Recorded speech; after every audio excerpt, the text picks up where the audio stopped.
National prayer. Almighty and eternal God, who through Jesus Christ has revealed your glory to all nations, please protect and preserve Belize, our beloved country. God of might, wisdom, and justice, please assist our Belizean government and people with your Holy Spirit of counsel and fortitude.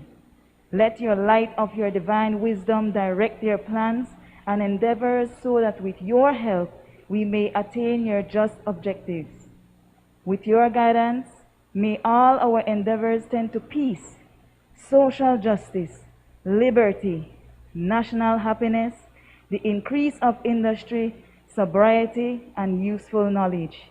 We pray, O God of mercy, for all of us, that we may be blessed in the knowledge and sanctified in the observance of your most holy law, that we may be preserved in union and in peace which the world itself cannot give.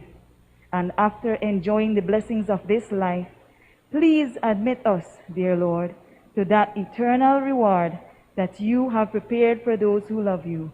Amen.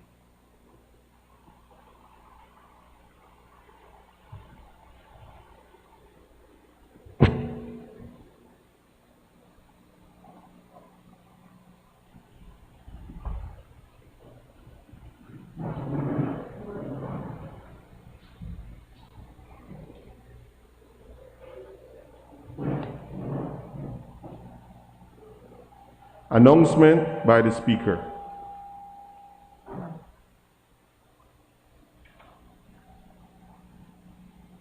Honorable members, greetings to this honorable house. I would like to extend my sincere appreciation. As you would have noted, we've made some further adjustments to the Assembly, and I thought it most appropriate to extend my sincere appreciation for your cooperation and support as we continue to manage throughout this COVID time. Thank you. Speaker. Papers. I recognize the Honorable Prime Minister and Minister of Finance, Economic Development and Investment. Madam Speaker, I rise to lay on the table sessional paper HR 5A/1/30, House of Representatives Amendment Standing Orders 2021. Honorable members, that paper is ordered to lie on the table. Presentation of reports from committees. I recognize the Honorable Chairman of the Finance and Economic Development Committee.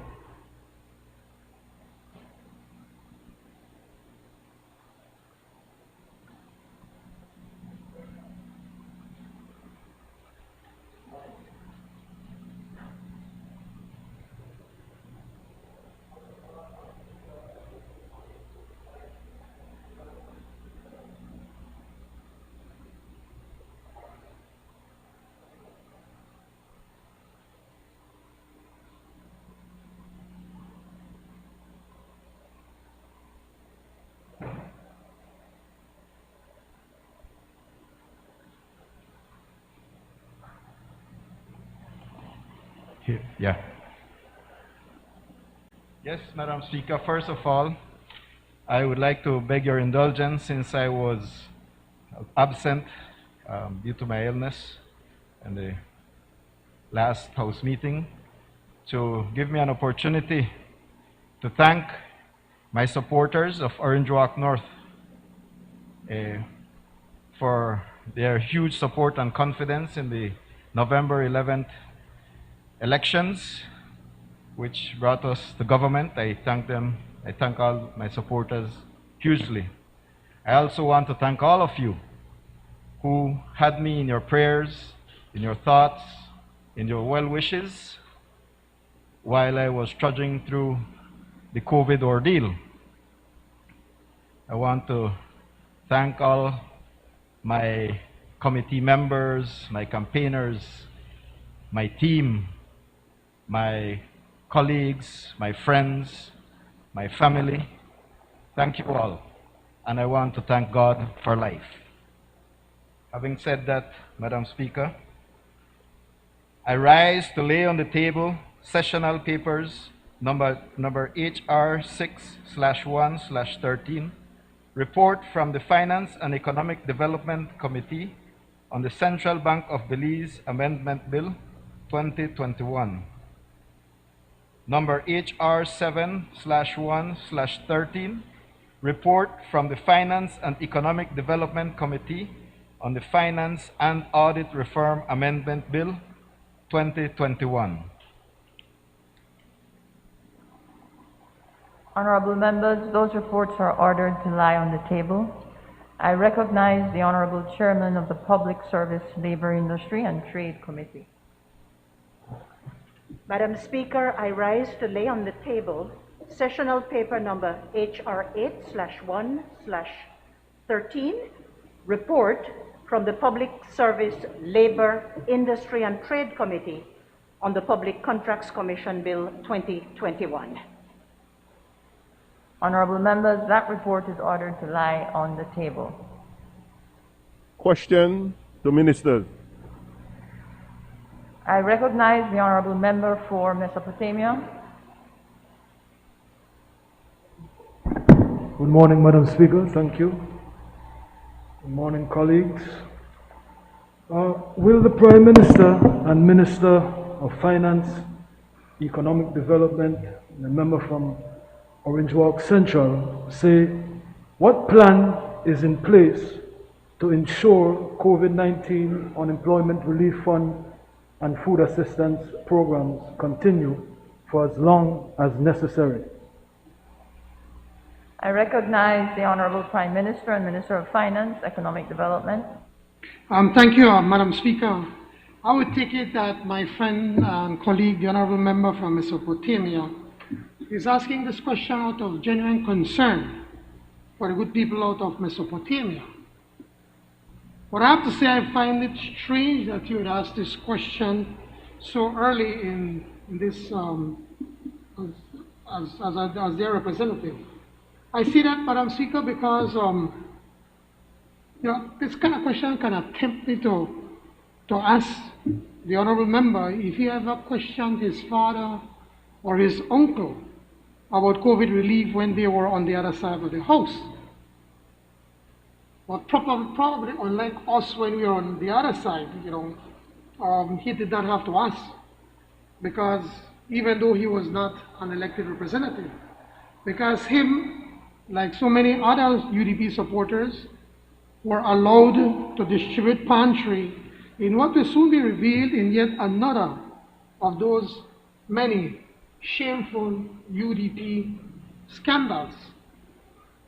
When I was a member of the National Oversight Committee, I specifically requested and even presented a paper to the National Oversight Committee, a paper on about auditing the COVID relief funds. And of course, they said yes, they accepted my paper, and that there were going to be continuous audits and reporting to the National Oversight Committee. But in typical UDP fashion, no audit ever took place.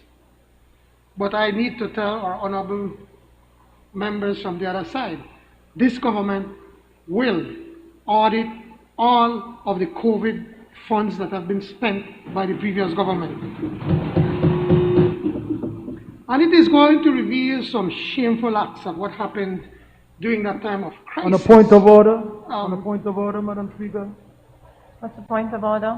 The point of order is 37. I'd like to Section B, I'd like to elucidate on what the Prime Minister said about the previous Prime Minister and the previous Minister of Housing, and he's not answering my question. He's asked me a question. He's not answered my question at all. He has not even gone into any remotely close details to my question, but he asked me a question. Member for Mesopotamia, I will check if Prime Minister will yield for elucidation. If not, afterwards you can elucidate. Prime Minister? I know the honorable member is young and excited, getting into the house. But if you look and learn a little bit, you don't make a fool of yourself. So just listen. I'm sorry, I gone down that road. On a But point of order, the point is, Prime Minister, man, sit down now. I have noted, and I'm asking the Prime Minister to proceed. saying that I'm making a fool of myself is not in keeping with the decorum of this house, Madam Speaker. Member, let me remind all members in the House of parliamentary language. Prime Minister, you corrected yourself. I appreciate that. Can we please continue?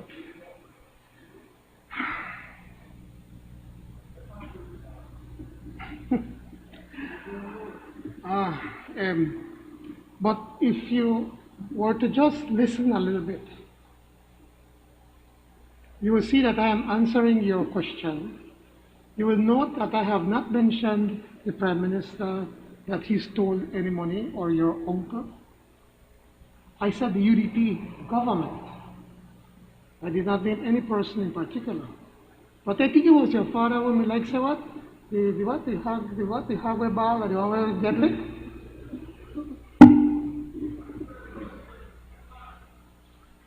As I was saying, Madam Speaker, you know what is more shameful? I think a sinful thing is when you thief from poor people. Because that audit is going to reveal it. The honorable member from Belize Rural Central, the minister, About the people getting their unemployment. Ma, could you just shut up for me? Let her finish. Madam Speaker, could you call the... When there is a standing order, I believe it's 42, where when one member stands to speak, we really ought to be quiet. The question put is to ask about a plan in place to ensure the COVID-19 unemployment relief fund and food assistance program continues. Prime Minister, can you proceed in answering the question put? Thank you, Madam Speaker. To answer the question, I have to give some background information so that young Mr. Barrow could understand what they talk about. I don't just ask questions without thinking. Think things through. You check? So let me finish. The honorable member, the Minister of Human Development just disclosed to me hundreds of thousands of dollars have been spent from that ministry that are unaccounted for. She just told me. So just all of that is going to come. It's going to come. Don't get too excited. What that audit is going to reveal, Madam Speaker, is that ministers were hooking up with their favorite vendors to fleece the pantry program. That they were giving out the food baskets to people, there was what, Mickey Mouse and what, and Minnie Mouse. Some houses you have 3-4 people in the same house, they get pantry.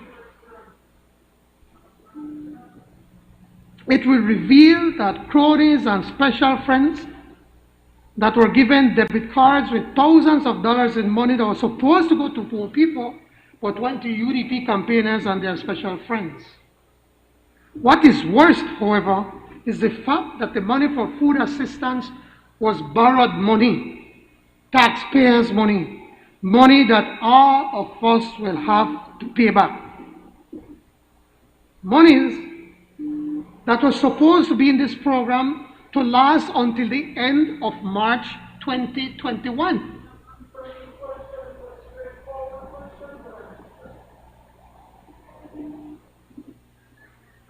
SO 42, Prime Minister, can you please continue in answering the question? So the point I'm trying to make is that to the honorable member from Mesopotamia, that if the previous government did not squander the money and give it to the encroachers and give it to children whenever deserve to get food pantry, and they hustle for the money, would I still have money for that program going all the way to March 2021? And then you never may have to make that question today. That's the point I'm trying for you to try to understand. They squander all of the money that when we got into government on November 11, all of the money that was supposed to be there for food assistance was gone, spent, all dispersed. They left the pantry broke. That's what you all did. Left it broke. Millions, tens of millions of dollars that should have lasted in March 2021, and you dare to ask for a question right now?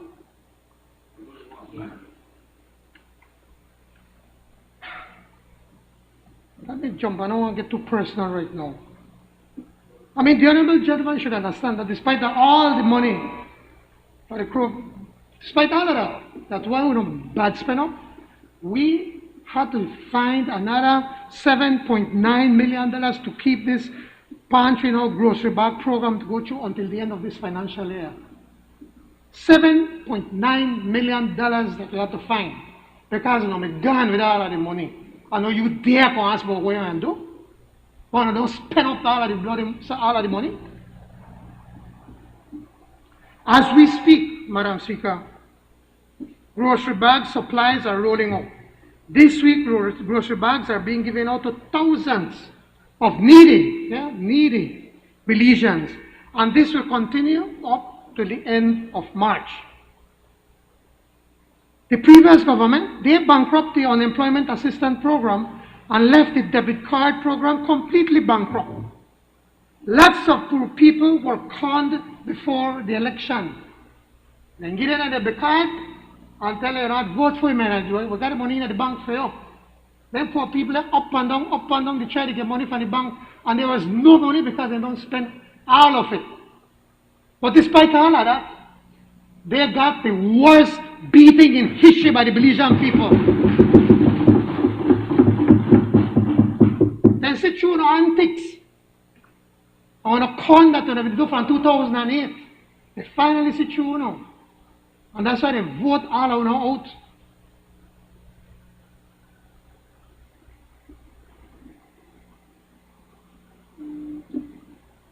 They poor people up and down, they try to get the money.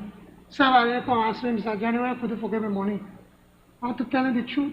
There was never any money to give you. They just give you the credit card, the debit card, make you vote for them.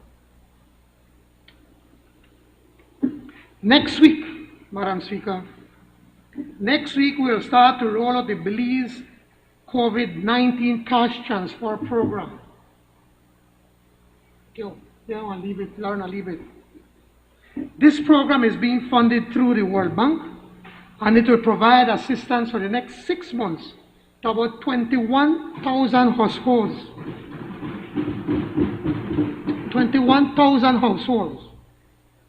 Madam Speaker, we are doing the best we can under the dire circumstances the UDP left this country. This is why we are happy to see the opening up of the Corozal Free Zone.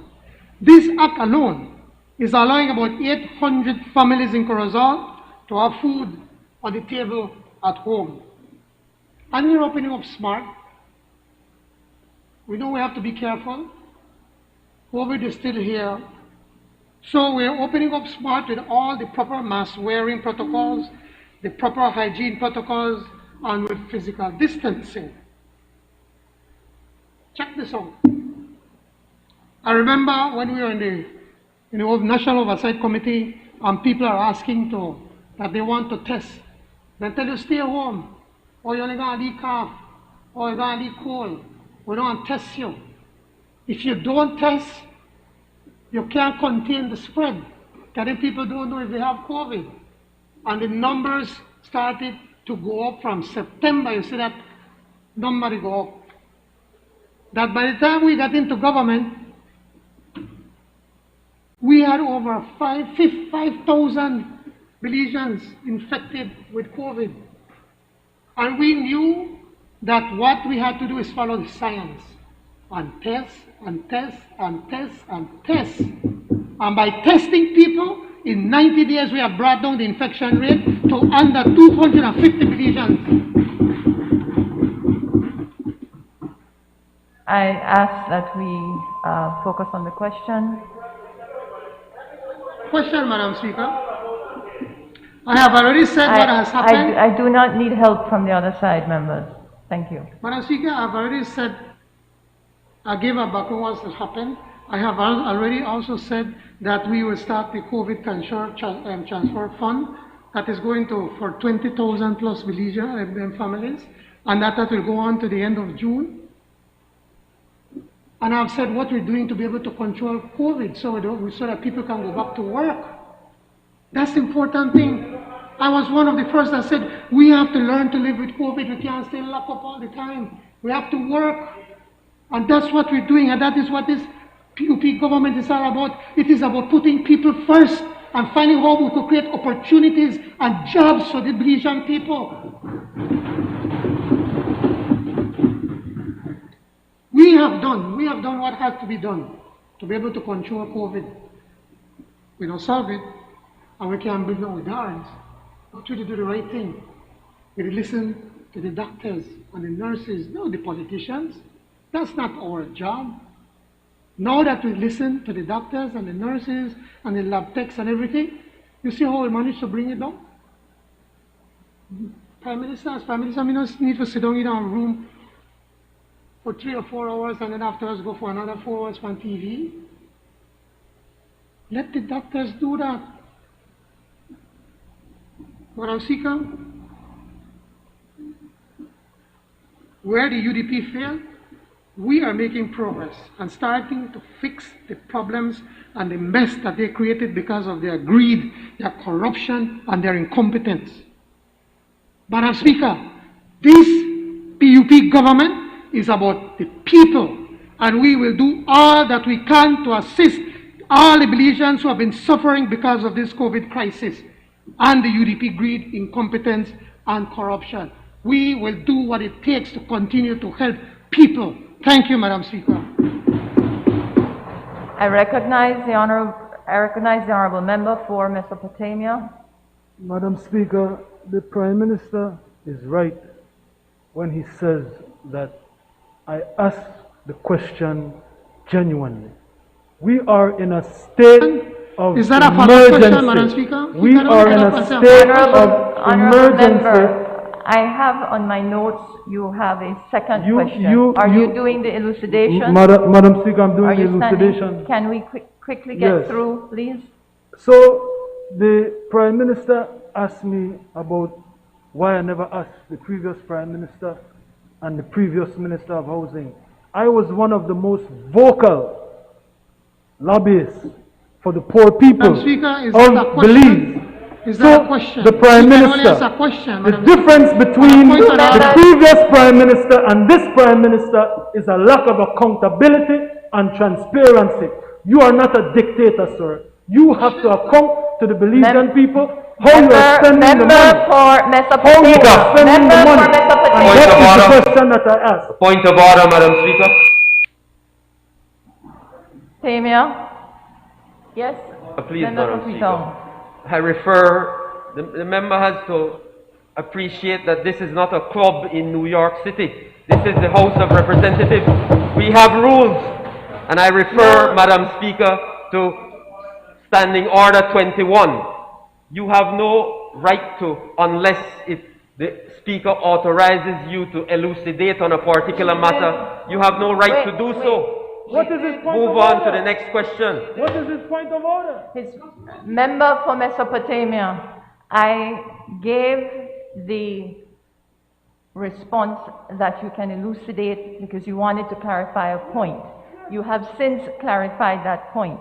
I now have to balance that line when you go beyond your elucidation. I will now kindly ask you to move on to your second question. Thank you, Madam Speaker.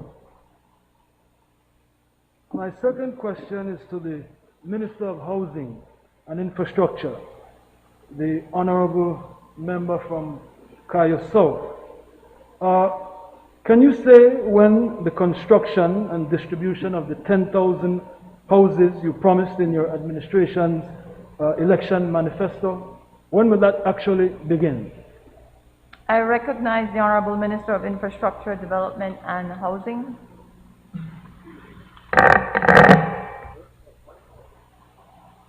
Good morning, Madam Speaker. I need to give a little bit of historical context, Madam Speaker, to be able to put reality in place in order to be able to answer the question.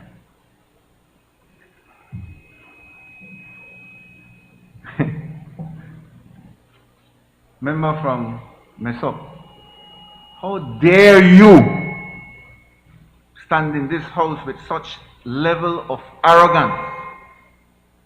How dare you, when you are your uncle's nephew,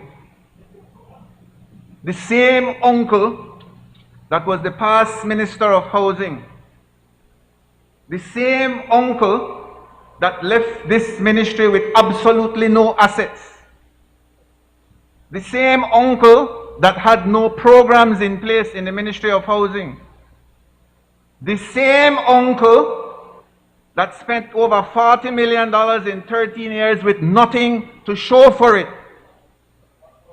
the same uncle that has immense amount of ghost workers being paid with no work being done. How dare you! How dare you! How dare you when you are asking me a question. Madam son? Speaker is asking me a question. Are you're giving them very much leeway? Madam Speaker, I am You're not giving them a yielding lot of to this leniency. arrogant And I'm not boy. giving any leniency Member to from you today. Mesopotamia, what's your point of Point of order? order is to be able to elucidate. He asked me a question. How dare I? How dare I ask the question? He has to yield. The rules are that the member has to yield in order for you to elucidate. He has not. And I have Please. not. And I will hope that when you allow me to elucidate, you give Madam me the leniency Speaker. that you're giving them to give the Member from background. Mesopotamia. This will not be a repeat of the last House meeting, members. Thank you, Madam Speaker. What's your point of order? My point of order is Standing Order 38-4, Madam Speaker. The member, in answering the question, Madam Speaker, has insulted my colleague numerous times, including telling him that he has a height of arrogance, a level of arrogance, including comparing him to a former minister who he claims is a thief and a mismanager. When there's a point of order, Whether or not that one is true, second, Madam member, Speaker, but the please. point, he Leader cannot of- be when doing there's that. there's a point of order, so you must sit, Minister. Please continue with your point of order so that I can make a My point ruling. of order, Madam Speaker, is that it is clear in the Standing Orders 38-4 that the kind of language, I understand he's all fired up and worked up because he can't answer the question, but that does not give him So your any point of order permission is or parliamentary latitude. language. Sorry, Your Madam? point of order is parliamentary language. Absolutely, he should not be using those insulting, offensive, accusatory Parliamentary language. Thank you. Members,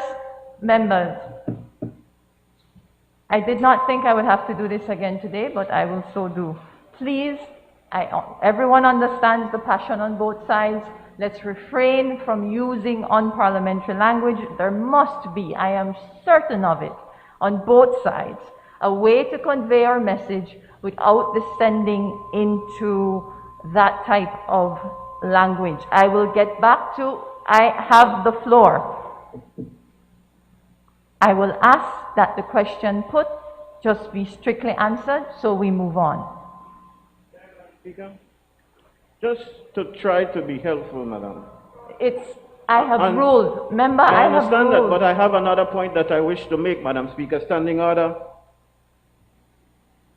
43-2, for our sake, Madam Speaker, speaks about you rising to your feet so that the rest of us know Yes. that you are. Yes, And I'm very I would aware. like to suggest, Madam Speaker, that you do that so that we know Yes, when I've you been don't want to be practicing. interrupted. I've been practicing my exercises in time for this meeting based on the last one. Thank you, member.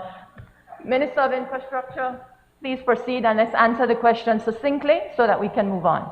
But it has to have historical context, Madam Speaker.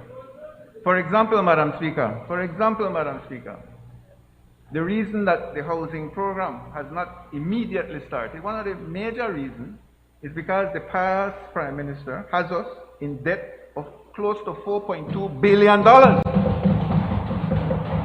The reason that we can't jumpstart the housing program, Madam Speaker, is because the member from Mesopotamia's father, Madam Speaker, directed, managed, was in charge of the most corrupt government for 12 years, where there is corruption embedded in our system in every single ministry that at times we cannot even move. That's one of the reasons, Madam Speaker. So that's why I am saying, and I don't believe arrogance is anti-parliamentary language, and if it is, I need to know where that is defined. But he's also the brother of the Prince of Bel-Air that was given a job to manage BTL to the ground. Madam Speaker, I am giving you the reason why. Point of order. What's the point of order, Member You for made a Mesopotamia? ruling, Madam Speaker, and your ruling was that he answered the question succinctly so that we can move on. Not the histrionics and the political theater. Answer the question. Wait, member for Mesopotamia. Member for Mesopotamia. I am at the chair, and I am the one that directs what needs to be done.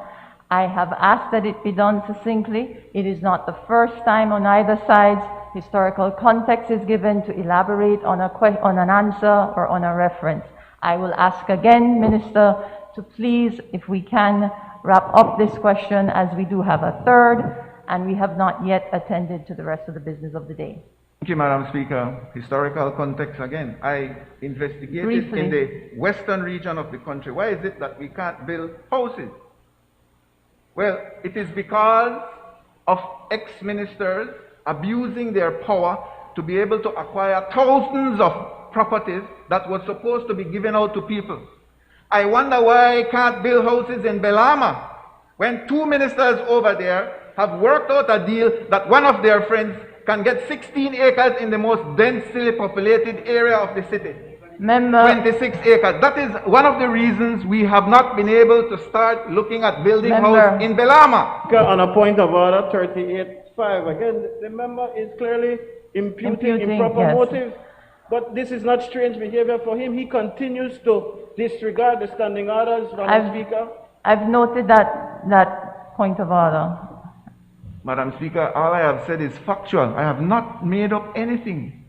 Absolutely not, Madam Speaker. And if he continues, I'll have And to who is the insist. 26 acres in Belama being This given out is not where to? this- Ruben Blades, given out by the Minister of Madam Lands Speaker, there he is to imputing- your campaign manager. I do not intend to be standing every minute today. While I'm very capable of doing it, I intend not to do it. I will ask that the question, Minister, be answered succinctly. I believe I've been generous with the historical context. Can we answer the question and move on to the third? Thank you, Mama. History had to be mentioned. And people that have abused their time in history don't like it. But that doesn't mean that the truth shouldn't be told. Thank you very much, Madam Speaker. Madam Speaker, after the analysis of trying to find out where is it that we can possibly build homes for people on government land, with consultation with the Lands Department, it has been extremely difficult to identify Crown land in most of the constituencies. Orange Walk, for example, 1,600 acres went to one man who was a minister. So it makes the programming difficult. But in the meantime, Madam Speaker, what we have been doing, and the gentleman, I'm not sure if he's a gentleman, but the member from Mesopotamia. No, I will, you don't, I've noted. Please, let's not use tone like that. All members in this House are honorable. Please continue. That's why I apologize for calling him a gentleman, because he's not honorable. Member, we are going, member for Mesopotamia, Minister, I have a lot of patience. I do not want it to run out so quickly on this lovely Friday morning. But let's not do a backhanded way with some of these commentaries, shall we? I accept what you say, Madam Speaker, and I respect it. I will continue. Thank you. So, to be able to do proper housing, Madam Speaker, one has to do proper planning. We are in the phase of planning, Madam Speaker. We did not have one single architect or engineer that we inherited under the Ministry of Housing. I have had to look at architects that were in the Ministry of Works and pull them across to be able to start the planning process to be able to get houses built. I can gladly report, Madam Speaker, that we have started that process, that 2 designs have already passed the design development phase, and they are now in the construction document phase, and they are in the process of getting bill of quantities prepared so that we can have a picture, a reality, numbers that we can present to Cabinet to see how we move forward. In the meantime, Madam Speaker, we have also been in contact with foreign lending institutions to see if the housing program is part of the portfolio that they would utilize to help Belize. I can gladly say, Madam Speaker, that with conversation with various lending institutions, they are now opening their doors when it pertains to housing because of the crisis that this country is facing under COVID and because the crisis, economical crisis that other countries are facing, Madam Speaker. We are also having conversations with the private sector in Belize, Madam Speaker, so we can look at possible private-public partnerships in how to get housing done.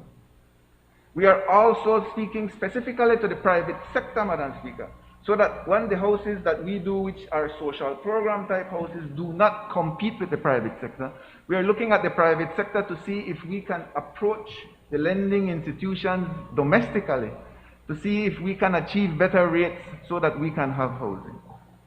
So the reality is, Madam Speaker, our hands are tied by corruption in the past. Our hands are tied because there is minimal access to land because most of the viable lands for expansion of villages and towns have been gobbled up by past ministers and their side people, Madam Speaker. That is all a fact. And so when I mention arrogance, and arrogance is not unparliamentary, I mean it. You cannot come in this house with the level of arrogance, not understanding the reality on the ground. Not for him to decide. On a point of order, you made a ruling that that is unparliamentary language. It is not for him to decide that. You are the chair. Specific ruling wasn't on that specific word. That word, if you check the Hansard book of past parliaments, have been used on both sides. It is not something that we should encourage. There are other words in our vocabulary as wide as it is that we can use to express ourselves. Minister, are we wrapping up? I won't use arrogance, Madam Speaker. I might use ignorance. Can that be used? These words are not unparliamentary, members. These words perhaps should not be used. I will decide as we go throughout every proceeding how far we have descended on this road. Can we please wrap up this question as we go on? That's to the why I third? asked you permission to use those words, Yes. Madam Speaker, and I do respect your position on it. Thank you.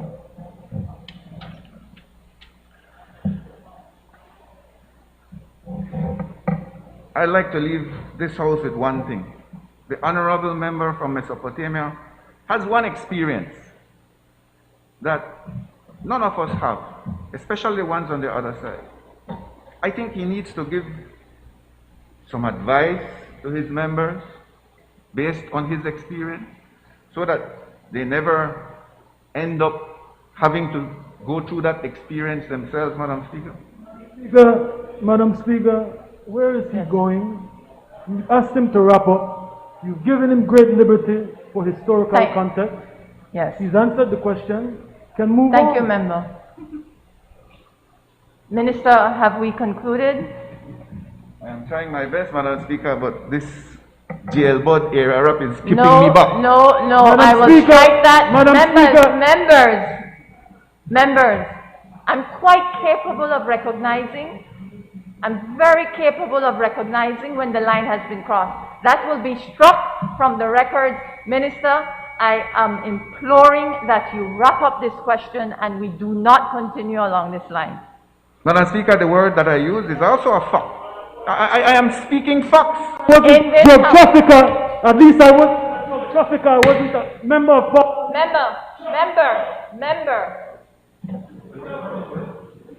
Member for Mesopotamia. When I stand, everybody goes quiet. That's the second time I've had to get to my feet.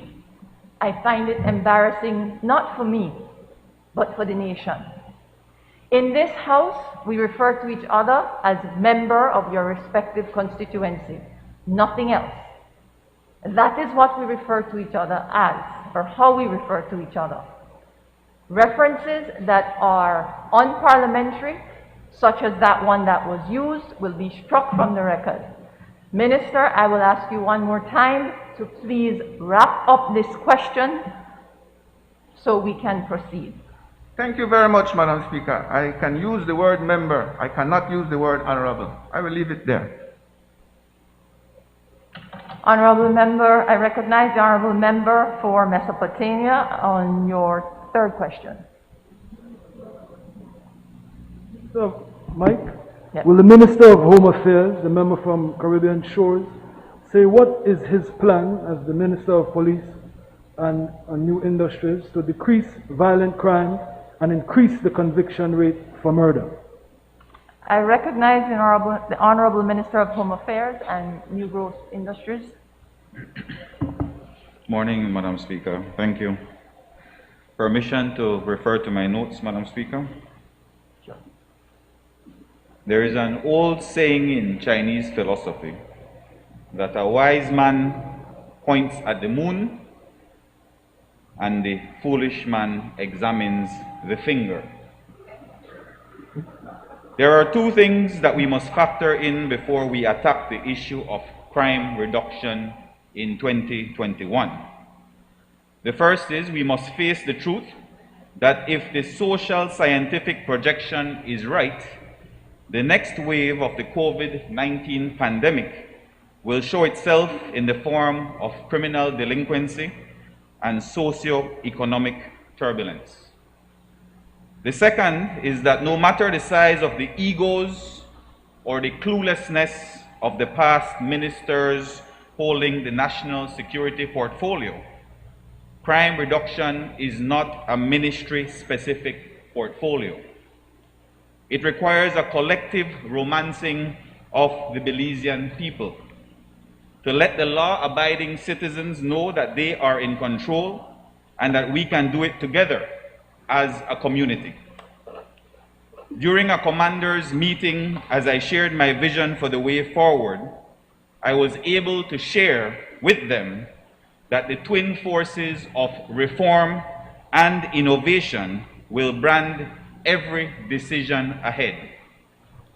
Everything is respected, but everything is equally in question.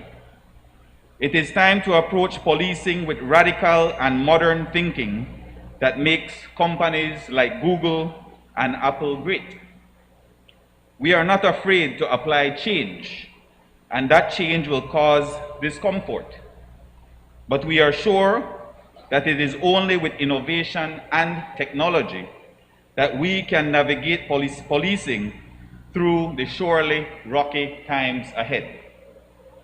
We have the youngest cohort of minister, CEO, and commissioner of police in Belize's history. So we are confident that we can harness a new millennial energy while sourcing the inspiration of solid expert best practices. As time unfolds, I embrace this challenge with excitement.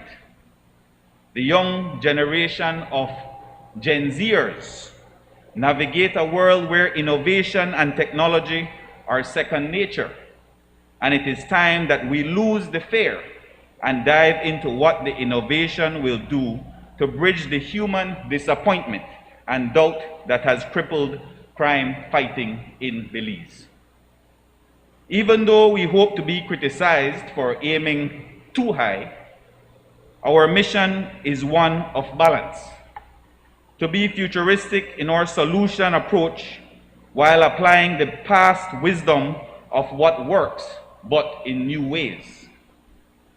I say without reservation that the approach to crime fighting employed before is too old for the task, too exclusive of the public and the stakeholder, too impersonal, and far too stiff. To get the job done, we must return back to the trust of the public in the process and the authority to reprogram our operating systems, to trust a new vision building on the good parts of what used to be done, but knowing that it is only with innovation, radical change, and new technologies of ideas and energies that we can beat the bad guys and romance the public to completely fall in love with us all over again. I want the nation to hear us. I want them to know that this government needs them, needs you, all hands on deck. The time will come when I will have to condemn the failures of what was done in the past administration. But today, I don't want to waste the first air lent to me by this nation without calling to the people, neighbors, families, loved ones, and communities of Belize. We can't talk about crime without recognizing the people, dead, hurt, crying, lost, or in pain. This administration has one thing the last UDP administration did not have. We have the confidence to know that we cannot win the fight without the people. Their loss is our loss, and their win is our win. We commit to doing our part and to be as bold as we are humane and insistent on seeing the human element in crime reduction. It will take all of us and all we got to put a dent in this.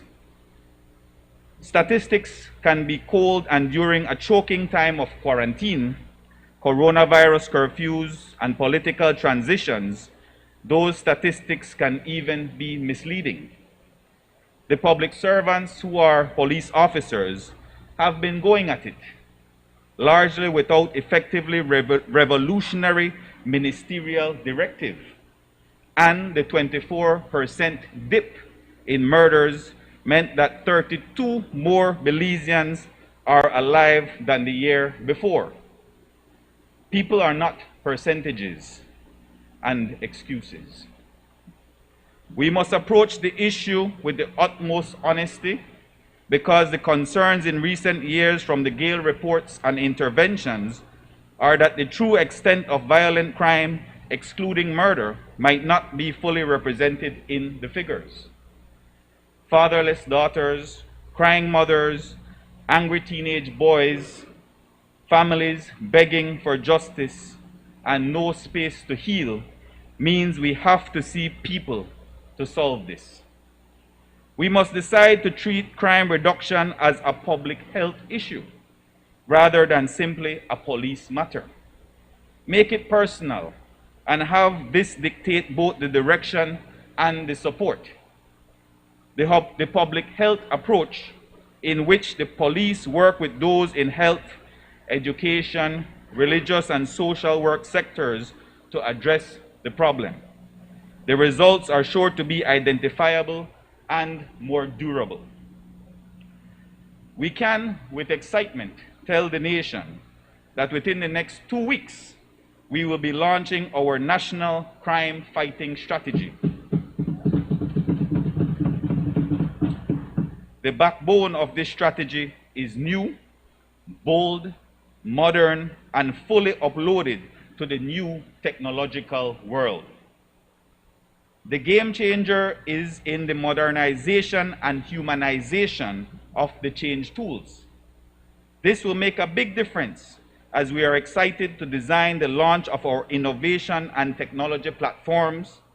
We look forward to boosting our forensic capacity, our video surveillance coverage, including body cams for officers, ankle monitors, face recognition cameras, as well as our domestic violence strategies, which as of recent saw the opening of a child-friendly space in San Ignacio at the police station with the assistance of UNICEF, as well as our confrontation of sex offenders and a modern sex offenders registry and deportee register, injecting much needed reform and technology to the way we reform prisoners and parolees. We at the ministry have hit the ground running. Only a few days ago, we began, along with our partners at the U.S. Embassy, to deal with the issue of a bold witness protection program. We will push back against the intimidation and harm. We see this as a commitment to the people who stand on the right side. Decision-making in this millennium has digital and innovative tools. We refuse to continue to have beliefs in the dark and our officers and the public handicapped. One interactive platform which we hope to take center stage is the Belize Crime Observatory. We were able, with the hard work of every police constable and every vigilant community across Belize, to keep the murder rate at the lowest it has been since 2013. It was no easy task, but the men in uniform and without uniform must be commended. As soon as we took office, we ensured that the Belize Crime Observatory joined the world community in celebrating World GIS Day. Geographic Information Systems, GIS, is a powerful weapon in the arsenal of intelligence analysts to support evidence-based decisions and policies. We are resolved to work as smart as we are resolved to work as hard. We intend to get the job done with less force and more brain. Intelligence-led investigation with the aim to fully charge the prevention aspect of crime fighting. The vision and plan is new. Some would say too lofty, but we are confident that there is no other way than to call everyone to the virtual chat room and to drive the results by innovation and technology. This will scare the conventional and it will confound the short-sighted, but we pray that for the sake of our future and our plans, missteps, successes, and endeavors will turn us around. There is a long walk back, but we have our smartwatches and the GPS apps with our hearts in the right place. So we are confident that we will walk back to safety and healing together as a nation. Thank you, Madam Speaker.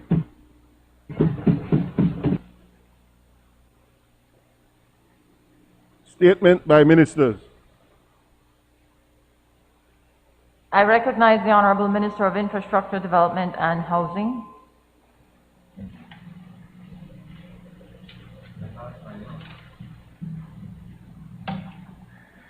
Thank you, Madam Speaker.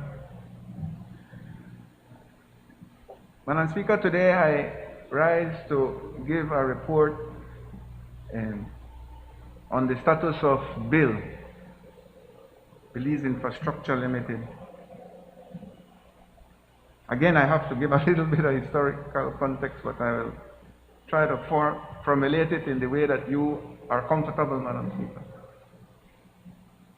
Bill is a private company, fully owned by the government of Belize. It was designed specifically to spend the people's money without proper financial scrutiny, without the necessary checks and balances that most, if not all, the government departments should have.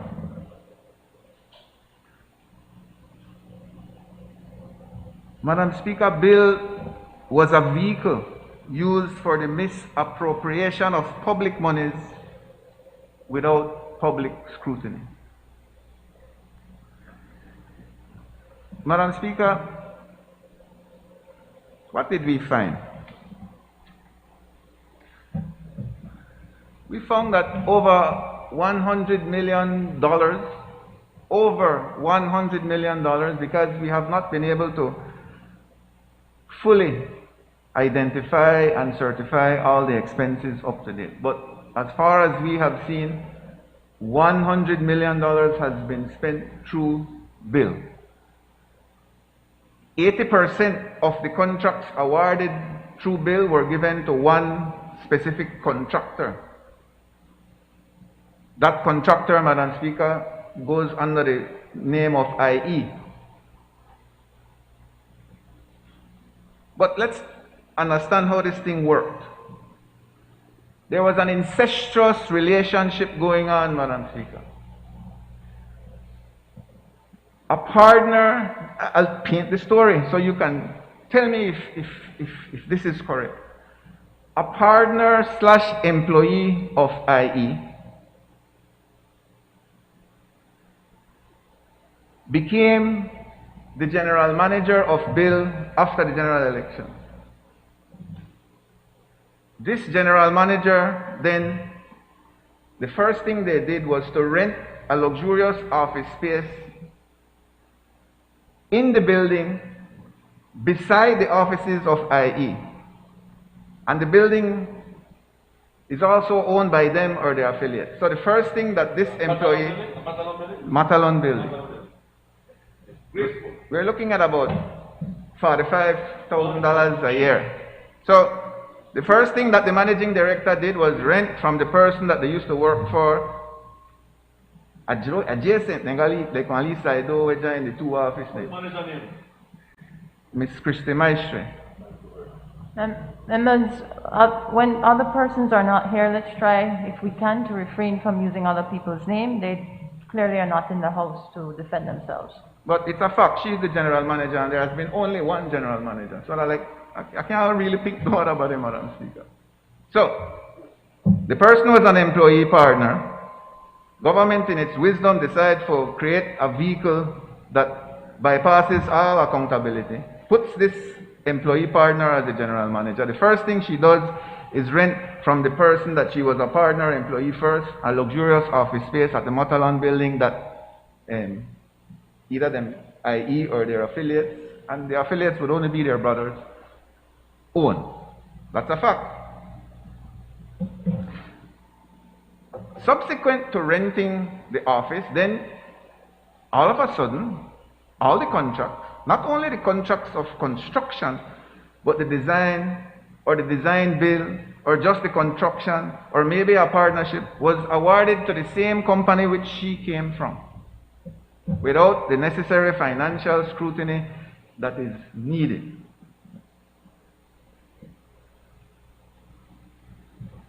We found out that there is also access to Smart Stream, that these two offices that are adjacent to each other have access to.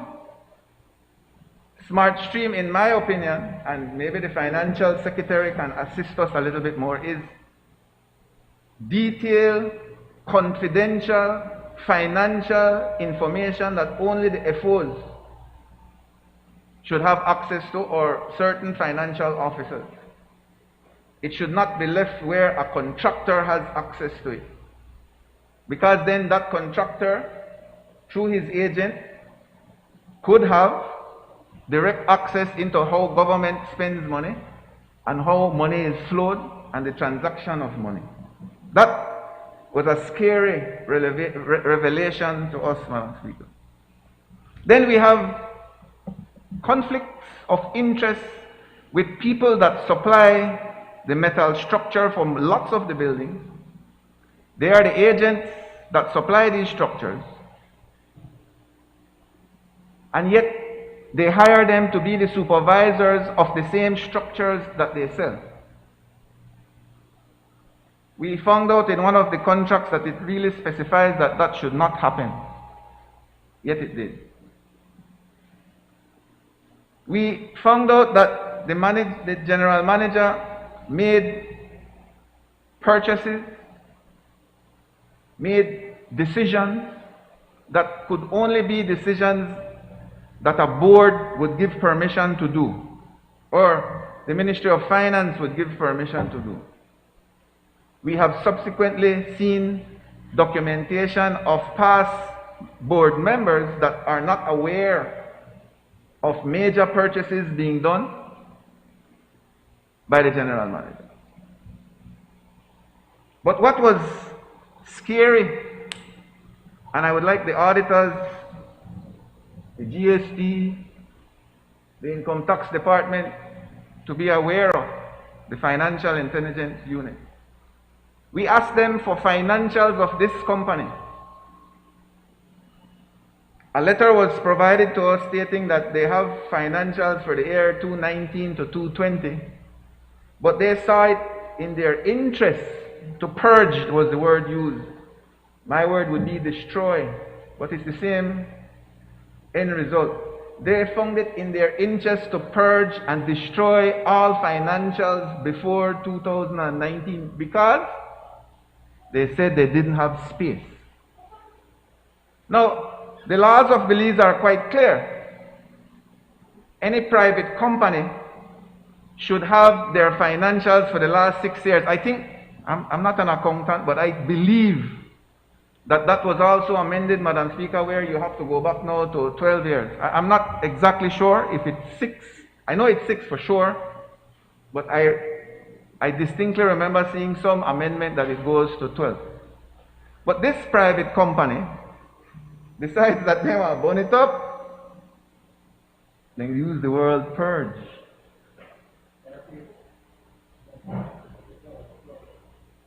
Apart from that, Madam Speaker, we still can't get our hands on proper documentation for some of the projects that were done. We still can't get our hands on some of the contracts that were done. We still can't get our hands the full financial implications that how much this has cost Belize. But what have we done since we encountered these problems? With the knowledge and blessing and guidance from the cabinet, the Prime Minister appointed a new board for temporary time. The new board was given a directive.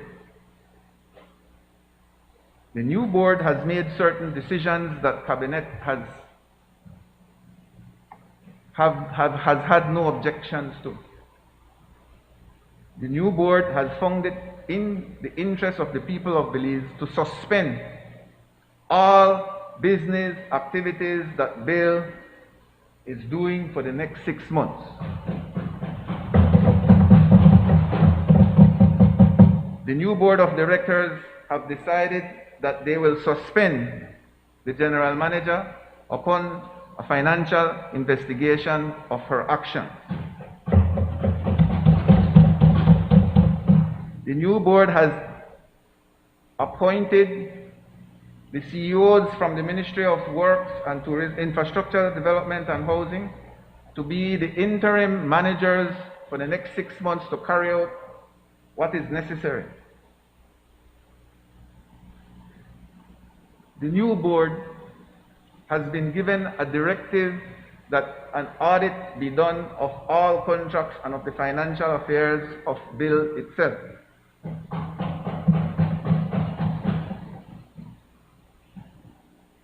As I mentioned, Madam Speaker, and I'll repeat,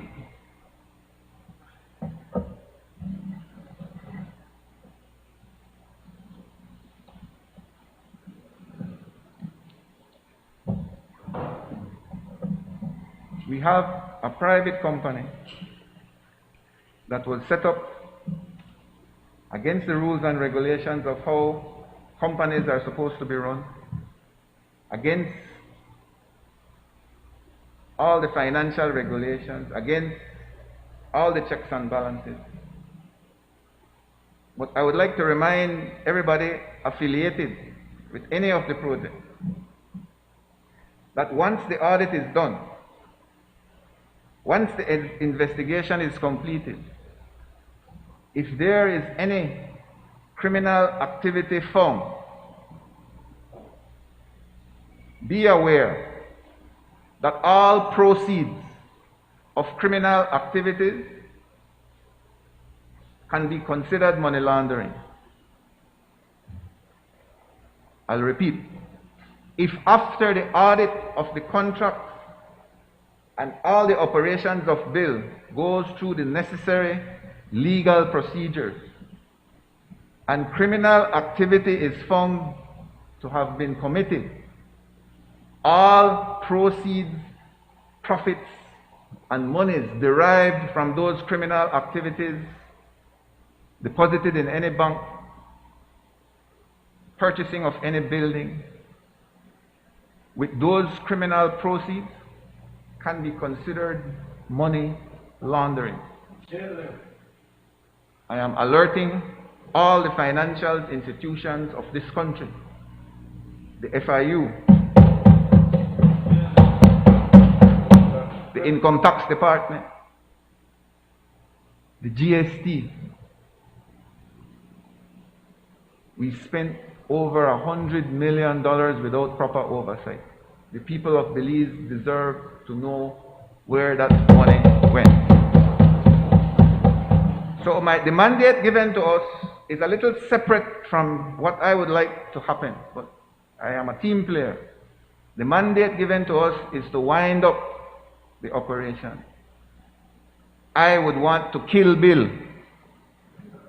We need to kill Bill. Thank you very much, Madam Speaker. I recognize the Honorable Minister of Tourism and Diaspora Relations. Thank you, Madam Speaker. Good morning, colleagues. Good morning, Belize. Good morning, good people of Pickstock.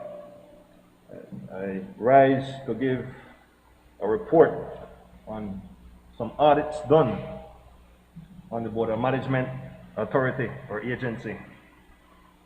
Madam Speaker, the Border Management Agency currently manages 4 facilities: the northern border, the western border, Punta Gorda, and one in San Pedro. I have been advised that there should be one in Jalapé, but none was built. Madam Speaker, I have personally visited 3 of the 4 main facilities, and what I have seen, witnessed, and experienced is downright shameful and borders on criminal. Madam Speaker, like virtually every other government institution in our nation, the Border Management Agency was abused, misused, plundered, and left broken and bankrupt, both financially and institutionally, by the past administration. From discussions that I've had with my colleagues who are conducting similar exercises in their own ministries and departments, the destruction and pillaging of our institutions were widespread and became the MO of the past UDP administration. Madam Speaker, during their 12 years, 9 months, and 3 days reign, the UDP was just as destructive as COVID-19 has been on Belize and the Belizean people. In fact, without a shred of a doubt, in my mind, the past UDP administration will go down as the most corrupt and destructive in the history of Belize. What they did to our country is shameful and criminal, and many of them deserve to spend some time in Guantanamo Bay.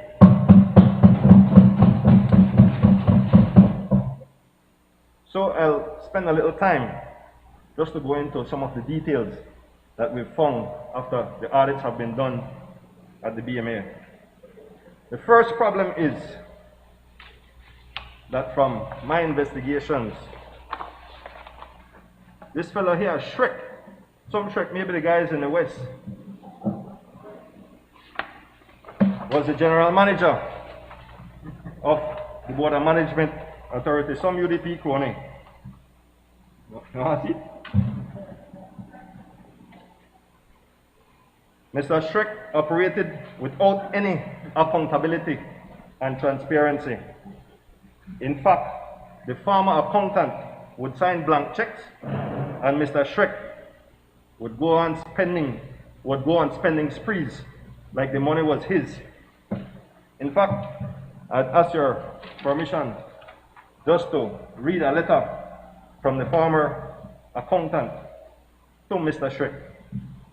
Through this medium, I would like to inform you that I recall that one of the Board of Management Agency meetings, I brought up the scenario where open checks are issued to the General Manager, and the Board expressed that there is no great concern.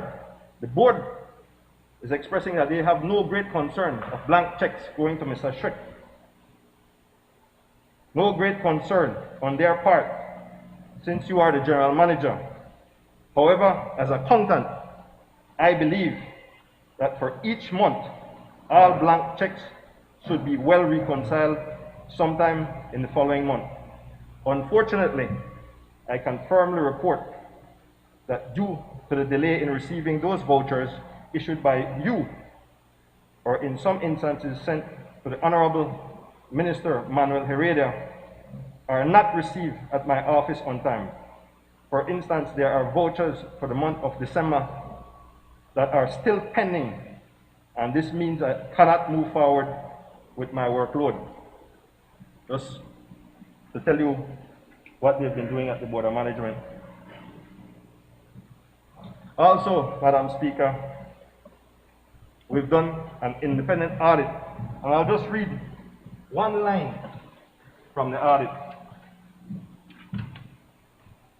There was a lack of oversight with the financial performance, including budgeting and reporting, when it came to strengthening revenue controls all across the border points. This was prevalent. This type of activity was prevalent throughout the Border Management Agency. I will now just share with the Belizean people and my colleagues in here some of how the monies were spent. Mr.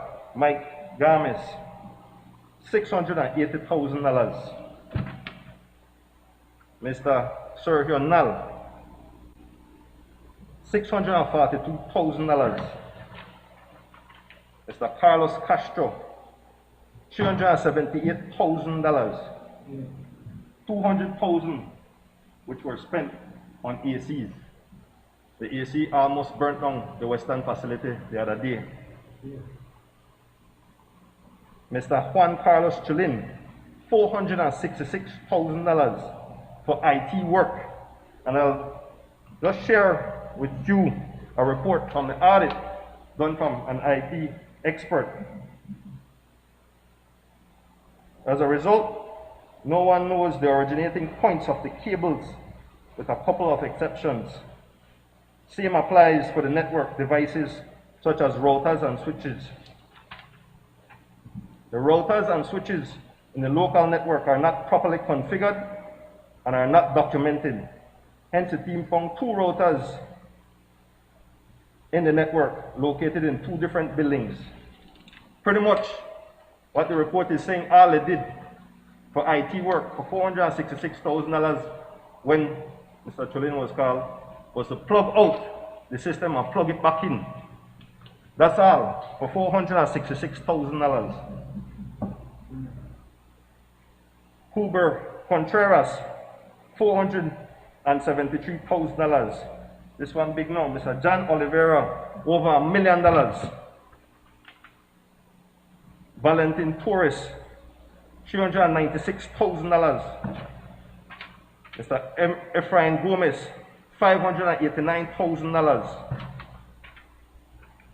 Madam Speaker, when the fleecing was finally over on November 11, 2020, the people who ran the Border Management Agency into the ground had blown $6.7 million of Social Security money and approximately $65 million in revenues that they generated over their period.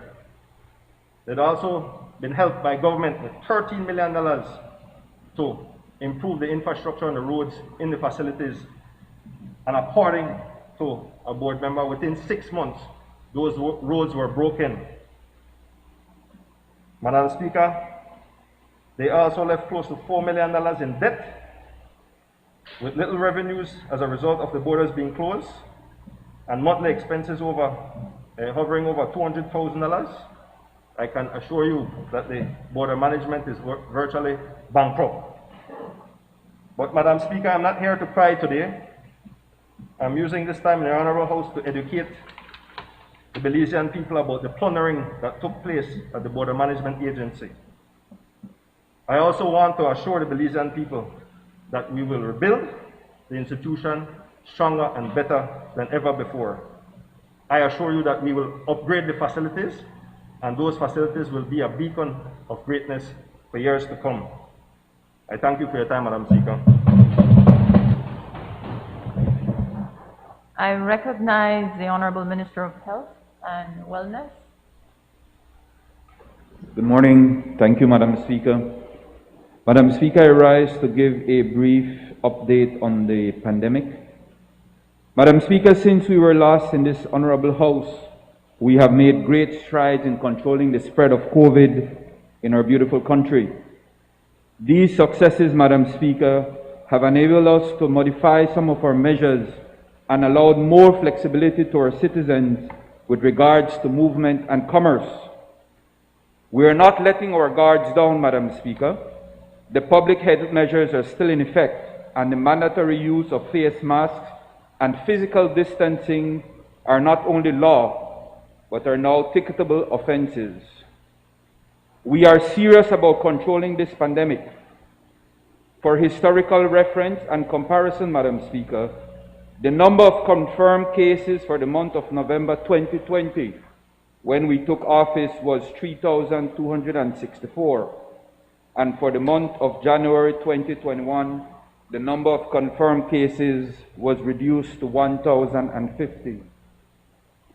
The daily positivity rate in November 2020 was as high as 41.2%, falling to as low as 5.46 in late January 2021. Let me pause and congratulate all our frontline workers, Madam Speaker, the team at the Ministry of Health and Wellness, and particularly our current DHS, Dr. Melissa Diaz-Musa, who has been boldly and fearlessly leading the war against this pandemic. But most of all, Madam Speaker, I want to congratulate the Belizean people. The people have shown maturity, responsibility, and most of all, Madam Speaker, they have shown that we are indeed our brother's keeper, and we are responsible for the health and well-being of one another. No longer is wearing a mask and physical distancing a taboo.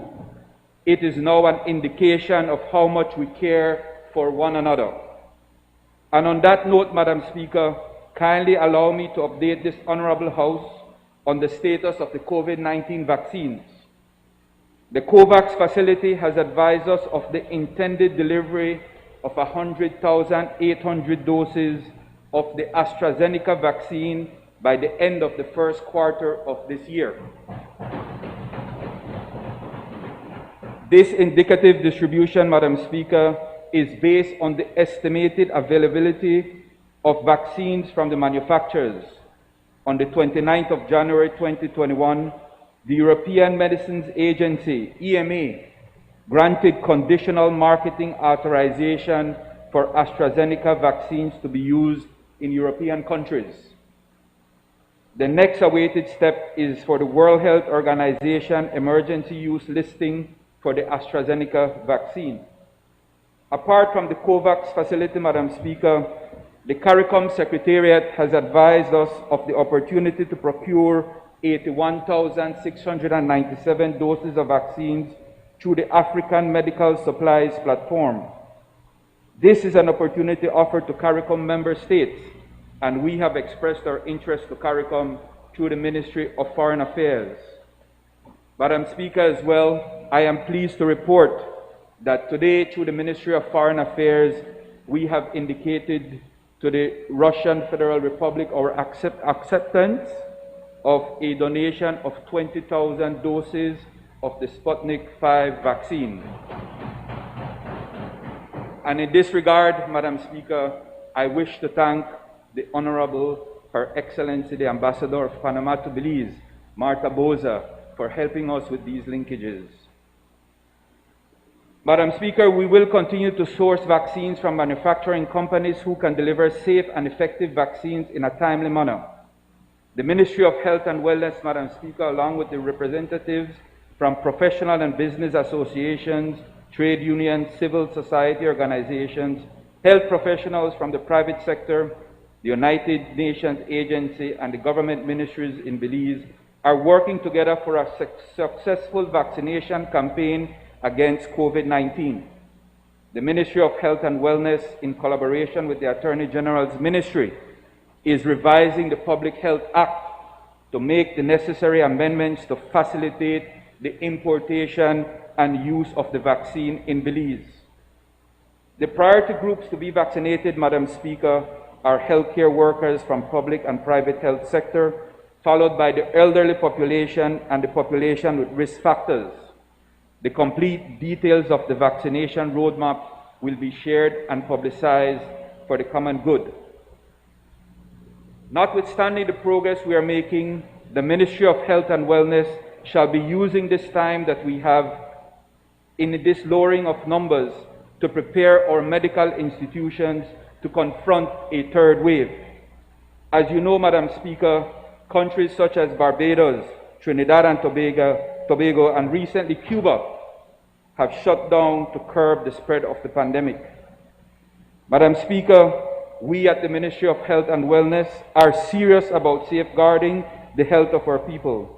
And in this regard, we look forward to retrofitting our medical facilities and rolling out of NHI to the rest of our country. Thank you very much, Madam Speaker.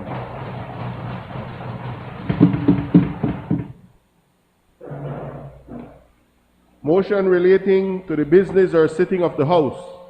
I recognize the Honorable Prime Minister and Minister of Finance, Economic Development and Investment.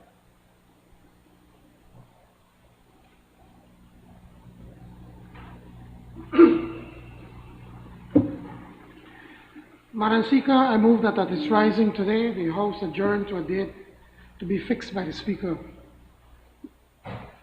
Honorable members, the question is that the House at its rising today adjourn to a date to be fixed by the Speaker. All those in favor, kindly say aye. Those against, kindly say no. I think the ayes have it. Public business, government business, motions. I recognize the Honorable Prime Minister and Minister of Finance, Economic Development and Investment. Madam Speaker, I move, whereas it is expedient to amend the standing orders of the House of Representatives to allow for the House to meet virtually in the interest of public health, public safety, national security, or public emergency, and to establish a joint public accounts committee comprising of members who support the government, members who do not support the government, and senators. Now, therefore, be it resolved that this Honourable House approves the amendment to the standing orders proposed in the draft statutory instrument annexed thereto, which is tabled as sessional paper number HR 5A-1-13, and the standing orders of the House shall be and are thereby amended accordingly. This motion has the recommendation of the Cabinet. Madam Speaker, just please allow me a few words just to quickly explain what we are attempting to do here. On the first part of the amendment, as you rightly pointed out, because of COVID, it is very difficult to be able to have House meetings here in the House because we're in a small, cramped quarters. And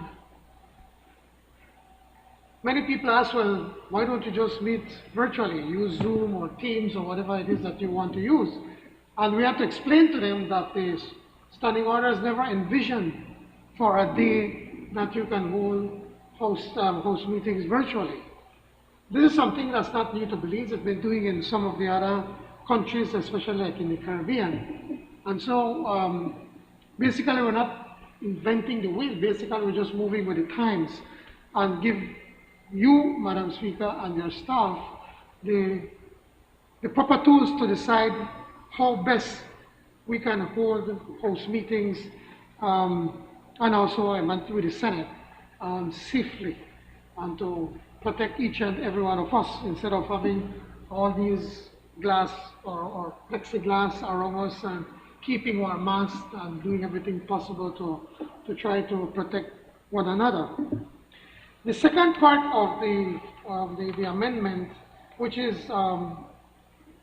amending the Public Accounts Committee, which is now going to be called the Joint Public Accounts Committee, it is something that we have been clamoring for a long time. And we need to give credit to the honorable member from Kyle South, who for a long time, along with the former leader of the party, honorable member from Freetown, that they have been championing changing the composition of the Public Accounts Committee. For the public to understand, the Public Accounts Committee is the only committee that is chaired by the opposition. But then it is a committee made up of 6 members, and the opposition have the chair plus 1 person, and then you have 4 members from the government side. And whenever you want to do any kind of deep analysis or asking some hard questions, the government always frustrates the efforts of the opposition. The honorable member from Kayasong, who has been our member or chair for that committee for many years, will always tell you that whenever they want to present, for instance, they were talking about an audit, right? Yes, was an audit, right? And that was very damning to government. And whenever they want to discuss it, either the members from the government either did not show up or would vote it down and would not allow the committee to work. The only way we felt back then to allow this Public Accounts Committee to really do its work and to be able to hold the government to task and could be able to bring in ministers and ask them the hard questions and looking at government's expenditures is to change the composition. And the best way to do that is then to bring in almost like an independent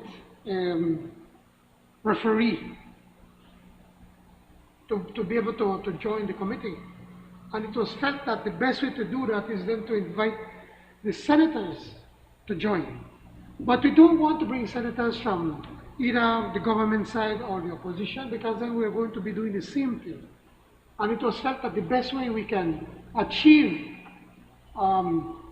this goal, to have the Public Accounts Committee to could really do its job and hold the government accountable, is then to be able to invite the senators, the social partner senators, to join the Public Accounts Committee. So the amendment that we're doing today now is that we will allow then the 3 of the social partners, the senators and social partners, to be able to join this committee. Therefore then, it will mean that the government no longer has an outright majority to be able to control that committee or to frustrate the work of the committee.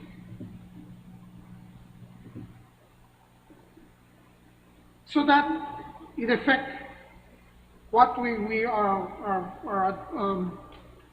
that is the goal. That is what we're trying to do. Well, not trying, but that is what we're doing today, to be able to amend, to be able to fulfill one of the promises that we made under Plan Belize, Madam Speaker. And we'll be going even a step further, where we're saying that Public Accounts Committee meetings are going to be held public, that anybody can come and listen. I know in the time of COVID you can't have big crowds. That is why then what we'll do is that we're going to air it. So you can put it up on social media, on television, on radio if somebody wants to hear those meetings. But at the very least, we're going to stream those meetings so that anybody, anywhere in Belize, anywhere in the world, can tune in and to listen to what is happening in that committee. Madam Speaker, we have a long way to go to be able to meet the promises that we made to the Belizean people, that we have to find ways and creative ways on how we can stem and stamp out corruption, because we all know that the previous government, UDP government, has come down in history as the most corrupt government we've ever had, and we will ever have. And I say ever have because we're going to make amendments to ensure that that kind of behavior never, ever happens again, Madam Speaker. Madam Speaker, as I mentioned, this motion has the recommendation of the Cabinet and also from all the members on this side. Thank you. Honorable members, that motion is referred to the Constitution and Foreign Affairs Committee for examination, consideration, and report. I recognize the Honorable Prime Minister and Minister of Finance, Economic Development, and Investment.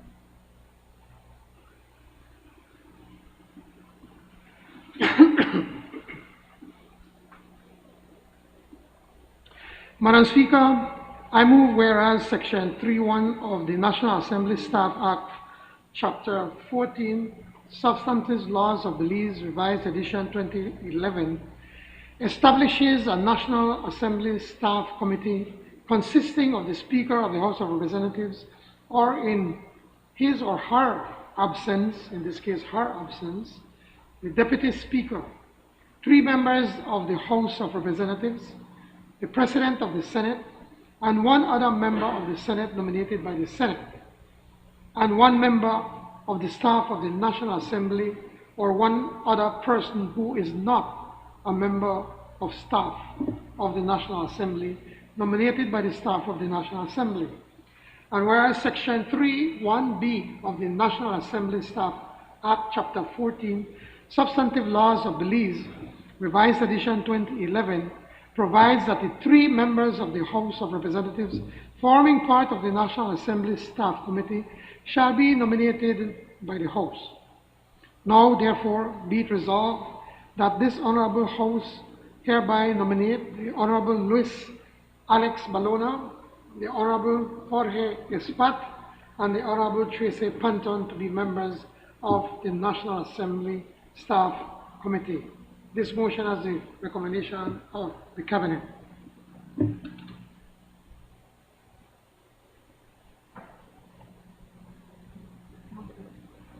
move? Prime Minister, you move? Honorable members, that motion is referred to the Constitution and Foreign Affairs Committee for examination, consideration, and report.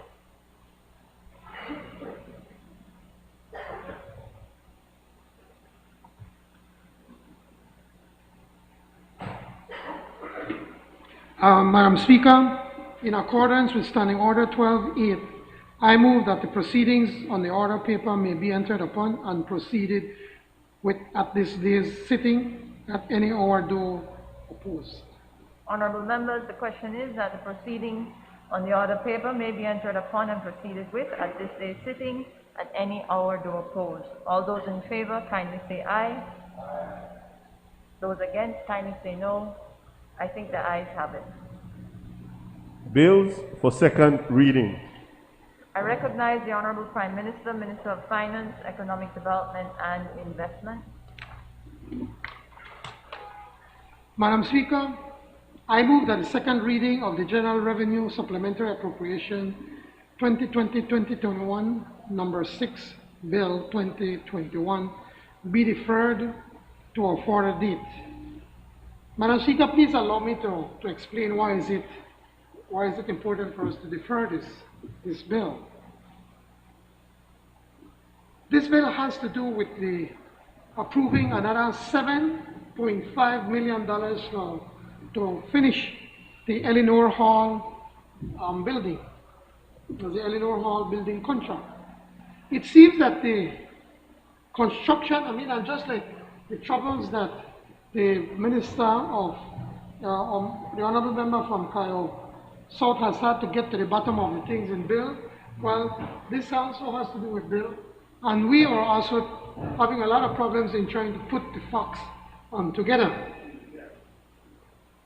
This construction of the proposed finance building was already bid for and accepted from February 14, 2019.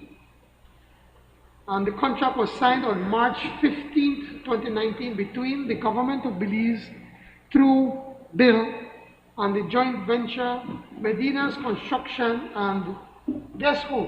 Anybody who guess? IE, exactly.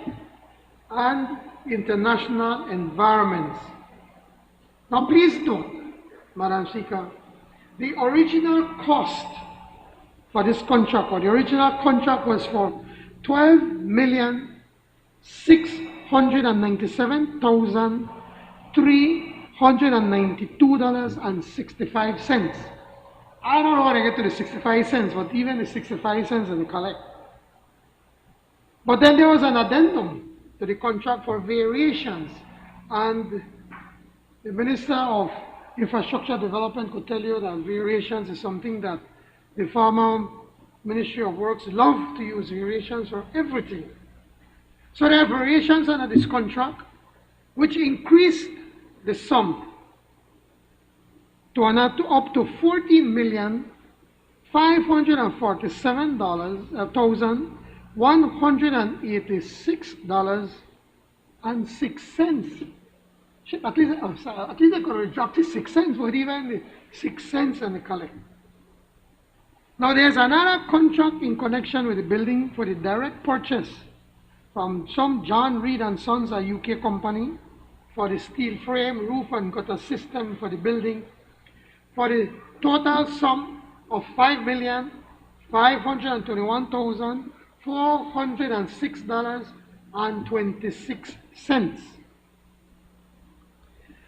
This has already been paid in full. Other contracts associated with the project include an engineering and supervision contract with Professional and Engineering Services Limited for roughly $200,000, and a further contract with Bedinas and IE for $1.1 million for the car park. Contracts for adjacent roads, roadworks, drainage works, and sidewalks for almost $2.5 million with RJB Construction, and a small landscaping contract for less than $20,000 with the Blue Mountain Ranch.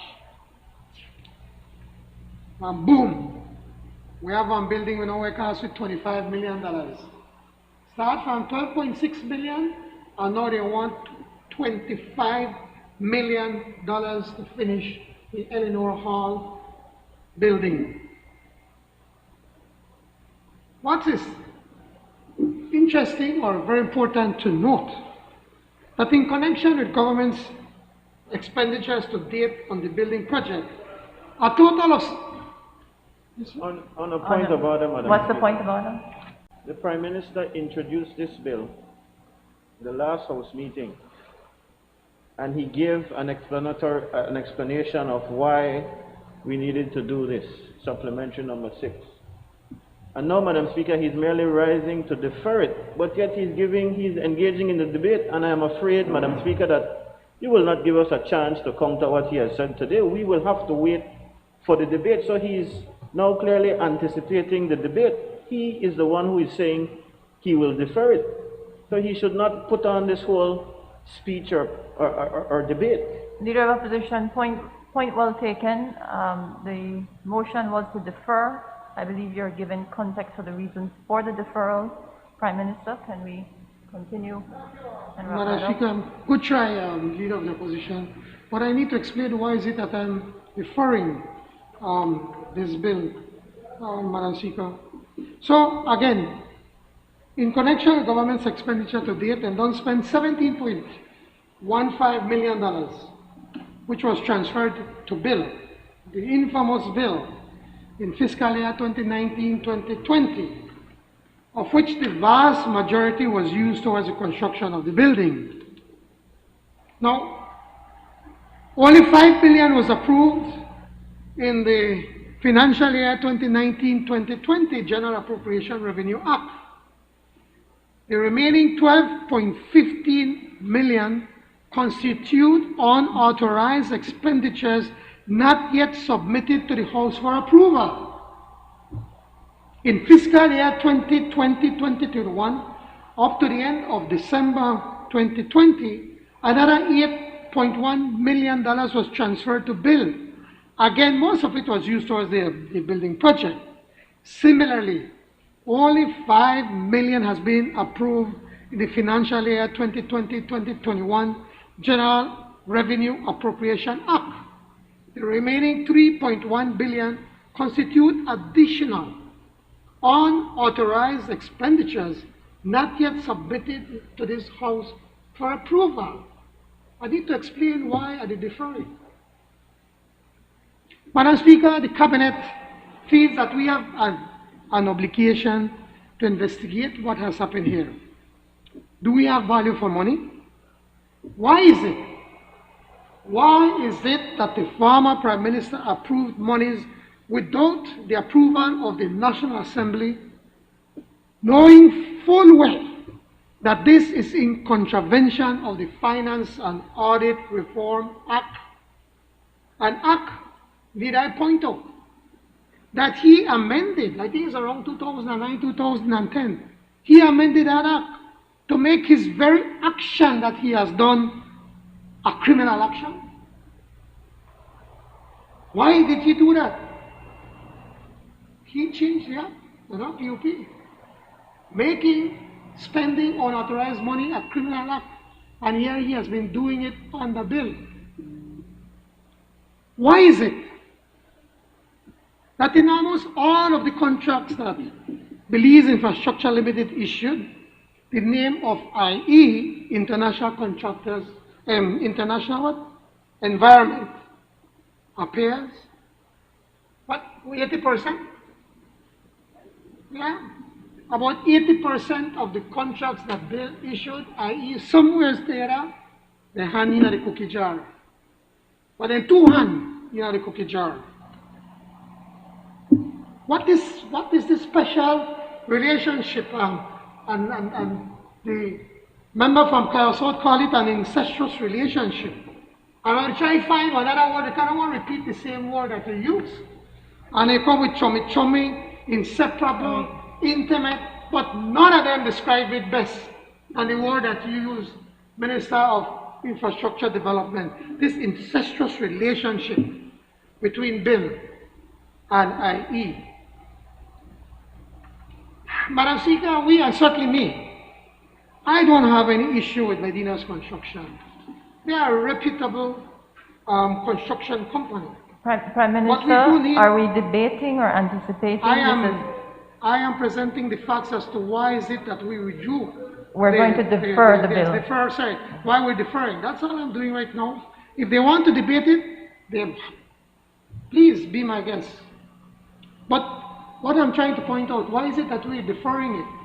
We just can't come and approve another $7.5 billion without knowing the facts. We need to know what happened.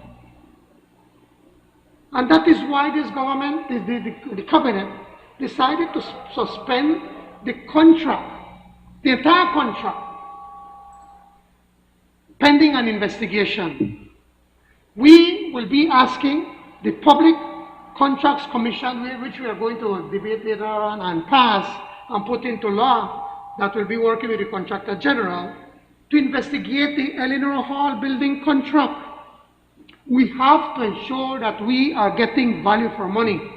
And if not, we are going to hold the people behind this responsible. We have an obligation.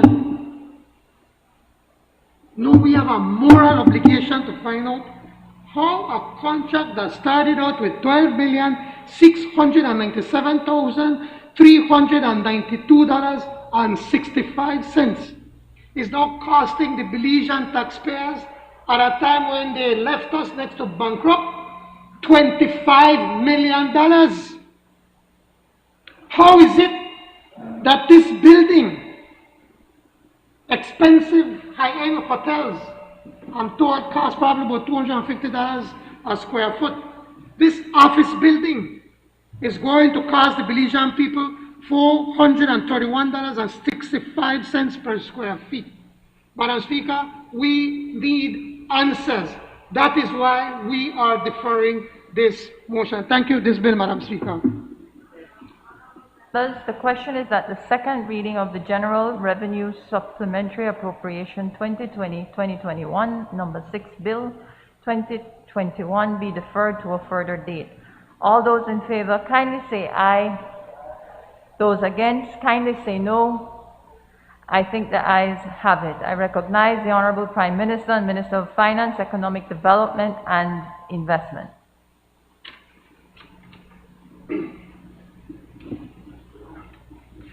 Madam Speaker, I move the second reading for a bill for an act to amend the Finance and Audit Reform Act, Chapter 15 of the Substantive Laws of Belize, Revised Edition 2011, to provide for the establishment of a contingencies fund to be used for urgent and unforeseen expenditure for which no other provision exists, and to provide for matters connected therewith or incidental to.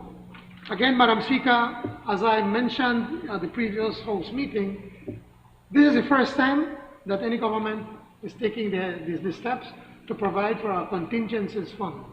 The contingencies fund simply is what it says, is to have money set aside should there be an emergency, like for instance, when we had the excessive floodings from Hurricanes Eta and Iota, that we would be able to use those funds legally to quickly go and fix the roads and the bridges and help people that have been flooded out, whilst we come to the House to be able to pass another appropriation bill. It is something whose time has come a long time ago and has never been done. And again, under Plan Belize, we promised that we are going to set up a contingencies fund in the budget so that we can continue to spend the people's money transparently, and be with accountability and legally. Thank you, Madam Speaker. I recognize Leader of Opposition, Member for Colette. Madam Speaker, a few minutes ago, the Prime Minister rose to defer that supplementary appropriation. And of course, on several occasions in his presentation, he veered off and spoke about the Finance and Audit Act.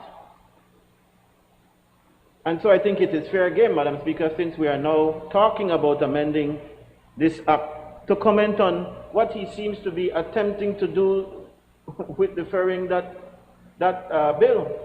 We're on the debate for the Central Bank of Belize Amendment Bill. No, I'm sorry, I thought the Prime Minister said the Finance and Audit. Is that not what you spoke about just now? No, it's the Central Bank of Belize Amendment Bill. He said Finance and Audit, Madam Speaker. Please.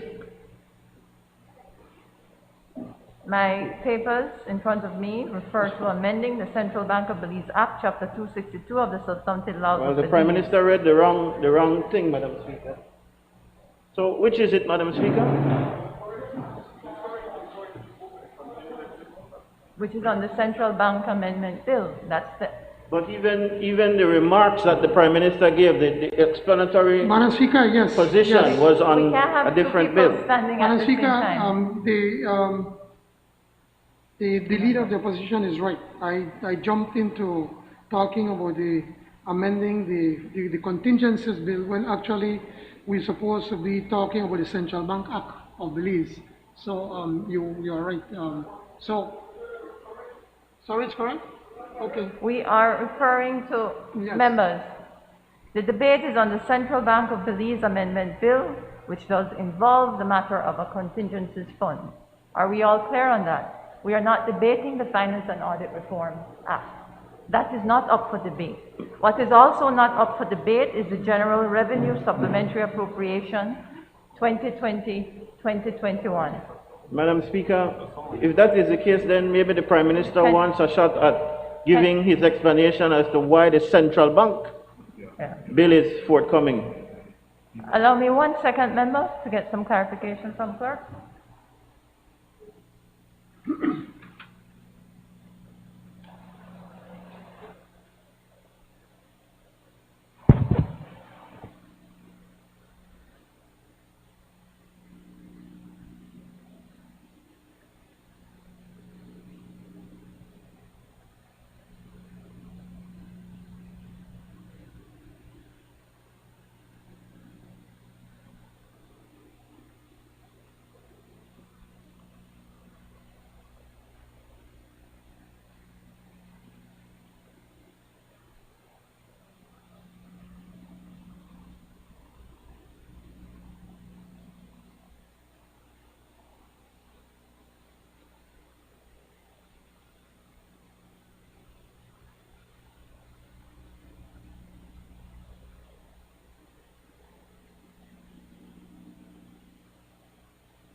Yes, Madam Speaker, if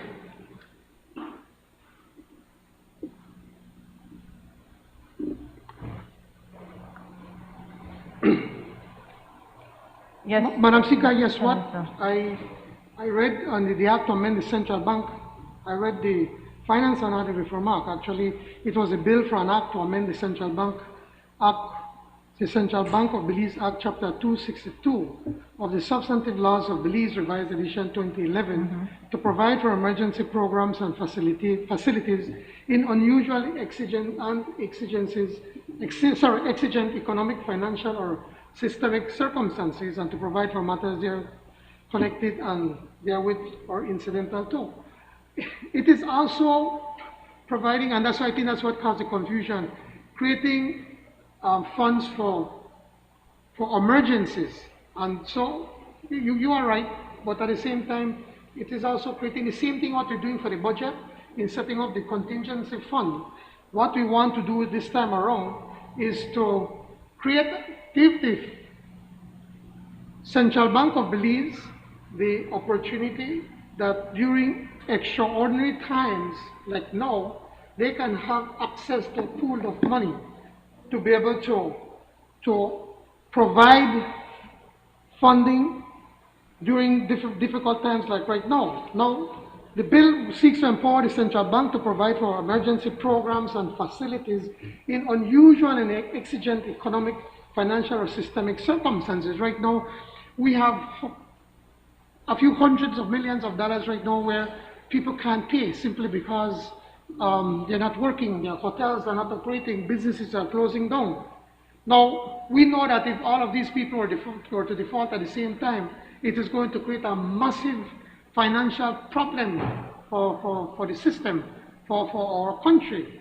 So we are making these amendments, but whilst we're allowing the central bank to be able to do this, their powers will be checked in such a manner that is drafted by the bill, and as such programs or facilities that will be subject to prudential standards to be set forth in the bill, and would not be able to be implemented without the approval of the Central Bank Board and the Minister of Finance. So it's not like you can have Central Bank just going off on their own. They have to be working, one, with the board and also with the Ministry of Finance to ensure that everybody is moving on the same direction.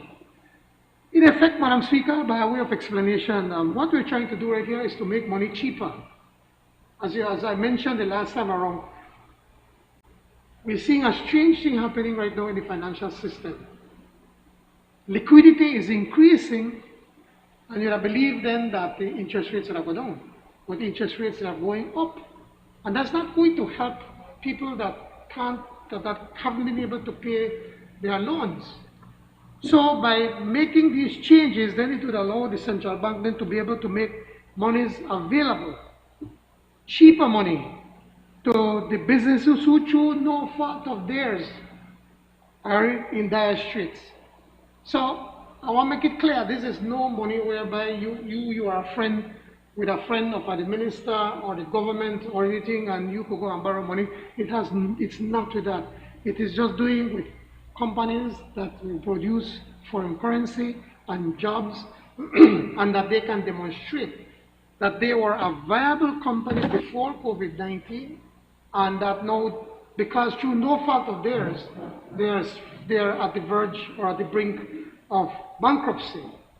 Now, what we are going to do as a government, that we are going to put a $10 million seed money from central government and put it in that fund with the central bank, and hoping that the central bank then can raise another $40 million, which then would come up with at least $50 million that will be able to assist governments, companies that help produce US dollars and jobs in agriculture, BPOs, and tourism. This is not free money. This is not money for go buy a car or a fancy car. This is to invest in the productive sector. That is why we're trying to provide more tools to the central bank. We will be also in the Committee of the Whole, Madam Speaker, proposing another amendment to the central bank bill, which is we have to increase the overdraft facility from 8.5% to 12%. And why is it that we're doing that? Well, the overdraft that the government has at the central bank is based on the revenues that the government collected the previous year. So this 8.5% that they have was based on the revenues that collected between 2019 and 2020. Now we know that the revenues from 2020 to 2021 has contracted for government by over $300 million. We are going to collect a little over 800 million. And if we want to be able to keep within the law and to keep within what the approved overdraft standard, the approved amount that the government has already spent, then we will have to increase the percentage, and we're increasing it to 12%. That's all we're trying to do to be able to keep within the range of monies that the overdraft has already been increased. Because if we don't do that, then we're going to be bursting the limit of the overdraft.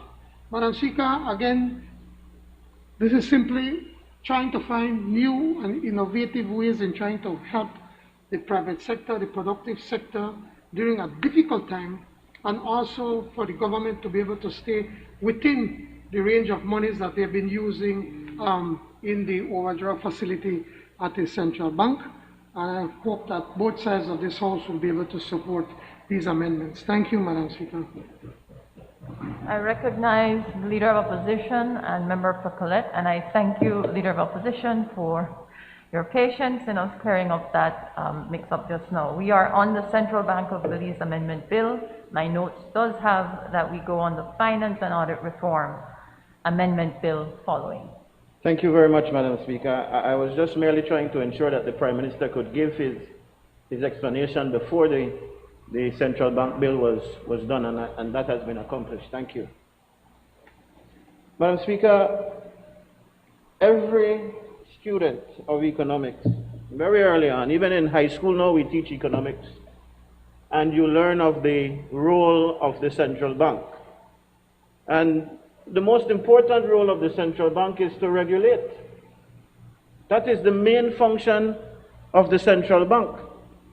And when that function is called into question or diminished, and maybe the best way to put it is that the banking world is a game, and you have players and referees. The regulator is the referee, and the regulator is watching what is going on. But when the referee, Madam Speaker, gets in the game, if it's football we're talking about and the regulator starts to kick the ball, we have problems. When the referee starts to play, we have difficulty. And that, Madam Speaker, in very layman's terms, is what this bill seeks to do, and that's the concern that we would have. Madam Speaker, the bill proposes a section 67 and 68, and as the Prime Minister mentioned, this creates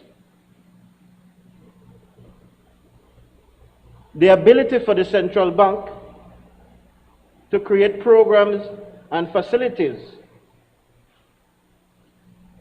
As section 67(2) reads, the programs or facilities that may be established under subsection 1 include, and they list, the purchase of financial assets, including debt or equity instruments or other securities from any participant in any program or facility, the granting of credit facilities to any participant in any program or facility, or the discounting of notes, drafts, bills of exchange, and securities for any participant in any program.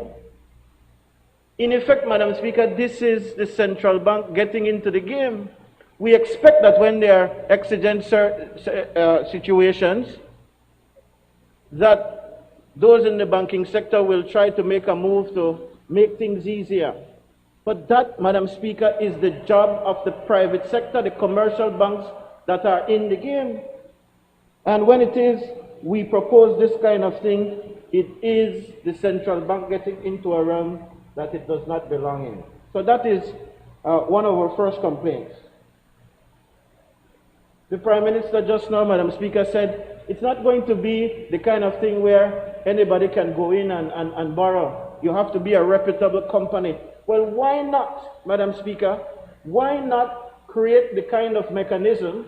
And if you want an example of what can be done, you pay keen attention. Your members earlier were speaking about the former Prime Minister.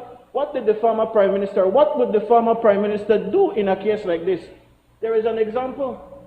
He created, Madam Speaker, a national bank where the government's funds could be put in, and these kinds of intervention programs could be done.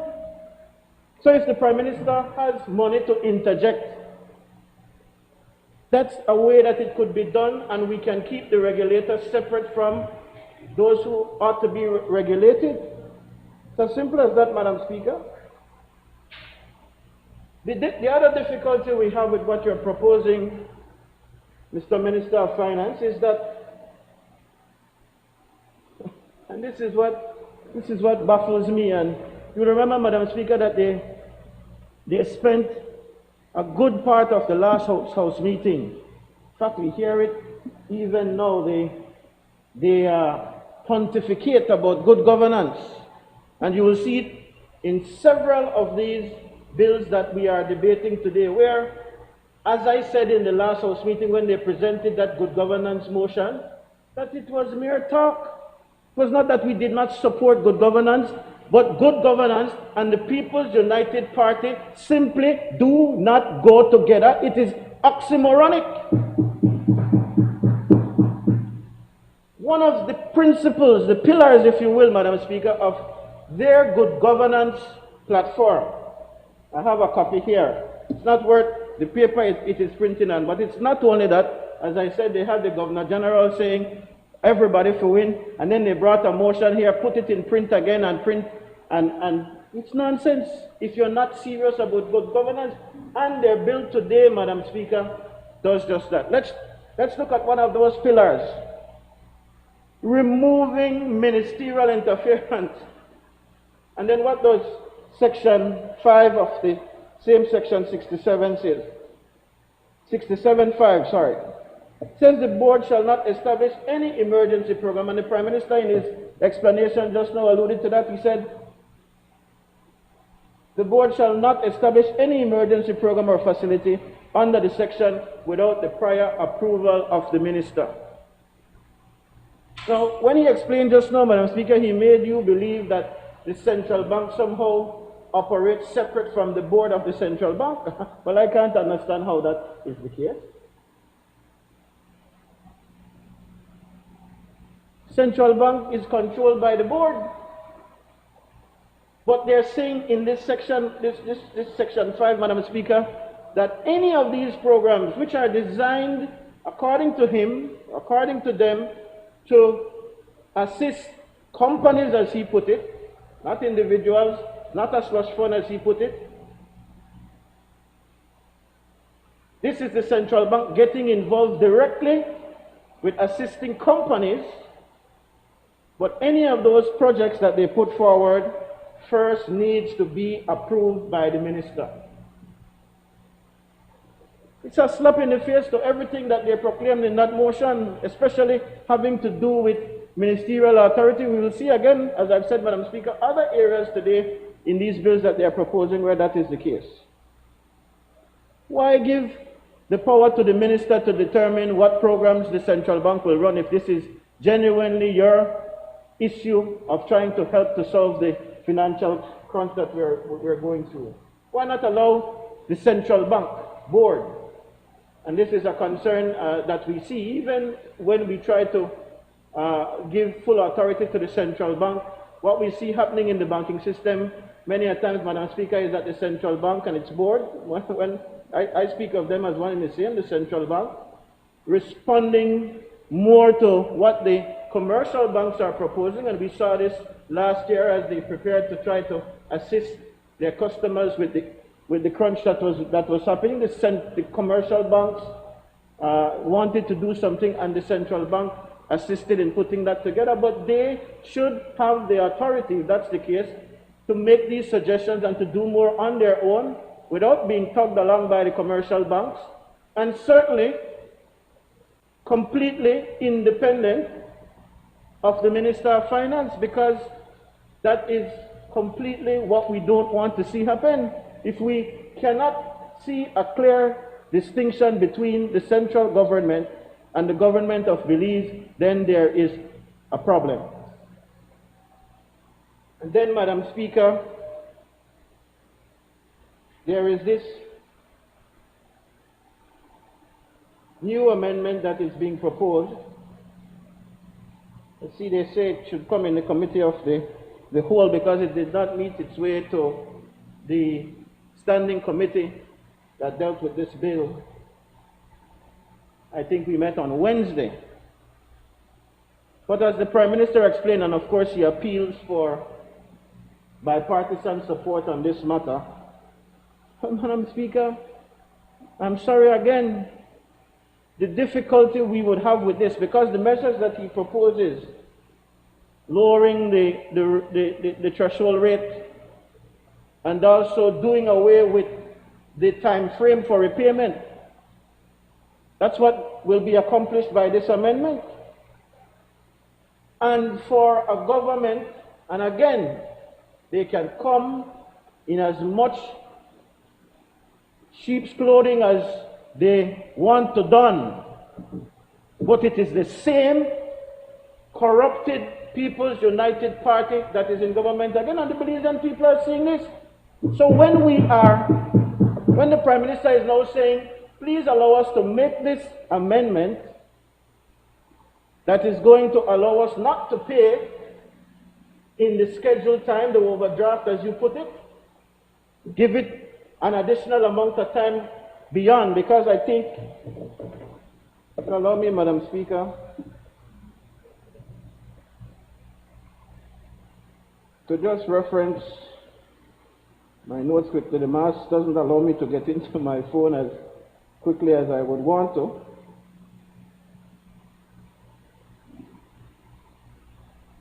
But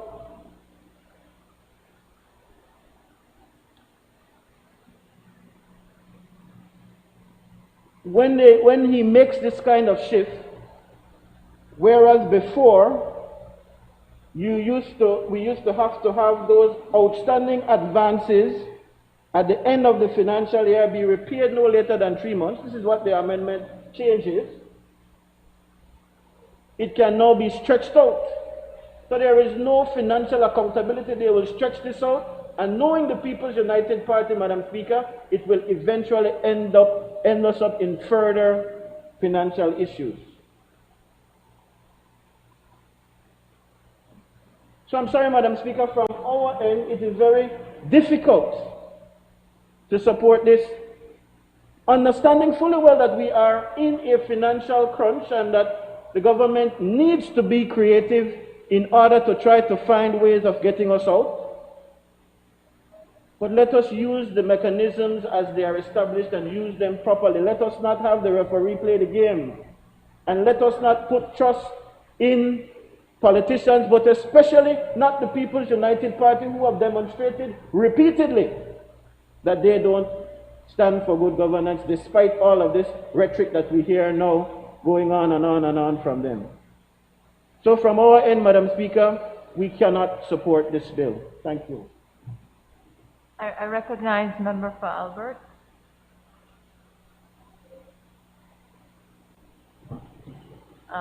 Thank you, Madam Speaker. I would like to associate my comments with that of the leader of the opposition.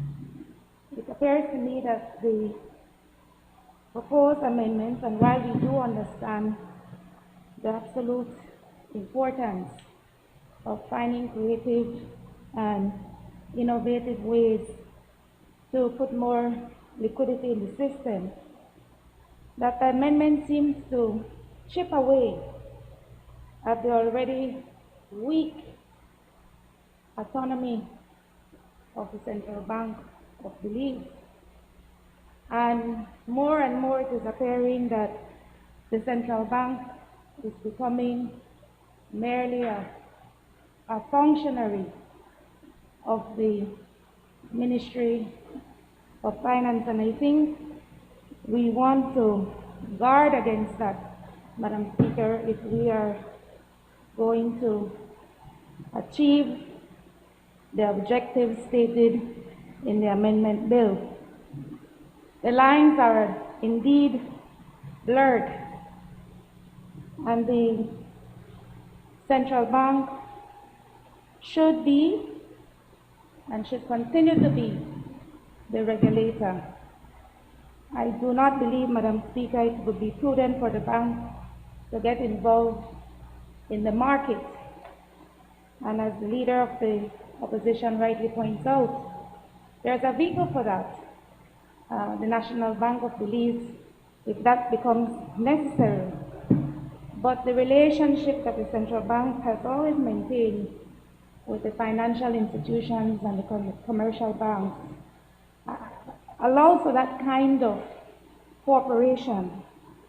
And so I would like us to be very mindful of how we proceed as it relates to diluting the independence and the autonomy of the central bank, as well as creating the enabling environment, Madam Speaker, for the bank to become a player in the market.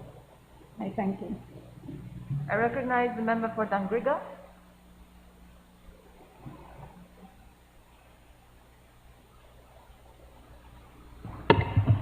Thank you, Madam Speaker. Thank you for the opportunity.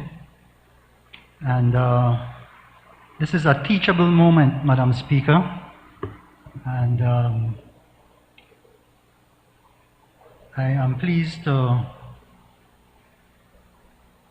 share some of my knowledge, and I'm hoping to do so in as humble a way as possible, so that our colleagues on the other side could maybe learn a little bit of economics. But before I do that, Madam Speaker, I want to commend Prime Minister Briceño and Minister Koi for putting together really a truly innovative bill that has the promise to move our country forward and assist the people who need it most. And before I talk about a little bit about economics, let me maybe make the connection for our Belizean public, the people who might think that this conversation is highfalutin and is of a high level that the person on the ground cannot understand. So if you'll allow me, Madam Speaker, I just want to, in support of this bill, give some pointers that the people on the ground could understand. First of all, it's a bill that is very targeted. It is targeted primarily to entities and sectors of our economy who are going to be earning foreign exchange, and certainly the connection is as follows. When we will see entities, for example, in tourism and agriculture benefiting significantly from the passage of this bill. But this is what happens. As Prime Minister mentioned earlier, this will assist tremendously in reducing the costs of operations of many of the businesses that are suffering deeply because of COVID-19 pandemic, the impact on the economy, and also the recession that we were already in before COVID. So as costs go down, they are able then to increase their production. And at the same time, part of increasing their production, Madam Speaker, means that they will be able to increase employment. And as we know, many of our people across the country are suffering right now from unemployment or underemployment.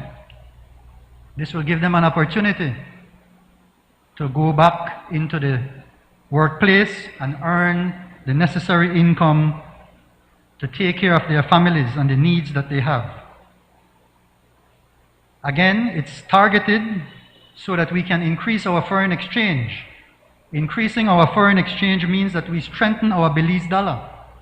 And that's very important as we go forward, recovering from both the COVID pandemic and the previous UDP administration pandemic that we had for 12 and a half years.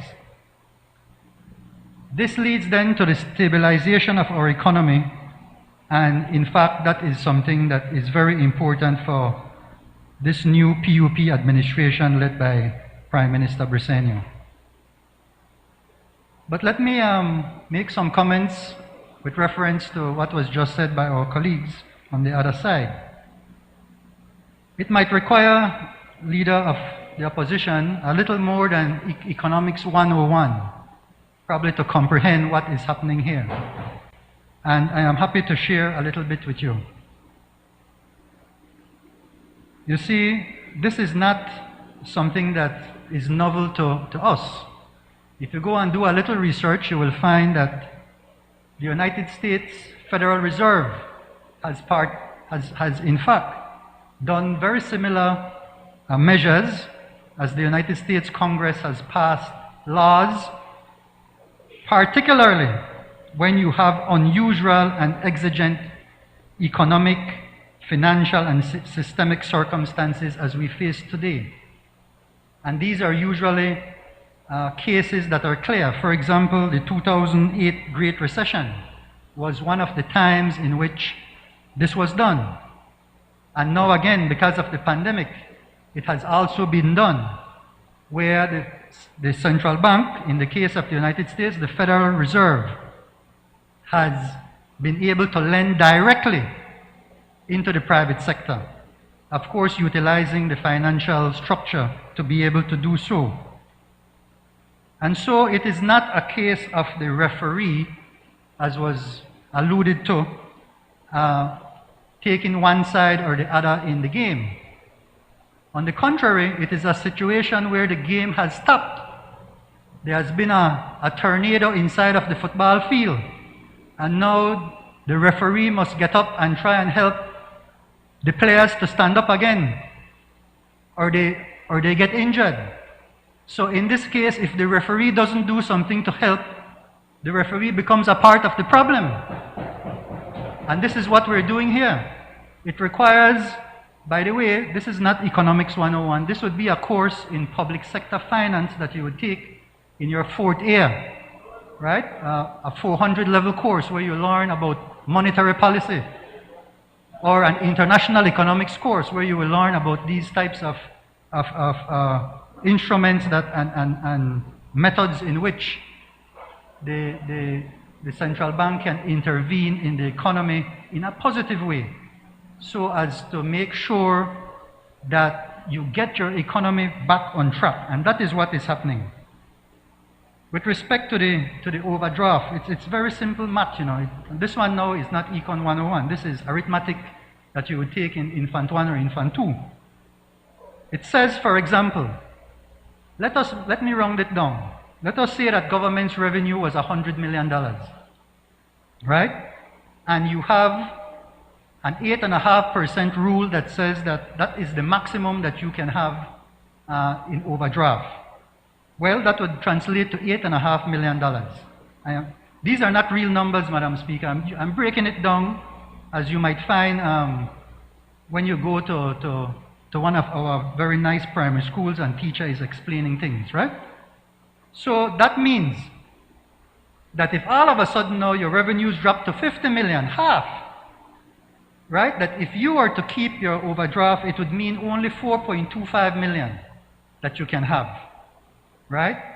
But the scenario is that you have 8.5 million, so you're out of the rules. You're violating the rules if you continue to do that. So what is happening here is that is being corrected by increasing the threshold so that you can get back to the level that is allowable. That's all that is being done. There is nothing sinister about it. It is just using very basic arithmetic to correct a problem. So, Madam Speaker, thank you for the opportunity to share this with our colleagues from the other side, and I certainly give 100% support to this bill. Thank you. I recognize the member for Orange Walk East.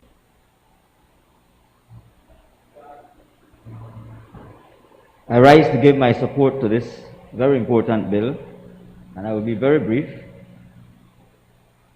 This bill basically, Madam Speaker, is seeking to create a new monetary policy tool that the central bank can now use to assist in the economic recovery process. This bill, Madam Speaker, will create the ability of the central bank to inject through special programs and facilitate cheap liquidity into the system on a targeted basis. You see, Madam Speaker, on the other side, they may want to say that the system is already liquid. But as the Prime Minister rightly pointed out, from a practical standpoint, it is not liquid if it is only available at higher cost. What businesses need in this country at this time is cheap liquidity. We need to ensure that business can function, that there is access. So Madam Speaker, I listened to the leader of the opposition earlier on this, when he got up to speak on his opposition to this bill, talking about good governance.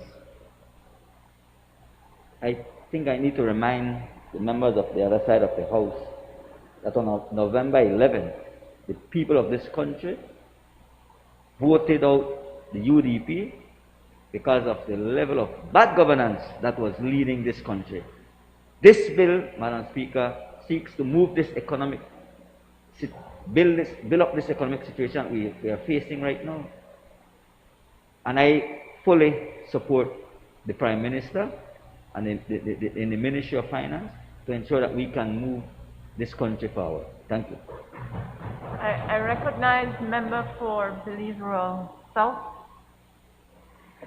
Thank you, Madam Speaker. Good afternoon, everyone. I rise also in support of this amendment bill that is being passed, and I want to congratulate our Prime Minister. And I am actually excited that such a bill is being passed so early in less than 100 days. And I want to rise in support and also to bring across the other side. And I want to refer to what the member from Colette mentioned, that he was trying to caution the nation that be careful that the central bank is not getting involved and trying to get into the race with the private financial institutions. However, everything that we read right here is simply what we are trying to pass is regulations that is going to tighten up in terms of how the banking policies are being carried out in this country. And we can debate in all details, but in parliamentary parlance, I believe it is important that we owe a responsibility to our people who are listening, who are feeling the pinch, who are literally cannot pay their bills, many businesses going down. And I'm talking not only from my area, from Belize Rural South, but across the nation in the tourism sector, as well as the agriculture sector and other different sectors that involve the economy. What we are seeing here is basically just some good, prudent monetary policies being passed across. And this is where I want to make it clear to many people when they ask you this question, when they come and says, Mr. Paris, what is really, everybody likes saying PUP and UDP being the same thing, both political parties being the same. But here clearly is where we differ fundamentally. And I'm hoping that the member from Colette or his party may not be singing the tunes of just the private financial institutions. What we from this side, we from the People's United Party, and this is where I subscribe to this philosophy, that we must cater towards our people, that they must have access to money.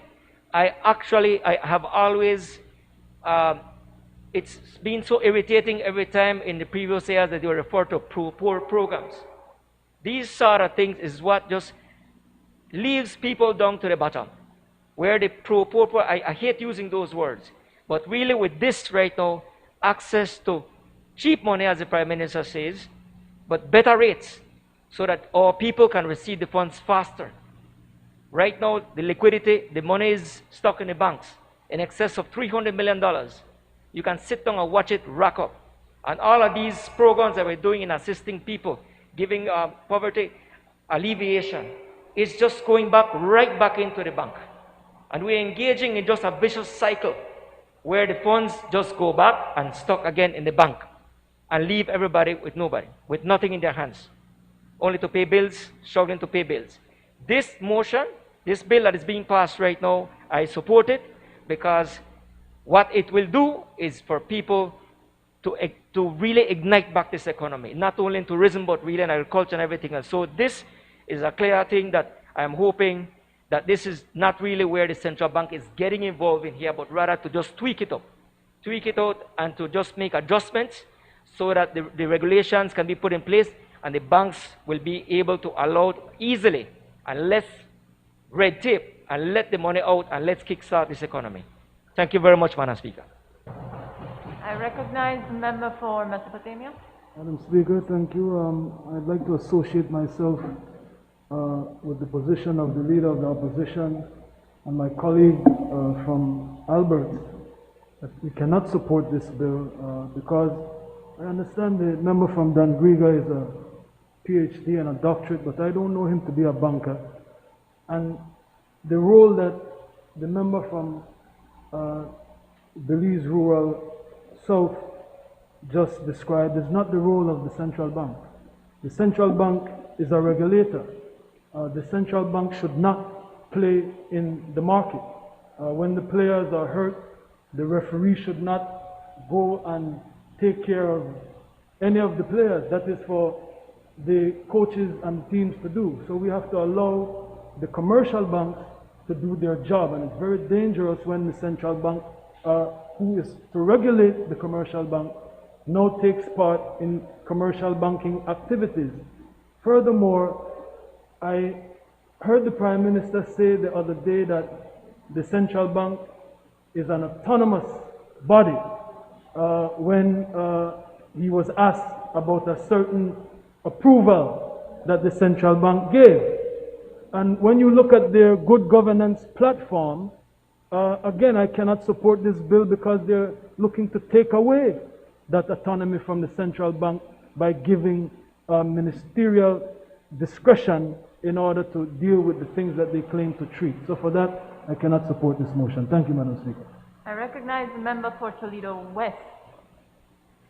No? I thought you had your own. Thank you. It's Toledo West, member. Madam Speaker, I yield to member from Freetown. Noted. Member for Freetown. Thank you very much, honorable member. I'll be very, very brief, Madam Speaker. I rise in full support of this bill. And it's shocking to me, Madam Speaker, to see the absolute lack of understanding and knowledge on the other side of the House.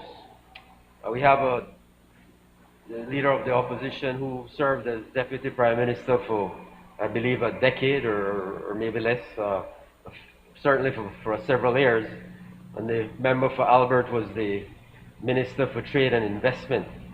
Yet they seem to have a complete lack of understanding as it relates to the role of the Central Bank of Belize, and an absolutely lack of understanding as it relates to what this amendment bill is proposing to do. But just for clarity, so that the Belizean people are not confused, you can just take a very quick look at the Central Bank website, and it states there the mission of the Central Bank is fostering monetary stability that promotes the growth of the economy of Belize. That's the mission of the Central Bank.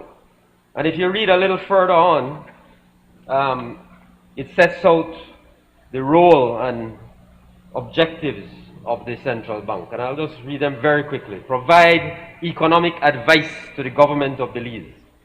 provide banking services to the government of Belize, issuing monetary notes and coins, buying and selling foreign exchange, managing Belize's foreign reserves, acting as a fiscal agent to the government of Belize. Importantly, facilitating securities market transactions. That's a stated objective of the Central Bank of Belize. Administering monetary policy. And finally, the last one, very important, the only one they seem to know, supervising and regulating the financial system. That is the last one. Very important, but it is the last one. So, Madam Speaker, as all of my colleagues have said, as the Prime Minister pointed out, this bill is about, it's about creating new monetary policy tools for the Central Bank of Belize to assist the government of Belize to create these facilities, such as, for example, we could, for example, create an agricultural credit facility or a tourism credit facility, because we know that these sectors of the economy are critically important to the bounce back of the Belizean economy. And what we need to do as a responsible government is to ensure that we can inject finances into these sectors. And this is one of the creative, innovative, fast ways of getting that done. So it's all about jump-starting the economy, Madam Speaker. And as the Prime Minister pointed out, the government intends to jump-start it with some seed capital, and the objective is to try and raise some additional funds which will form a pool of money available for these purposes, available to the productive sector, available for us to stimulate the economy during this very, very serious financial crisis we're facing, brought on, as my colleagues have rightly pointed out, not only by COVID, but by 12 years of waste, abuse, and corruption. So thank you, Madam Speaker. I recognize Member for Toledo West. Thank you very much, Madam Speaker. Madam Speaker, I rise in full support of this amendment bill that is before us, Madam Speaker. Madam Speaker, I want to start off by saying that it always amazes me to see the hypocrisy of the UDP on the other side. None other than the leader of the opposition and his members standing up in this house and crying, where are the jobs? Where are the houses? Where is the food pantry? So I want to say to them, Madam Speaker, how do you expect that this government is going to deliver the goods and services when you have left this economy in a battered state, Madam Speaker? The hypocrisy of them. They very well know that they were the engineers of this failed economy, Madam Speaker. 12 long years, as my colleagues have said. What did they do to grow this economy? And I believe that it is important for the Belizean people to understand that this is by no accident. This is no mistake. Yes, the pandemic has contributed, for us to be in a worse situation, but this was designed by the UDP. 12 long years. They spent millions, in fact billions of dollars, Madam Speaker. And I want to remind the Belizean people, and I want to remind the UDP, that they had an opportunity, Madam Speaker, over $450 million from Petrocarib. Over 650 that was left in oil revenue, Madam Speaker, combined over $1 billion spent recklessly. What did they do to grow the economy, Madam Speaker? If they were prudent in managing and growing this economy, Madam Speaker, regardless of the effects of this pandemic, we would not be where we are today, Madam Speaker. So the blame has to be put squarely at the feet of the UDP. And they must understand that. And I want to say, Madam Speaker, that I'm convinced that the Belizean people are seeing through their hypocrisy. Madam Speaker, this bill, as many other speakers have said, allows the opportunity for creativity, for support to the productive sector. This is very important. This government, Madam Speaker, was elected on a mandate to serve the people, to be creative, to grow the economy, to ensure that the lives of our people would be bettered. That is the mandate that we were elected on. And we have a responsibility, Madam Speaker, to deliver on that mandate. And that is why the Prime Minister and this government, Madam Speaker, have seen it fit, have seen it necessary to bring this bill before the House to ensure that we can provide the kind of support, the kind of mechanism that will allow for the productive sector to be able to grow this economy. Madam Speaker, after 12 long years, no jobs, things are hard out here, people want, to better their lives, and that is what the PUP is all about. The PUP is not about giving out handouts. This government, Madam Speaker, is about creating opportunities so that people can live a life of dignity. And that is what we want to do, Madam Speaker. So I support this bill, Madam Speaker, on the basis that it is going to help in promoting and growing this economy. It is going to create new opportunities for Belizeans to be able to have jobs. It is going to create the opportunity for us to recover from a stagnant economy that was created by the UDP. So on that basis, Madam Speaker, I offer my full support to the bill that is before us. I thank you. I recognize the member for Corozal Southwest. Madam Speaker, first of all, I want to give thanks to my constituency, for supporting me for the second time to be on this honorable house. I fully support this bill that the PM brought on this honorable house. Why? All of my colleagues have been mentioning about working problems, the labor problems. Thanks to this government, the free zone is open, creating more than 800 jobs that the people wanted from since the COVID was on.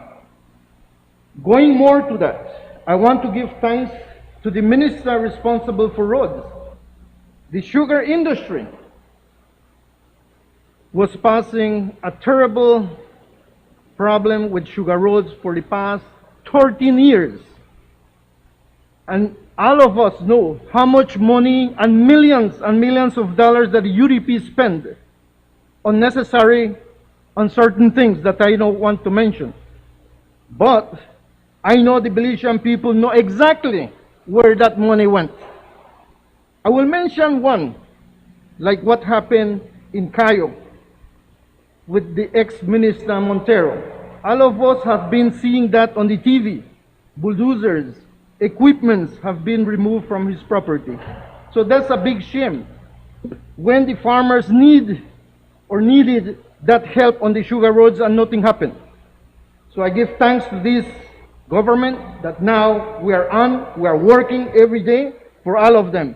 And this is not about PUP or UDP. This has been helping everybody.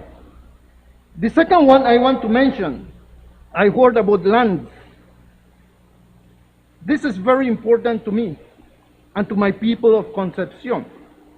There was a reserve property that belongs to the village council. The same member of Corozal North gave it to a certain person, and that reserve was from 1981, and he gave it on December 9th, 2020. So that is very important to me because the people are suffering with this water problem. And I spoke to my Minister of Rural Development that we are going to put that tank, and we are finding that money because I know this government and my Prime Minister will fulfill that promise that we did during the election time.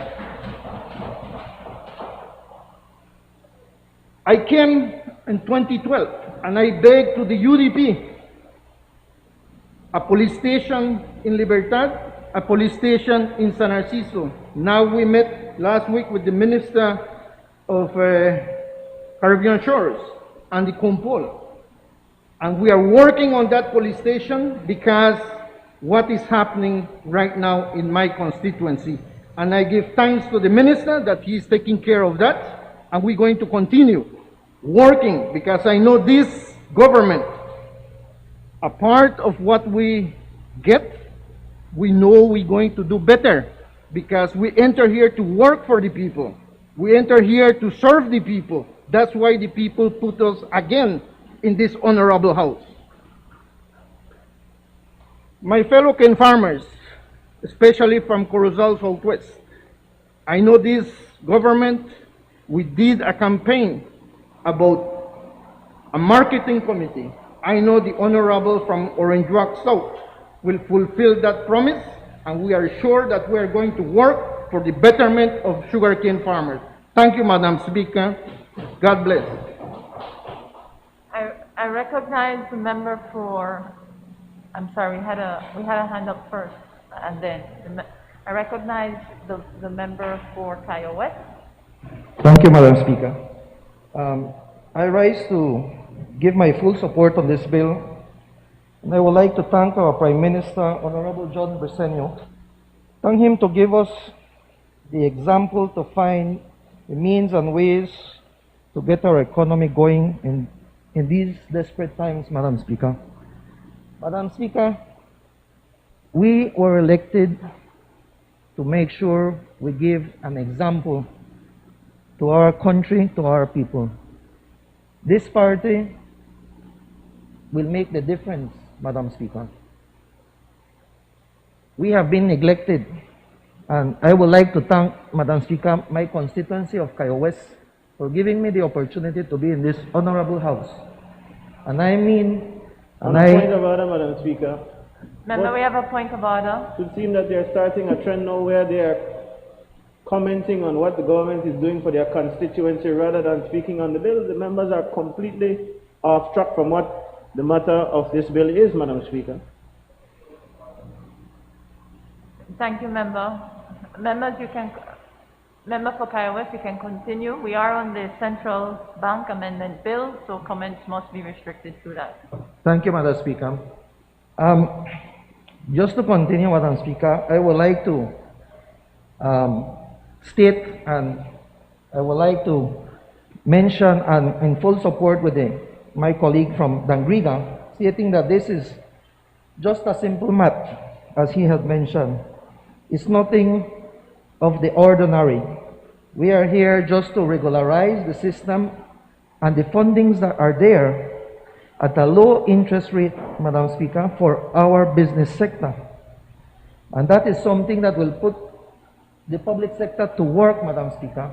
And that's the reason I am in full support of this bill. Thank you. I recognize the member for Sank Creek West. Madam Speaker, I rise to support the bill presented by the Prime Minister. I think it is a bill of wisdom.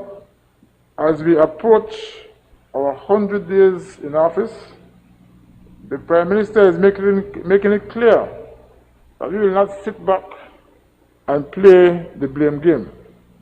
Even though we know that the past administration has done wrong to this country and to the people of this country, we have to look forward to see how we can make betterment for the people of this country.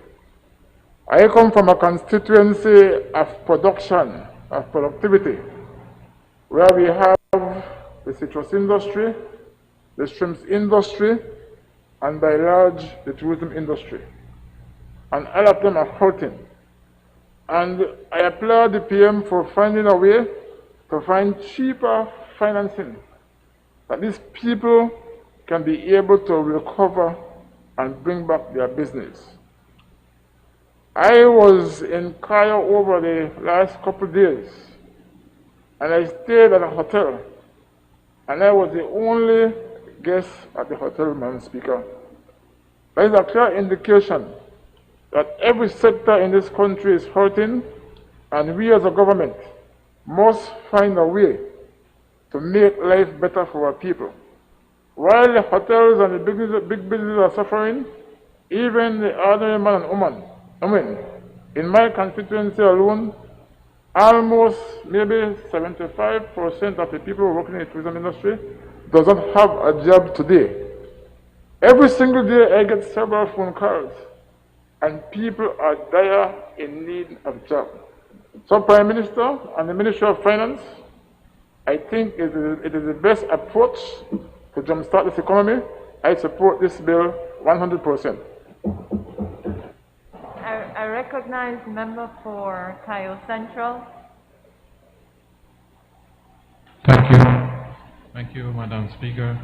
I rise in support of the bill to amend the Central Bank of Belize Act presented by the Honorable Minister of Finance. Indeed, we need a contingency fund. I am representing one of the small farmers constituency in Cayo Central. We have farmers who are yet to receive assistance from the drought that was experienced in 2018. Had we a contingency fund, we could take care of these needs as they would arise. Member, just want to make sure we are not on the contingencies fund yet. That's the next debate. So we are debating the central bank amendment. Contingencies fund is on the next debate. I apologize. Yes, I support fully that we need to have funding where we can assist in different economies, the economical industries in our areas. We have at the moment people like my colleague from Stan Creek was saying, hotels closing down. Some of our employees have been called back to work and now they're being sent home. So we need, I am fully in support of the bill presented by the Honorable Minister of Finance so that we can bring back the economy to a stand. Our economy is presently at a very slow pace, and I am in full support because we want our Belizean businesses to come back. We want to create jobs for our people of our country. So I am in full support of this bill. Thank you. Recognize the member for Fort George. Good afternoon, Madam Speaker. I rise to support this Central Bank of Belize Amendment Bill, Madam Speaker, and I'll be very brief because the members on our side have explained very well why we need this bill, why we need this emergency program and facility fund from the Central Bank.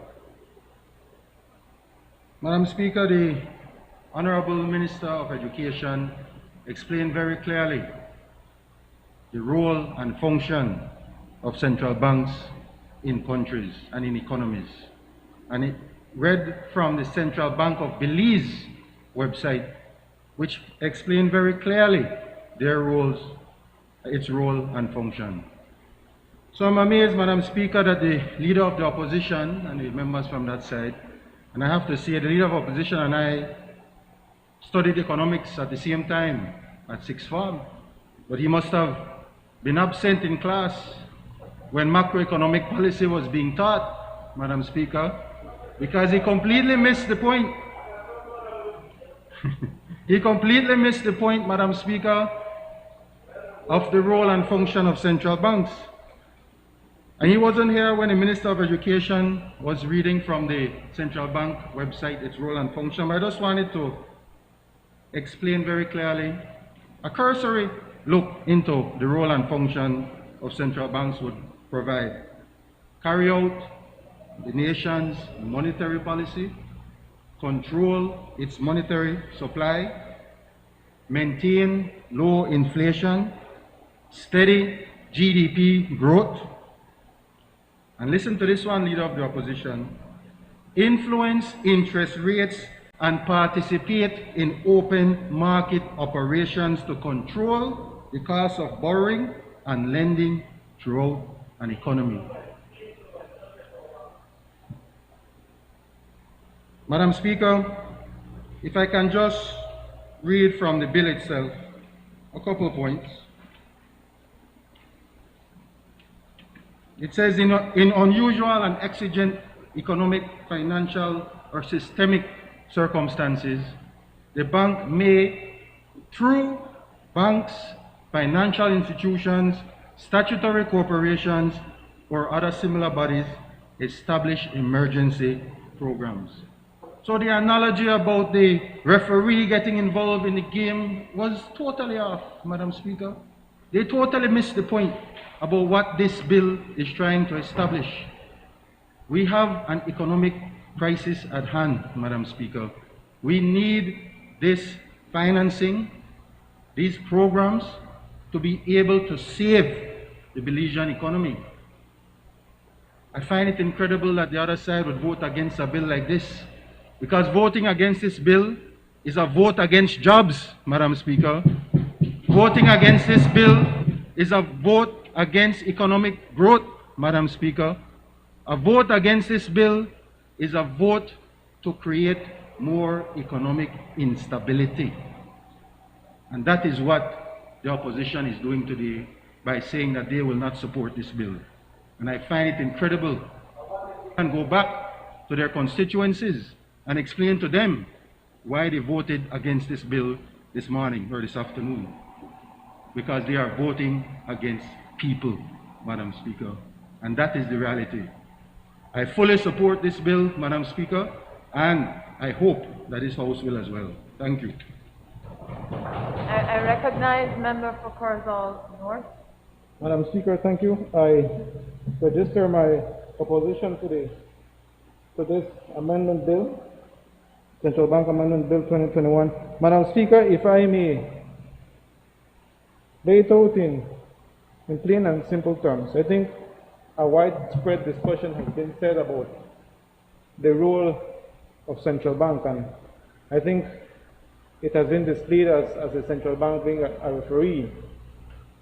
When you look at the scenario, and I could fully understand that we are under a crisis and that this is a very straining situation for the economy of Belize, not only Belize but the entire world. But when we're speaking about the central bank having an overall responsibility for the monetary situation of any particular country, and when we're speaking about policy decisions that have to be taken into consideration, you cannot have a body as the central bank to take over the responsibility of lending. It begs a lot of questions. It begs for a lot of considerations. And one of the primary concerns that I have is that whenever you engage the central bank from being an overseer, from being a monitor, to being one more bank in the system, it begs the question as to who is going to monitor who gets what. It's going to beg the question as to who gets these loans. And in the event that the loans fail, are we speaking about a central bank being a bailout? Who's going to be responsible for these losses? Are we exposing ourselves to having taxpayers lose? Are we exposing taxpayers' money to the extent that if a loan goes wrong and it's not payable, it's going to come out of the taxpayers' money so that businesses can prosper or can get a loan and eventually not pay? These are the kinds of things that we have to consider. In my opinion, if you're a referee, your primary responsibility is to be a referee. If at the end of the day, the game is not going your way, it is the responsibility of the referee to determine what went wrong and what actions to take. It is not the responsibility of the referee and say, you know what, instead of being a referee, I will be a defense. Instead of being a referee, I'll become a goalkeeper. Instead of being a referee, I'll become a forward. No, there are prescribed objectives, there are prescribed rules, there are norms that you have to follow. And it is the responsibility of the referee to do his job. It is not the responsibility of the referee to take off his jersey and move on to the goalkeeper and say, I'll become the goalkeeper. Whenever we do these kinds of things, we are exposing ourselves to too much risk. And it begs a lot of questions, Madam Speaker, as to what will happen when, because we know that something will go wrong, and when that does happen, what happens next? Who's going to be the monitor to the one that should have been the monitor? And so, Madam Speaker, in my plain terms, I register my opposition to this bill. Thank you. Oh, member, I did not see you. I apologize. Go ahead. Thank you, Madam Speaker. I rise today, Madam Speaker, to support this bill that was presented by the Honorable Prime Minister. I want to just clarify some things because a lot has been said, facts that support this bill in regards to the role of the central bank. Because yes, it is to regulate, but especially in view of the recent financial crisis that has been happening, the role of the central bank has been increasing into conducting monetary policy to promote low inflation, full employment, which means more jobs. And this bill is evidently not there to make the central bank compete with the other banks, because it says it clearly here. It says in 61A, in unusual and exigent economic, financial, or systemic circumstances. It did not say that the central bank will be just another bank in the market. And it has a specific purpose. You know, it is to promote liquidity in the system in unusual and exigent circumstances. And also, if you move on to 68(2)(b), it says that it will ensure that the security for any emergency program or facility is sufficient to protect taxpayers from losses. So it is, you know, this bill is there to help us through this grave situation. Many businesses we know had to be closed because of the COVID pandemic. It's something that nobody expected in the world. It affected the whole world, and governments are taking, and central banks are taking many unorthodox actions so that they can keep their economy afloat. And we must move with the times. So this bill is a very innovative bill, and which protects the taxpayers' money, because it has rules and it has the guidelines. It says every emergency program or facility established by the bank shall be subject to limitations, restrictions, and regulations as prescribed by the board.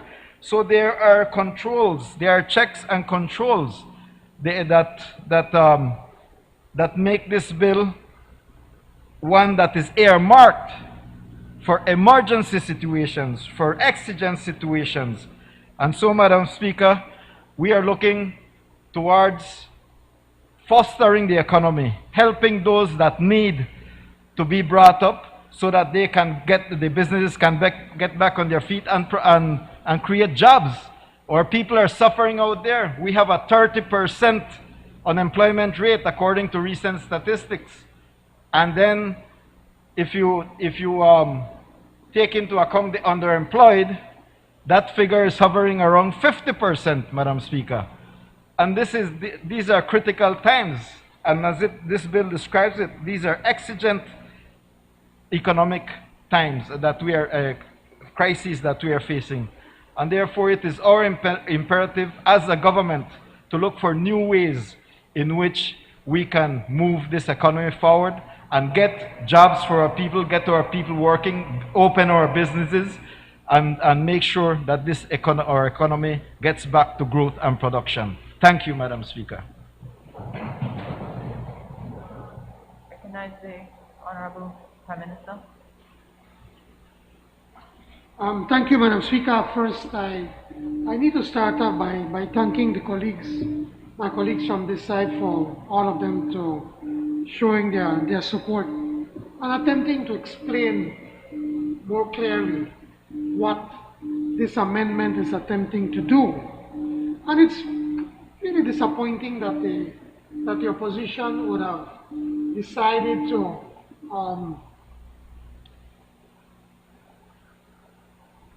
just oppose just because they feel that they need to oppose. Because they could have sat down with us and then we could have walked them through the bill and explained what exactly we're trying to do.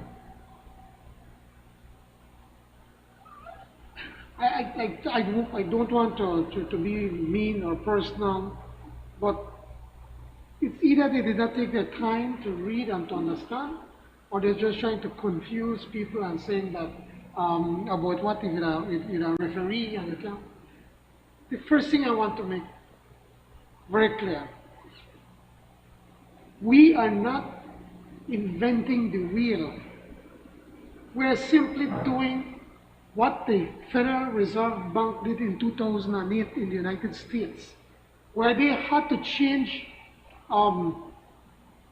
their function and ability to be able to make monies available into the system because they were in an emergency situation. Likewise, we find ourselves in that same situation. And like the Federal Reserve Bank of the United States, the central bank will not be lending money directly to borrowers. We are going to be using the financial institutions. That's what we talk about. Man, not make back and forth, man. You all mentioned the National Bank of Belize. Of course we plan to use the National Bank of Belize because obviously it will be difficult to think that the other banks may want to use that money to compete against their own monies because they are the ones that are trying to increase the interest rate when the interest rate is supposed to be going down. Now, if they want to be a part of the program, we'll be happy for them to be a part of it. We want to be able to partner central bank, to partner them with the National Bank, because National Bank broke right now. Mismanage that too. Everything will not touch and mess up. Everything. So we are fix it. But ensure now that when they do that, that there are very clear rules as to who and how they can lend the money. The central bank is going to continue to be the referee. But the central bank, they get another ball if you want that football. So that they could play with, because the ball we have right now, don't puncture. You know, I can't roll. So we have to find another way. We have to be creative. And that is what we're doing in the simplest of terms. And you went to great lengths talking about Section 67.5, that without the approval of the Minister of Finance. Well, it can't be the Ministry of Finance. You have to be a person. In this case, it's the Minister of Finance. And it does not mean that the Minister of Finance is going to say, lend money to that individual, lend the money to that. It's simply to make sure that the central bank, listen, man, I never interrupt you, man.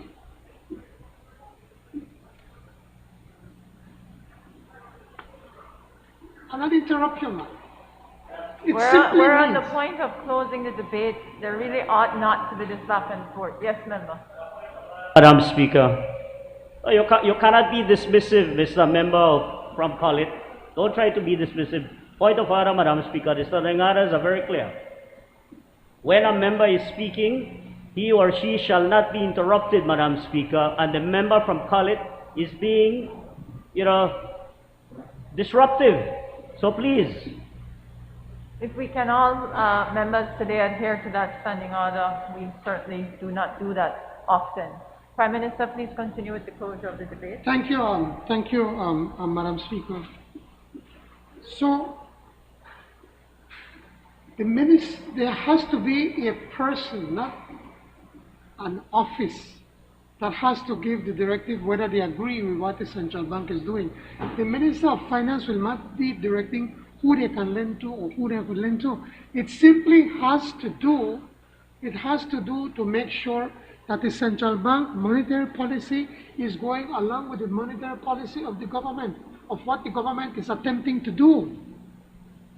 That is why we're saying that they can provide the program, the governor and her team could work up and envision and produce the program. It has to go to the Board of Governors. The board then will go through it, and then should they approve, then it has then to go to the Minister of Finance. And then the Minister of Finance will take it by own. He will go to his technical people to take a look at it and to say if it is something that goes in line with the work of the government of the day. That is why then you have to put a person that is going to say yes or no. Well, office can't say yes or no.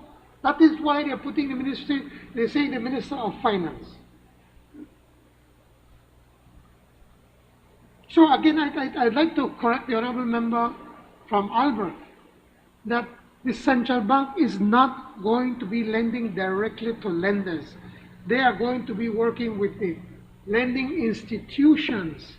And these lending institutions then will have to, if they accept that money, it will have to be lent under the conditions that are being set forth for them to lend to the borrowers. And as we said, this is simply to be able to create foreign currency, because we need to create more foreign currency in this country and to create jobs. That's why we're looking at the BPOs, tourism and agriculture. It's going to be targeted. When you talk about the overdraft, again, I think also many of our side, they get some very, very good examples as they're trying to explain to this. But the honorable member from Orange Walk North read the section where it's saying the policies and procedures established and said what it can do and it can't do. So it's not going to be a free-for-all. And see in the last point where he said, in 68 2B, he said, this fund, it is going to prohibit borrowing from programs and facilities by borrowers that are insolvent, people who may don't go and bankrupt before the crisis. So we are being very careful, we're being very prudent with what we want to do. But at the same time, we know that we have to be creative and we have to be bold. And that is what this government is all about. As to the issue of the overdraft facilities, nobody really had any serious issue with it, but I saw that the member of the leader of the opposition was talking about getting advances. Well, when you have an overdraft facility, you get an advance from your overdraft facility, and it is recorded there, my friend. So it's not like something they can't record, and they can't go beyond the amount that is set out by law, and that is what we're trying to do. Keep pretty much the same dollar amount, only that we'll have to raise the percentage so that we could keep within that value amount that we are already using. So there's nothing there. So it's the advances. I just want you to withdraw. It just want you to withdraw from your overdraft facility, my friend. That's all. That's it. And then I want to again finish off by this again to the member of Albert. We are not in any way diluting the independence of the central bank.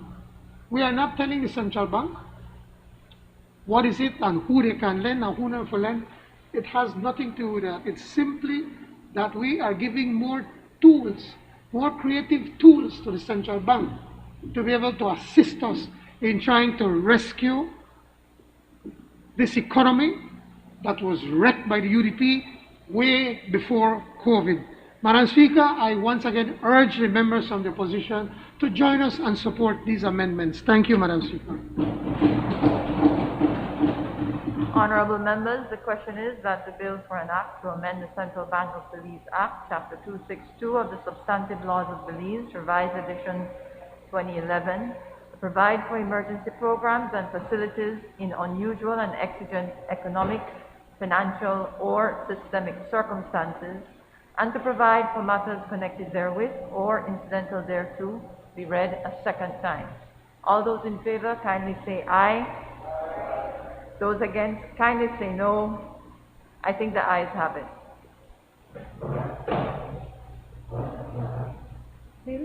Bill for an act to amend the Central Bank of Belize Act, Chapter 262 of the Substantive Laws of Belize, Revised Edition 2011, to provide for emergency programs and facilities in unusual and exigent economic, financial, or systematic circumstances, and to provide for matters connected therewith or incidental thereto. I recognize the Honorable Prime Minister and Minister of Finance, Economic Development and Investment. Thank you, Madam Speaker. I move the second reading of a bill for an act to amend the Finance and Audit Reform Act, Chapter 15 of the Substantive Laws of Belize, Revised Edition 2011, to provide for the establishment of a contingencies fund to be used for urgent and unforeseen expenditure for which no other provision exists, and to provide for matters connected therewith or incidental to. Madam Speaker, earlier on I had already explained what the contingency fund is all about, and I'm urging the support of everyone, including the opposition, on this amendment. Thank you. I recognize the Leader of Opposition, Member for Colette. Thank you, Madam Speaker. I had attempted to begin my presentation on this particular bill once before, and so I do so again, pointing out, Madam Speaker, that my friend the Prime Minister, in deferring the Supplementary Appropriation Number 6 bill, in fact causes me to think of the very same amendments, or this very same Finance and Audit Amendment, Finance and Audit Act. If I understood him correctly, Madam Speaker, what he was saying is that they will launch, and forgive me for talking on it somewhat in anticipation. I know I may walk a thin line there, Madam Speaker, but if you permit me, I do have a point to make as it relates to the Finance and Audit Act. It's a thin line. Thank you for recognizing it. In fact, Madam Speaker, when the Prime Minister defers this bill again, he deferred it from our first meeting on 8th of January, and of course, if you know the content of it, you will know that that payment was made by the previous administration, and he can have all kinds of quarrel with that if he wishes, but the government is continuous. When he defers now, he puts himself in a position where he may well find himself in breach of this same Finance and Audit Act, because as he and his colleagues, especially our friend from Kaya South, have gone to great lengths to go to court to be able to say that any such spending that is not authorized ought to be brought to the National Assembly within a specific period of time. So, in my view, kicking the can down the road, and as he has put it, he will defer it until he can properly investigate. In fact, he went further to say that the Contracts Commission that we are about to look at in a minute, once that commission is established, that they will investigate. So, I'm not sure how long is his deferral, and I'm afraid that may land him, because he is the Prime Minister now. It doesn't matter which political party was in administration, then there is a certain continuity in the government. Madam Speaker, we on this side of the House wish to make several comments on what is being proposed before us today, and we want to begin by looking at the section that is being inserted, and this is a new section, Section 10A, that as a few of our colleagues on the side, I listened to my friend, the member for Freedom, talk about me being confused. How many members, but they were following their leader. He was confused when he started off. Couldn't tell which bill we were dealing with. But this particular bill, madam, this particular insertion establishes the contingencies fund. And if you study the Finance and Audit Act, you will see that there are already some funds established in somewhat the same format like what is established here. There is a special fund, and there is also a development fund in the Principal Act. Now, this particular act then tries to mirror in as much as it can and copy some of the same terms as we go along. We see them repeated. But, Madam Speaker, we will see where that can cause some very, very grave concerns for what will come later on. So they will establish a contingency fund, 10A is proposing, and this contingency fund will consist of monies, and they tell you in 3 areas where the monies can come from. The first area, Madam Speaker, they're saying can come from monies that are appropriated for the purpose of a public emergency under Section 18 of the Belize Constitution. Now, this would seem to us to be the likely area, and I can see, in fact, even from our standing committee meeting held in the week, we got all indication from the members of the government's team that, in fact, this is the kind of thing that they would want to see implemented so that when we have a situation that is an emergency situation like COVID-19 and the pandemic, the natural disasters, all of these things, that is what we would hope would encompass this kind of thing.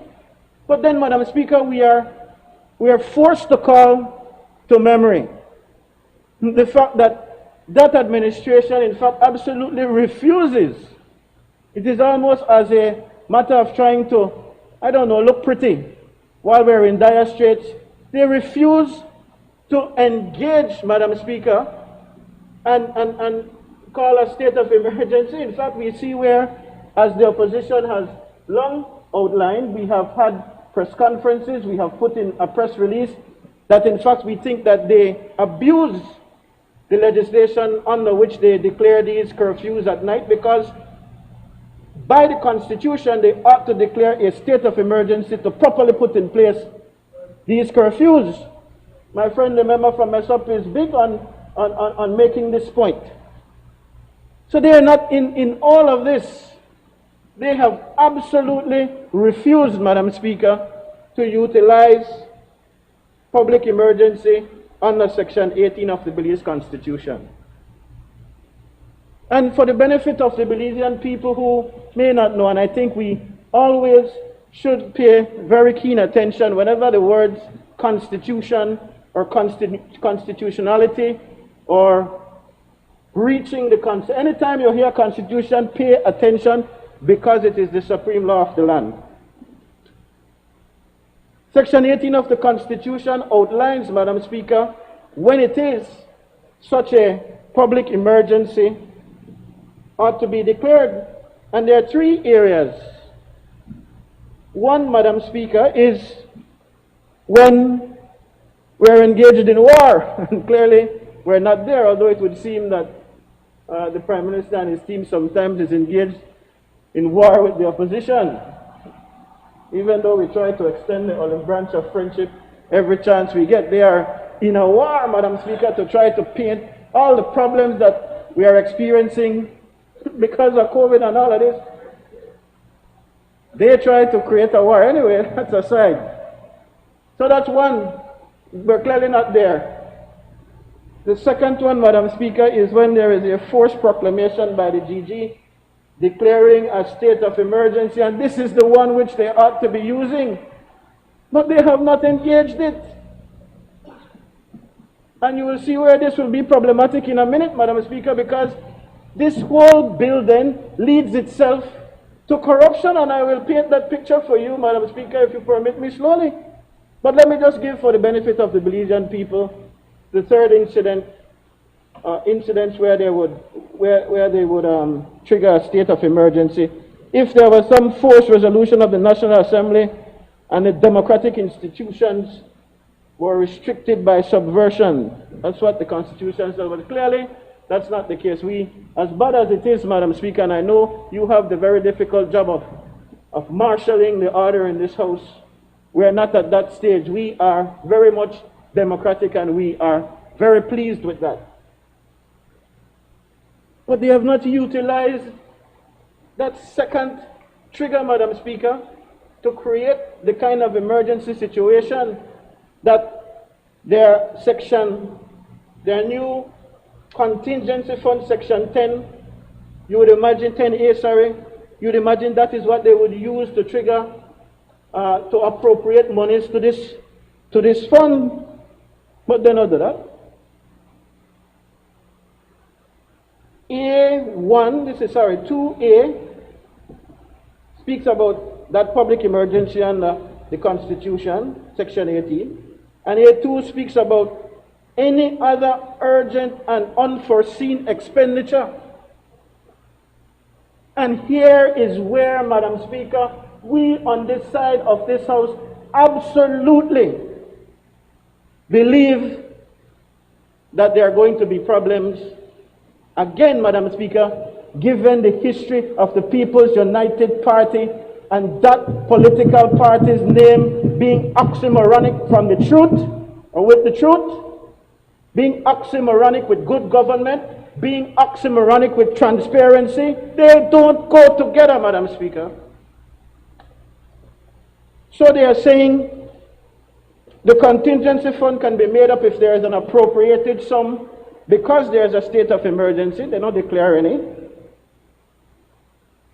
Or if there is a sum of money appropriated for urgent and unforeseen expenditure. So I'll hold that, just hold that in your memory for a minute, and then we'll go on to where else they can find money to put in this contingency fund. So we go to B. And B says, grants or loans of government for public emergencies, disaster management and relief, and other similar matters. So if we borrow money or we get a grant from a foreign entity and we get those grants or loans, but they are boxed in for the specific purpose, Madam Speaker, of public emergencies, disaster management and relief, and other similar matters. So once the money comes as a grant or loan from there, they can put it in this fund. That's what B says. But the devil, Madam Speaker, is in C. The devil is in C. Any other monies.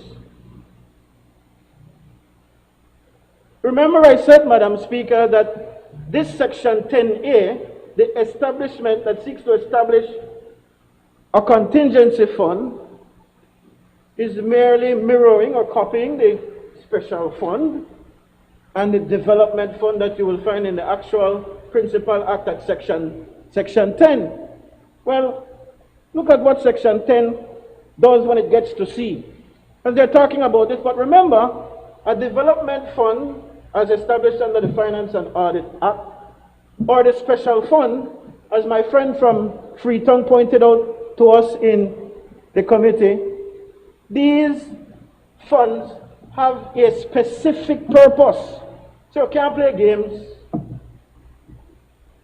If we're looking at the development fund, which is in section 10 of the Principal Act, that is for specific development purposes. So you can't play games. The money can come for something specific.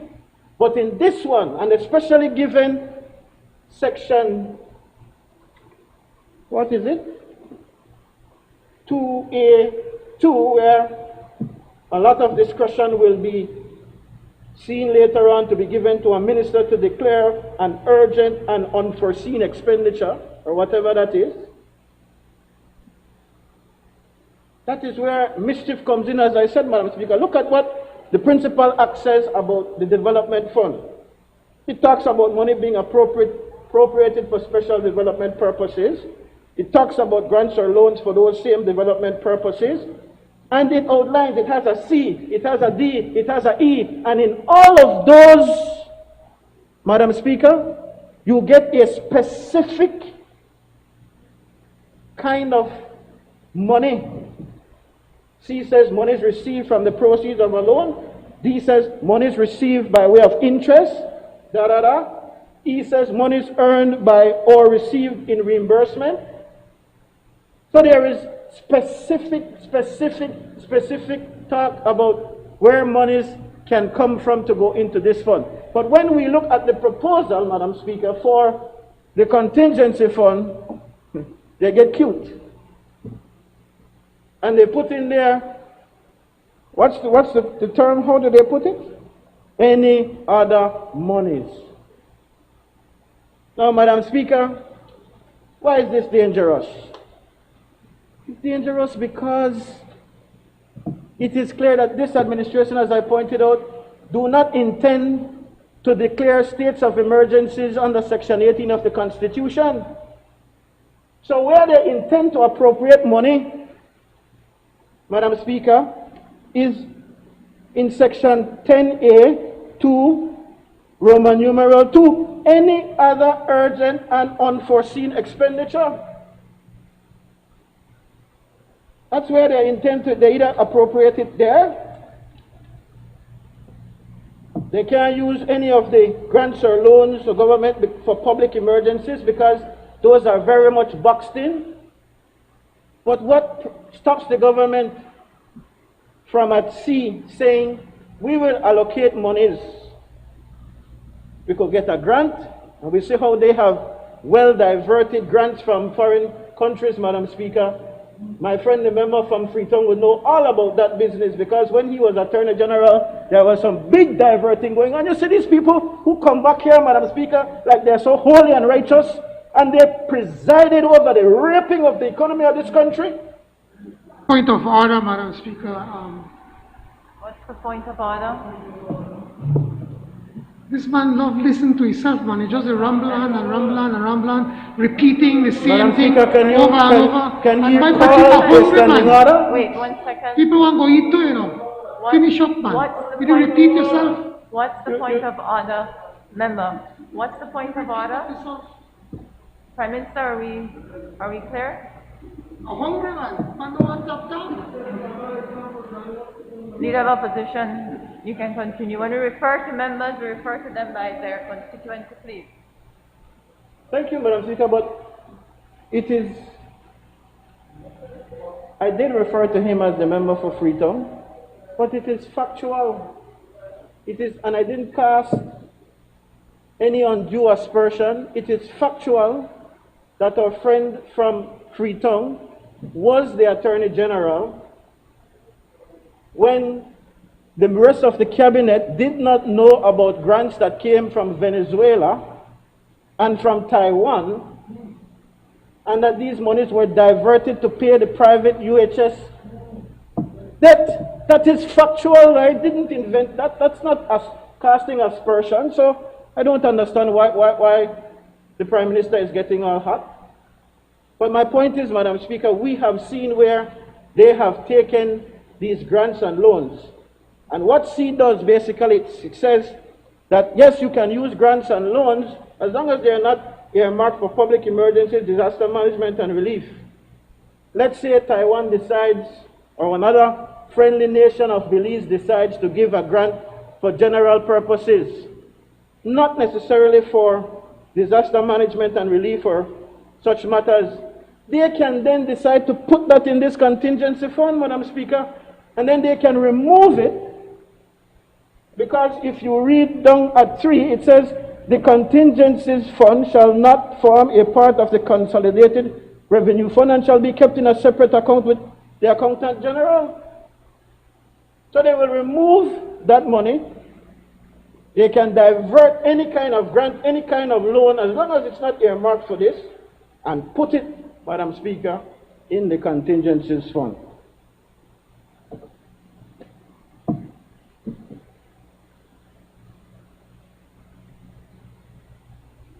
And then, Madam Speaker, if you'll allow me to return to that statement. In fact, we see where it tells you how the fund will be accessed. I'm not confused. It tells you how you will access it. You confused. You are the one who don't even know which bill we're upon this morning.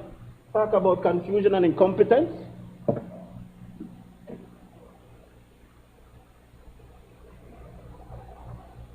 The third schedule, Madam Speaker, that is in this bill, specifies now how they are going to go about and spend the fund. That is the rules for the operation of the contingency fund. Check it out now, Madam Speaker. If we go back to the same section 10A2, they make reference to the schedule here in section 4. It says the contingencies fund shall be operated in accordance with the rules set out in the third schedule. And then 5. It says the rules set out in the third schedule may be amended by the minister from time to time by notice in the Gazette, provided that any amendment to the third schedule shall be approved by resolution of the House of Representatives. All of this now, Madam Speaker, speaks about ministerial discretion, the very same thing. I go back and make the point again. I made it in the last presentation on the central bank bill. Too much of our money issues are being left to the discretion of the Minister of Finance. You know, it reminds me, Madam Speaker, if I'm allowed to talk on sort of little matter that is related, because it's all related to our finances. I saw in the release from Cabinet this week, they had a meeting on the 1st of February, was it Monday? And then, Madam Speaker, they are talking about one point, the Cabinet was updated on the establishment of a fast-track unit for private sector investment in the office of the Prime Minister. My good Lord!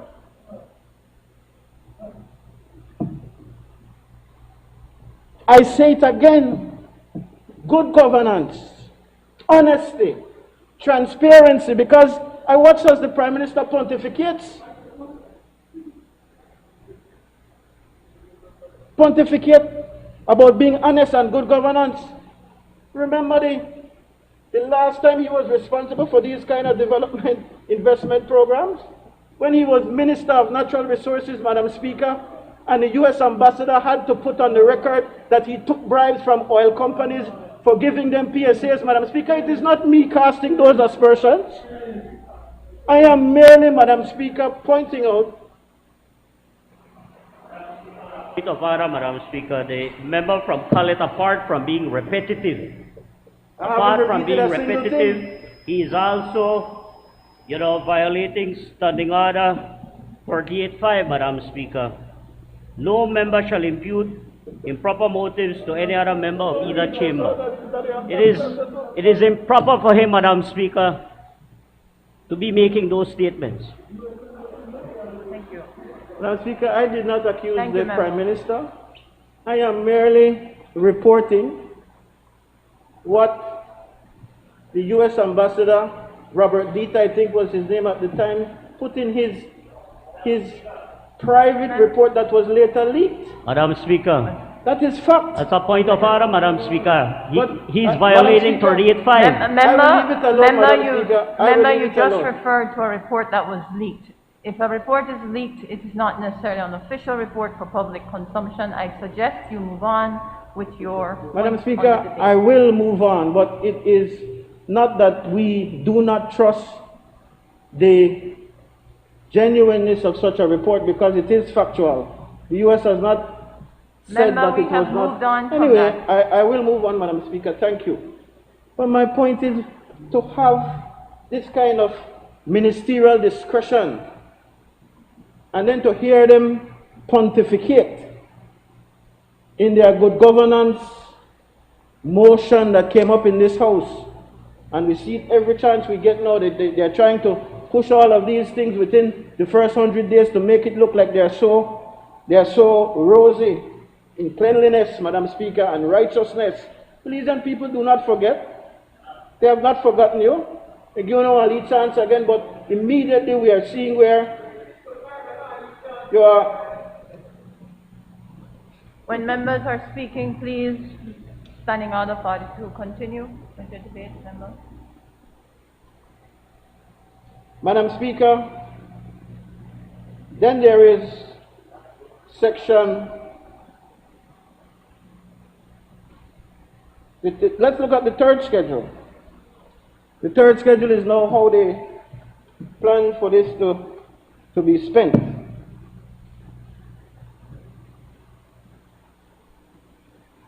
It says, no money shall be withdrawn from the fund for the purpose of meeting any expenditure except upon the authority of a warrant under the hand of the minister. So the minister will decide.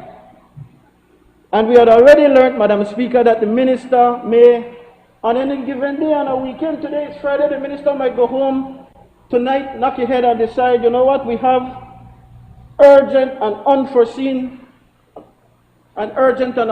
circumstance. And if you read on to under the third schedule, section 2.2, subject to the provisions of these rules, no such warrant shall be issued unless the expenditure has been authorized by the National Assembly. You say, they're catching it. This is the same language, Madam Speaker, that comes, as I've said, from the special fund and from the development fund. Fine.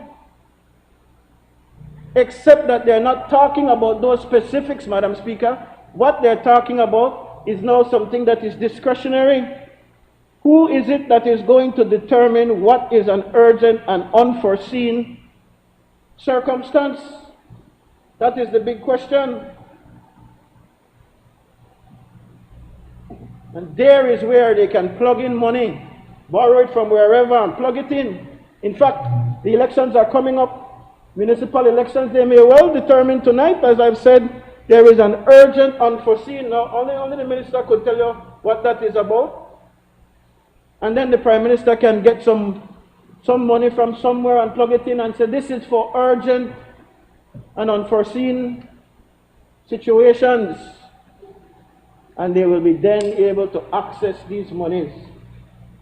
If you continue to read the third schedule, it tells you, Madam Speaker, that ultimately they will have to bring it to the House after the minister issues the warrant and he spends the money. But this is after the fact. And in fact, section 3 under the schedule speaks to the minister preparing financial year estimates of the revenue and expenditure of the fund for the next following year. But what if there were several, Madam Speaker, several incidents that the minister deemed urgent and unforeseen? And what if there was elements of corruption involved in one? Because it does not tell you that he has to break them down. Nowhere says that. So our recommendation is, if we're going to use this, let us recommend that they have to compartmentalize things so we know which unforeseen urgent circumstance produced what revenue and what expenditure when they make that report, and not bulk things together. And let us request, Madam Speaker, because this particular fund is not the same like the rest, it's not specially marked for development purpose or for some special purpose, that they must bring these things in great detail. If they don't do that, because I do hear them, Madam Speaker, the members of the Standing Committee on Finance and Economics, they did try to say that this was a move by their administration simply to fall into compliance. But you can't copy and cut. You can't copy and cut. And where you're putting something here that is completely with the possibility, with an opportunity for the kind of ministerial discretion. And again, we can't lump you all on the truth together, then we would have grave difficulty. It is not, Madam Speaker, just for the record, something that we consider altogether bad. It is just that there are too many devils in the details. And we would urge the government, Madam Speaker, to look at these points that we are making in hope that it can be made into something better. In fact, there are those who argue that what was there already works. But you see, they're so intent on trying to show up the last government that they want to do their own thing and do it their way. Well, that's fine. But when you do things your own way and do it, and you are at the same time pontificating, claiming righteousness for transparency and all of that, then you must do things the proper way. And so I urge the government to make those changes. Thank you, Madam Speaker.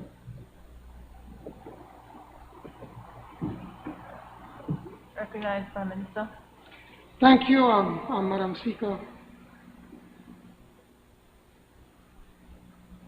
I'm trying to see where I could start because this gentleman was all over the place, being repetitive.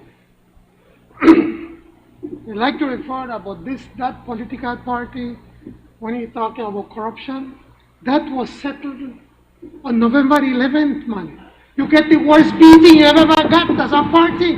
They rejected you because you are incompetent, you are greedy, and you are corrupt. That has been settled.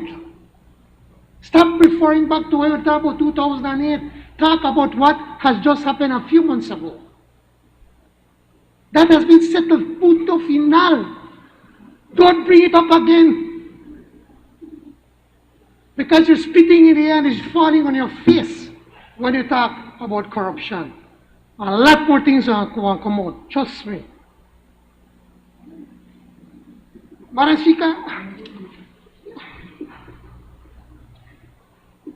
this poor gentleman, is talking, trying to, just on and on, trying to create a mountain over a molehill. And it doesn't make sense. And I'll give you one example. When you talk about other urgent and unforeseen expenditure, you know it's an urgent and unforeseen expenditure, Mr. Leader of the Opposition? In November, when he had record rains, and we flood out pretty much all of the Kaya district and the Belize district, that's an urgent and unforeseen, that's an unforeseen and urgent when everything, make a finish that, man. I listened to you, man. You know, it's another urgent and unforeseen expenditure. Remember the drought in the north when our farmers lost over $20 million? And then you said, your government said that we're going to help, or we're going to help, and you never did help. That's an urgent and unforeseen circumstances that then the government could have legally taken money from that contingency fund and helped the farmers when they needed the help.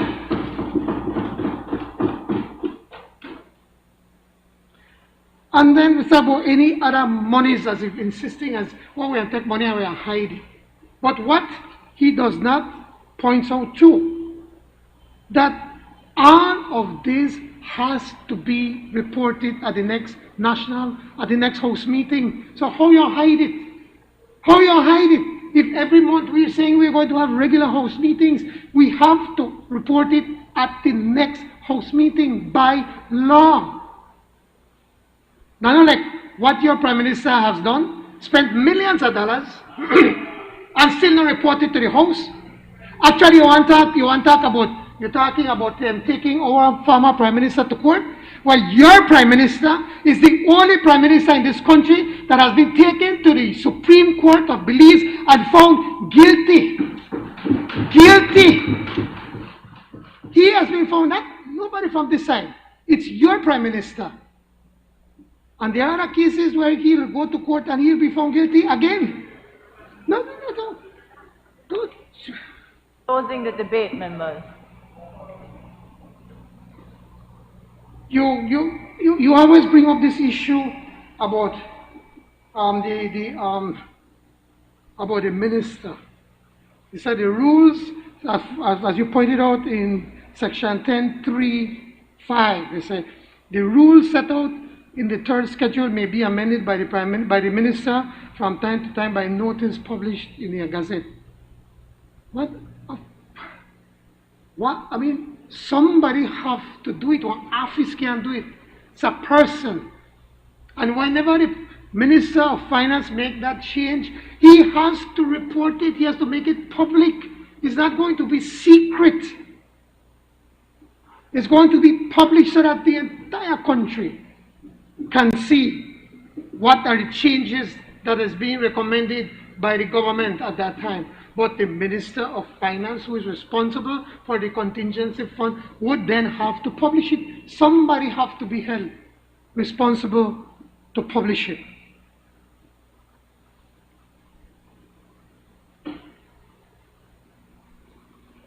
And the same thing when you go now to the third schedule and you try to make an issue over 2.1 where saying that no money shall be withdrawn from the fund with the purpose of meeting expenditure except upon the authority of a warrant under the hand of the minister. Obviously, somebody have to give the directive to be able to do that, and it has to be the Minister of Finance. It can't be the leader of the opposition. You have to be the Minister of Finance to do that. But what makes everything that you said irrelevant is when you look again at the rules for the operations of the contingency fund. When you look at 4, he said that every warrant that has been issued, you know what are the warrant, right? Mr. Leader of the Opposition? Yeah, the warrant. Yeah, the warrant that when you say, okay, I'll spend this money, it is saying that once you issue out a warrant, it must be reported to the House of Representatives at its next meeting. We can't say we issue out a warrant and then 1 year later, 5 years later, we're going to report it. It has to be reported by law in the next National Assembly meeting, the next House of Representatives, man. That is what we're calling accountability and transparency, my friend. And then it says, it goes on to say at 4B, it says that the next meeting of the House of Representatives, it has to call for consideration of supplementary estimates and shall be submitted for the approval of the National Assembly. That is called transparency and accountability. You will also have a chance to be able to debate it. That's the detail. That is what covers everything. And it makes all of your argument irrelevant, my friend. So today, again, Leader of the Opposition, I'm giving you all a chance. Let we work together, man. This is something that is enshrined in the Constitution and has never been done. We want to ensure that those special warrants that are given illegally, and that we just done, as we just said when the honorable member from Kyle South and I took your Prime Minister for spending hundreds of millions, over $1 billion. We have to take an injunction. Yes. So that stops. That is what we're trying to do. We want to stop that action. And the way you do that is by setting up the contingency fund and with the necessary rules on how we're going to manage it. And the most important thing is that when we spend that money because there is an emergency, in the next House meeting, we have to come and report to all of you in this House, Mr. Leader of the Opposition. Madam Speaker, I urge everyone in this honorable House to support this bill. Thank you, Madam Speaker. Honorable members, the question is that the bill for an act to amend the Finance and Audit Reform Act, Chapter 15 of the Substantive Laws of Belize, Revised Edition 2011, to provide for the establishment of a contingencies fund to be used for urgent and unforeseen expenditure for which no other provision exists, and to provide for matters connected therewith or incidental thereto, to be read a second time. All those in favor kindly say aye. Those against kindly say no. I think the ayes have it. Bill for an Act to amend the Finance and Audit Reform Act, Chapter 15 of the Substantive Laws of Belize, Revised Edition 2011, to provide for the establishment of a contingencies fund to be used for urgent and unforeseen expenditure for which no other provision exists, and to provide for matters connected therewith or incidental thereto. I recognize the Honorable Minister of Education, Culture, Science and Technology. Thank you, Madam Speaker. I move the second reading of a bill for an act to establish the Office of the Public Contracts Commission to monitor the award and implementation of public contracts for the purpose of ensuring that such contracts are awarded impartially and on merit, to investigate fraud, corruption, mismanagement, waste, or abuse in the award of public contracts, and to provide for matters connected therewith or incidental thereto. I recognize the member for Albert. Speaker, it has been said that if it walks like a duck, and if it is quacks like a duck, and if it looks like a duck, that the logical conclusion would be that it's a duck. I took a great deal of time, Madam Speaker, in looking at the Public Contracts Commission bill, and the establishment of this commission, as it is outlined in not only the objects of the bill in sections 4A and 4B, but also in the functions of the commission, seems to fly in the face of the call for a reform agenda that is meaningful. I'd like to, Madam Speaker, if you'd allow me to refer to the establishment of the commission.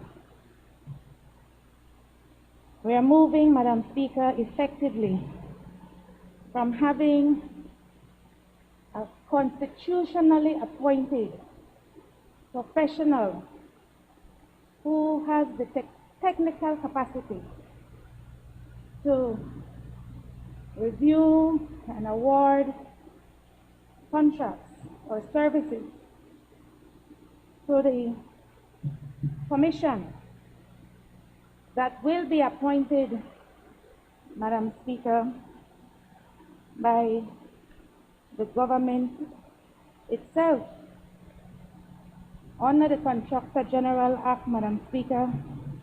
The Contractor General gets the concurrence of both houses, the upper and lower houses, and those recommendations, and that recommendation is then sent to the Governor General for consideration. But in the establishment of the commission, which is found in Part 2, Section 3, Madam Speaker,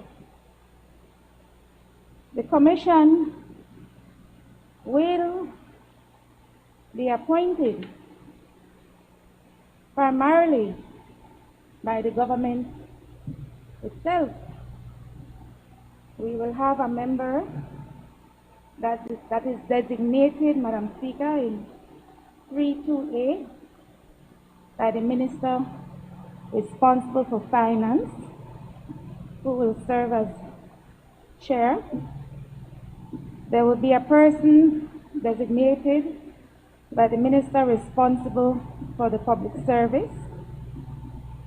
there would be a person designated by the Attorney General.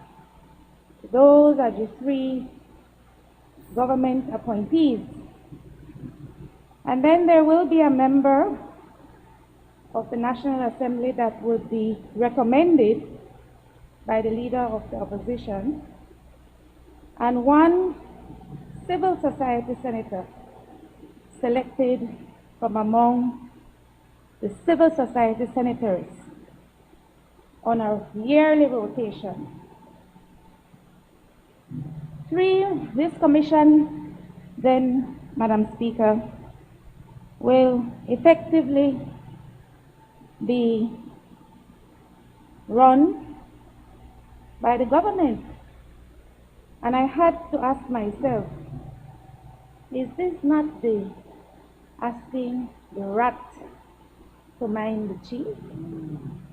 These are public contracts, Madam Speaker, that will be awarded by government entities, government agencies, and yet the government appointees will have the majority vote to determine whether or not these contracts are awarded fairly, or whether or not they are awarded impartially and on merit, whether or not there's a need to investigate fraud, corruption, mismanagement,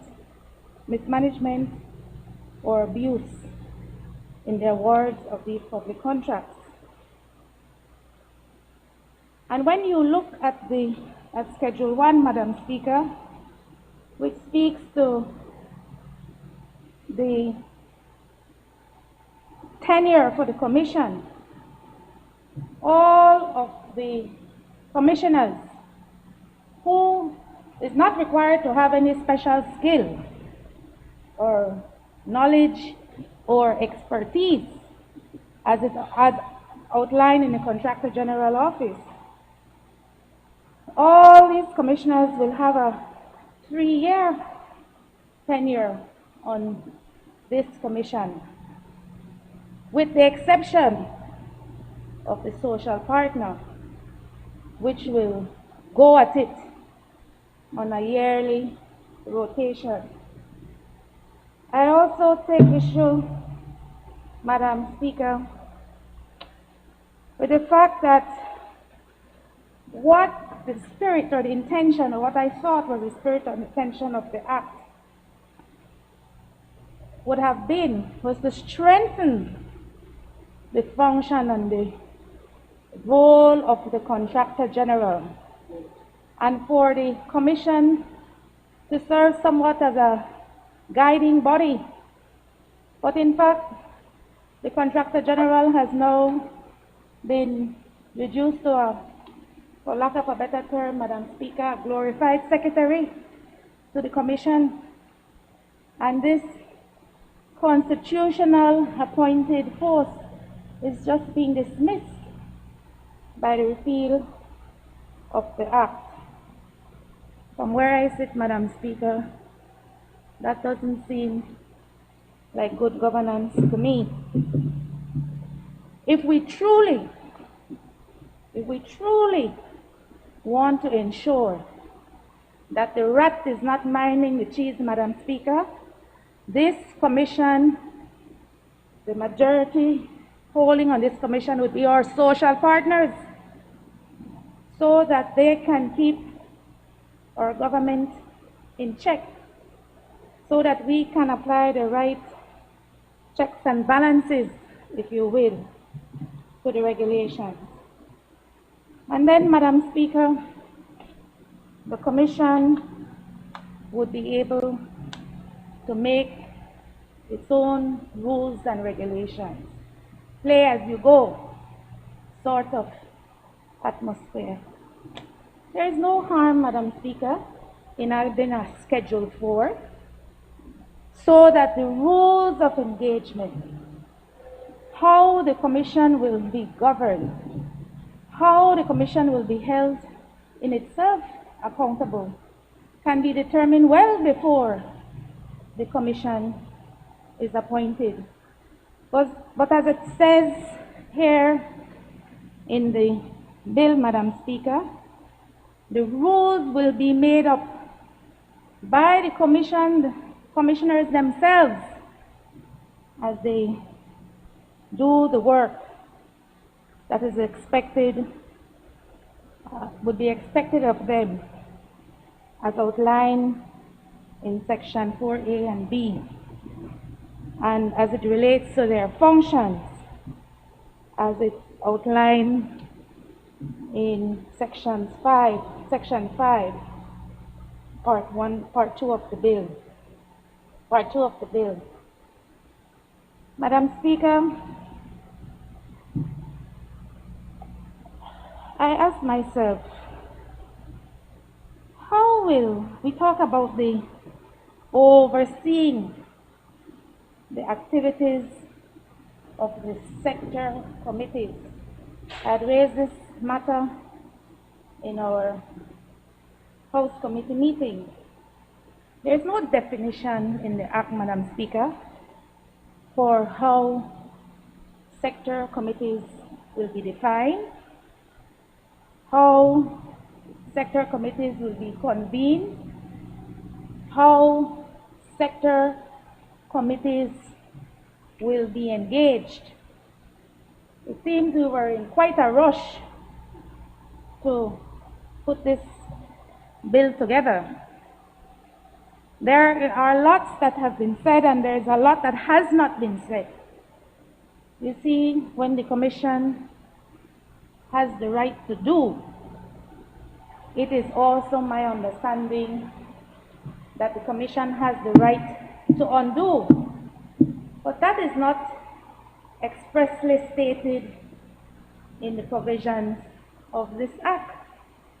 And it doesn't hurt, Madam Speaker, to make sure that the role and function and the authority of the Commission is definitively defined, so as there would be no need for any gray areas, or no need to refer, Madam Speaker, to any of these, what you call the Interpretation Act to determine a way forward. The Commission will, unlike what we have been able to do for the Contractor General, Madam Speaker, be well resourced with all the right technical skills that can be drawn from the public sector to provide advice and input to the Commission. This is not the same kind of level of support, Madam Speaker, that we have afforded to the office, the constitutionally appointed office of the Contractor General. The Commission will be the watchdog. It will watch itself. The government will be watching itself as it relates to the awarding and implementation of public contracts. It will be watching itself as it relates to which contractors will be licensed and designated as contractors who could offer the services of the government. It will be watching itself, Madam Speaker, as to whether or not they deem this contractor competent, whether they deem the contractor having the right resources, access to financing, as it relates to its human capacity to deliver on the goods and services to the government. And so, Madam Speaker, I think that the bill really falls short on some very fundamental issues and some fundamental matters that if we had taken the time to do the proper consultation, which is what the government of the day has promised over and over and over again in every forum where they can get an audience, to do the proper consultation with members of the opposition and our social partners, so that when we execute these kinds of changes, that they will actually and eventually yield the desired results. And that when we talk about putting in safety nets to guard against abuses in the system or mismanagement of public finances, that in effect the template, the framework really reflects that that can be the end result. There are critical issues, Madam Speaker, of impropriety and fraud and conflict that seems to offer no resolution. The commissioners will decide all of that on their own with a government majority. And then I ask, where is the autonomy of this commission? I therefore, Madam Speaker, in its present format, cannot support the Public Contracts and Commission Bill of 2021. I recognize Member for Fort George. Madam Speaker, I rise to support this bill, the Public Contracts Commission Bill, and I'll be brief in my remarks. We listened, Madam Speaker, to the member from Albert's speak, go on and on and on, going through the bill. But I wasn't sure if she supported having a commission or remaining as is, where there's only one person, the Contractor General, who is in charge of everything right now. As it currently stands, the Contractor General is in charge of reviewing, examining, approving, monitoring, investigating, overseeing, all that power in one individual. Madam Speaker, part of the anti-corruption measures recommended in the UN Convention, recommended in OAS conventions, recommended worldwide, is that you never have such type of power in one individual. So this move by the government to create a commission that will oversee the work of the Contractor General is something good, member from Albert. It's something welcome. And imagine, we will have a representative on this commission from the opposition. Are you telling me that that representation, that person who the opposition, the leader of the opposition will recommend will be a mute person? Will not do anything on the commission? Will just sit there and allow everything to go like that? Is that what you're saying, member? Because I don't expect that. The opposition will have a representative on this commission, as will the civil society senator on a rotating basis. This is what good governance is about, remember? As it currently stands, the Contractor General, and we've seen it over the last 12 years of the former UDP administration, where hundreds, thousands of contracts were given out, hundreds of millions of dollars spent, and the public has no idea of what was going on.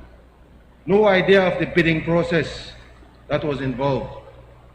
No idea of who was bidding, the contractors, the terms, the awards. I always see them a fancy signing office, signing picture, and are the same contractor over and over and over again. My favorite contractor, remember? Over and over and over again, the same contractor getting contracts. No public scrutiny. We hear about contracts where the primary bid became such a small part of the overall contract value because they had addendum after addendum awarding, just increasing the size of the contract without any kind of public scrutiny. Madam Speaker, it's incredible to listen to that side when they speak, because they speak from such a position of hypocrisy that under their system, when they operated for the last 13 years, there was nothing in place to protect the Belizean people.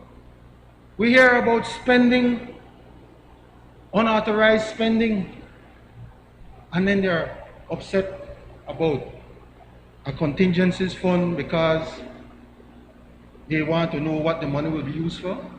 Man, we want to know what all that money was used for that you spent. And that's why you have a commission, Madam Speaker. I'm debating this bill, so don't let them interrupt me, please. That's why you have a public contracts commission that will be overseeing how the people's money is spent. But they don't want that. They don't want that. They have gotten so used to operating in the dark. When they were in government, they operated in the dark. They spent money in the dark. Maybe they spent money on Pibilla and rum, no? I don't know. But they operated in the dark. But this commission is a welcome addition to good governance in this country, Madam Speaker. And that's why I give it my full support. Thank you. I recognize the member for Mesopotamia. Madam Speaker, thank you. Madam Speaker, I have to remind the member from Fort George that it was his father, the Prime Minister, from 1998 to 2008, that was involved in the most gross corruption this country has ever seen. And when the members on that side talk about the fact that the people spoke on November 11, the people spoke to see better. This abolishment, this abrogation of the Contractor General is not an improvement on good governance.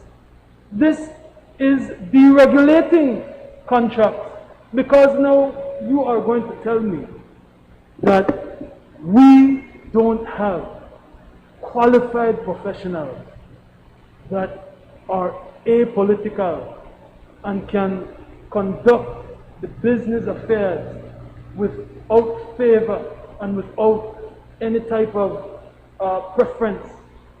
I don't believe that. I believe Belize has many qualified people that can do that job. So what they have done is they have removed an independent Contractor General and replaced that Contractor General with a commission with political cronies. So you've gone from one potentially independent professional, a constitutional office, to now you have appointees by the minister. Okay, you have a representative from the government, the leader of the opposition, and from the senators, but that is not a majority. I take this time to applaud them for the joint PAC committee, that there can be a majority that is not the government. That is a step in the right direction. But this type of deregulation is not a step in the right direction, and it is counter to good governance. How can we have this PUP, who, as I recall it, has been involved in the worst acts of corruption ever, and the Prime Minister was a part of that cabinet, that the member from Fort George's father, when he was the Prime Minister, involved in the worst acts of corruption. So we can't take anybody's word that they will be noble and they will do what's right. You have replaced an entity that is supposed to be independent, that is supposed to be professional, and make determinations irrelevant of political influence. And then you put 3 designates from the ministers. So you are going to tell me that these designates are going to act in contravention to the instruction of their ministers? I'm not going to believe that. And that smacks in the face of good governance, because we can't be trusted to do, as politicians, what we say we're going to do. You put in safeguards such as the Contractor General. That was supposed to be an independent body. If anything, let's strengthen that office. Let's give that office more latitude and more power to regulate. This bill deregulates public contracts, but with the cosmetic, superficial face of, oh, a commission instead of one person, a commission of cronies. For that reason, I cannot support this bill. I recognize the member of Port Loyola.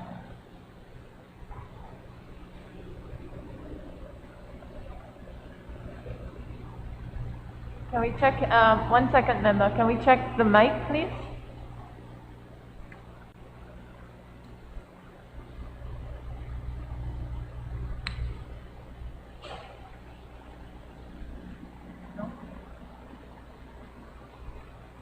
No. So, member, if I can beg your indulgence, can I have the member for Belize Rural Central and then right after, and give them time to check your mic.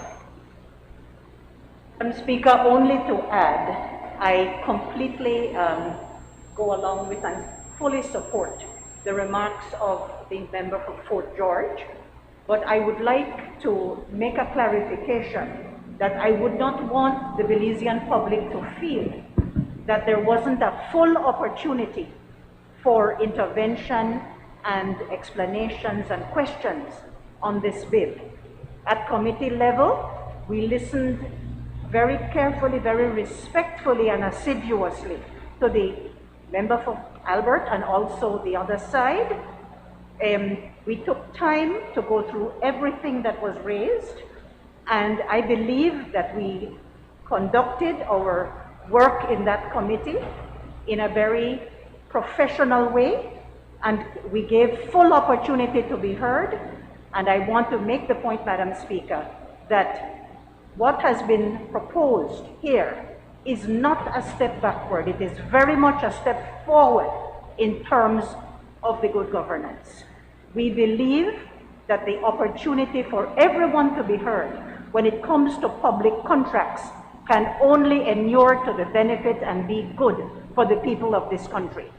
We could, in a churlish way, go back and want to accuse the Right Honorable Said Musa of everything. Well, instead of remembering 10 years that went 2 decades ago, why don't we remember the 12 to 13 years of misadministration and corruption that went on in this country?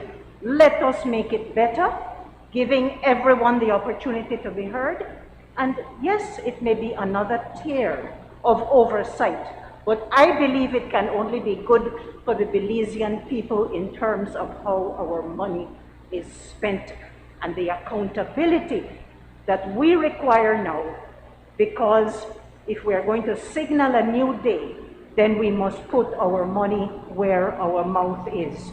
With that, Madam Speaker, I take my seat. Thank you. Member for Port Loyola. And thank you for your patience while that was worked out. Madam Speaker, I fully support the Public Contract Commission bill. First of all, the bill will oversee the work of the Contractor General. Secondly, it will have a representative from the opposition, which will be there as a watchdog. And thirdly, Madam Speaker, I wonder where some of these members of the opposition were when they were in government, and they did absolutely nothing to control corruption in government with the issuing of contracts. I recall the Chief Justice said that the then Prime Minister spent $1.3 billion without any approval from the House of Representatives. So I'd like to know where those gentlemen in the opposition who have so much to say How come they were silent during that time? You should have spoken up then. Also, Mr. Speaker, it is a fact that the previous government spent over $500 million from Petrocaribe, millions from oil, and recently $25 million for a bloated price building on the Chetomal Boulevard in Belize City. Where were members of the opposition? Where were members of those persons over there when they were in government then? How come they did not raise their voice and ask for accountability with the issuing of contracts? And so, my friend, I would like to end by saying that this is a start in the right direction. This is a start in the right direction, and we are now on this side of the House. We'll do our part to hold the government to task, and we ask the opposition to do the same. Therefore, I fully support this bill. Member for Corozal North. I think there are a number of issues that we have to take into consideration when we look at this Public Contracts Commission Bill 2021. Out of a number of things, I think there is about 2 or 3 things that are very salient, are very concerning, and I think those are issues that we need to address. When we speak about the composition of the commission, and we're talking about good governance and we're talking about transparency, you would realize that the majority of the appointees would be made by the ministers at the different ministries, so that when we look at the matter of decision taking, while there might be a member from the National Assembly recommended by the leader of the opposition, while there might be a senator selected from among our social partners, you realize that those opinions would become secondary, would become counterproductive, so that if the appointees by the ministers decide that they will favor a particular contractor, we all know what the name of the game is. If at the end of the day, contractors bid, and if at the end of the day there is a contractor of preference that this administration would want to give that contract to, obviously you would know that at the time of making that decision, it doesn't matter what 1 or 2 members from within that commission say, the majority would go. So that when we're looking at good governance, in my opinion, leave that to the technocrats. Have our social partners have more voice in this commission, but at the end of the day, those decisions will have to come from technocrats. It should not have been that people will be appointed based on the recommendations of any particular minister. When we're looking at contracts, we're looking at costings, we're looking at designs. It is a whole heap of technicalities, a whole heap of details that have to go at nitty-gritties that only the technical people know about. So that whenever we include this at the political level, we are opening the gates to hustle. So in my opinion, if you're going to leave this composition open, you would have to give more voice to the social partners. And I would want to make mention as well that there were a number of recommendations that were made at the time that we had the committee meetings that do not reflect, are not reflective in this current bill. And so whenever we hear the member from Belize Rural Central indicating that while we have met and while our recommendations have been taken into consideration, while those were agreed in those meetings, it does not reflect here. And so that is a concern that we would want to register as well, Madam Speaker. Thank you very much. Member for Toledo West. Madam Speaker, I rise to make my contribution on the Public Contracts Commission Bill, Madam Speaker. I'm going to be very brief. It amazes me to hear the other side speak about hustle, Madam Speaker. It is incredible how they can be so hypocritical to talk about hustle when on November 11th, the Belizean people sent you a resounding message that you are the most corrupt government, and that's the reason you are taken out of office. Madam Speaker, this bill is an important bill. I cannot understand why they are so opposed to this bill, when in fact what this bill proposes is to further strengthen the process, Madam Speaker, and to ensure that, rather than one individual making all the decision, that there is an oversight body to ensure that this process is carried out in a very transparent manner, Madam Speaker. We all know that part of our Plan Belize commitment to the Belizean people was to improve good governance. And that is the reason why today the honorable member from Freetown presented this bill, Madam Speaker, because that is what we on this side seek to do, to ensure that there is proper accountability and transparency in how government contracts are awarded, Madam Speaker. I want to remind the other side, and the Belizean people need to be reminded. They are so vociferous and opposed to this bill, but yet they are the very ones who operated their government for, I believe, over a year without a contractor general. There was no oversight, Madam Speaker, and the Belizean people must be reminded about this. They must be reminded that they spent millions, hundreds of millions of dollars without a contractor general in place, without any kind of oversight. They should be the last ones to come and speak here. How hypocritical of human. You all forget Farmers Road. You forget Farmers Road. 1 mile of street, $8 million. You forget that? All the Petro-Carib money, $450 million. Where was the oversight? Pibil at Turquoise Waters. That's where it was spent. That's where it was spent.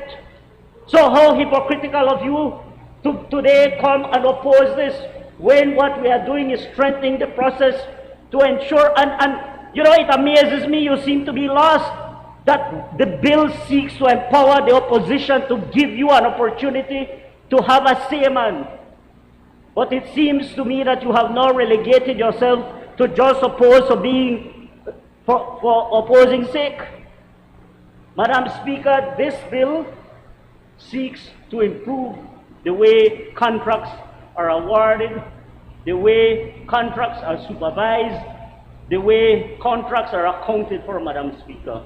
I fully support this process, and I urge all members on that side to do the right thing, Madam Speaker, because history will judge them.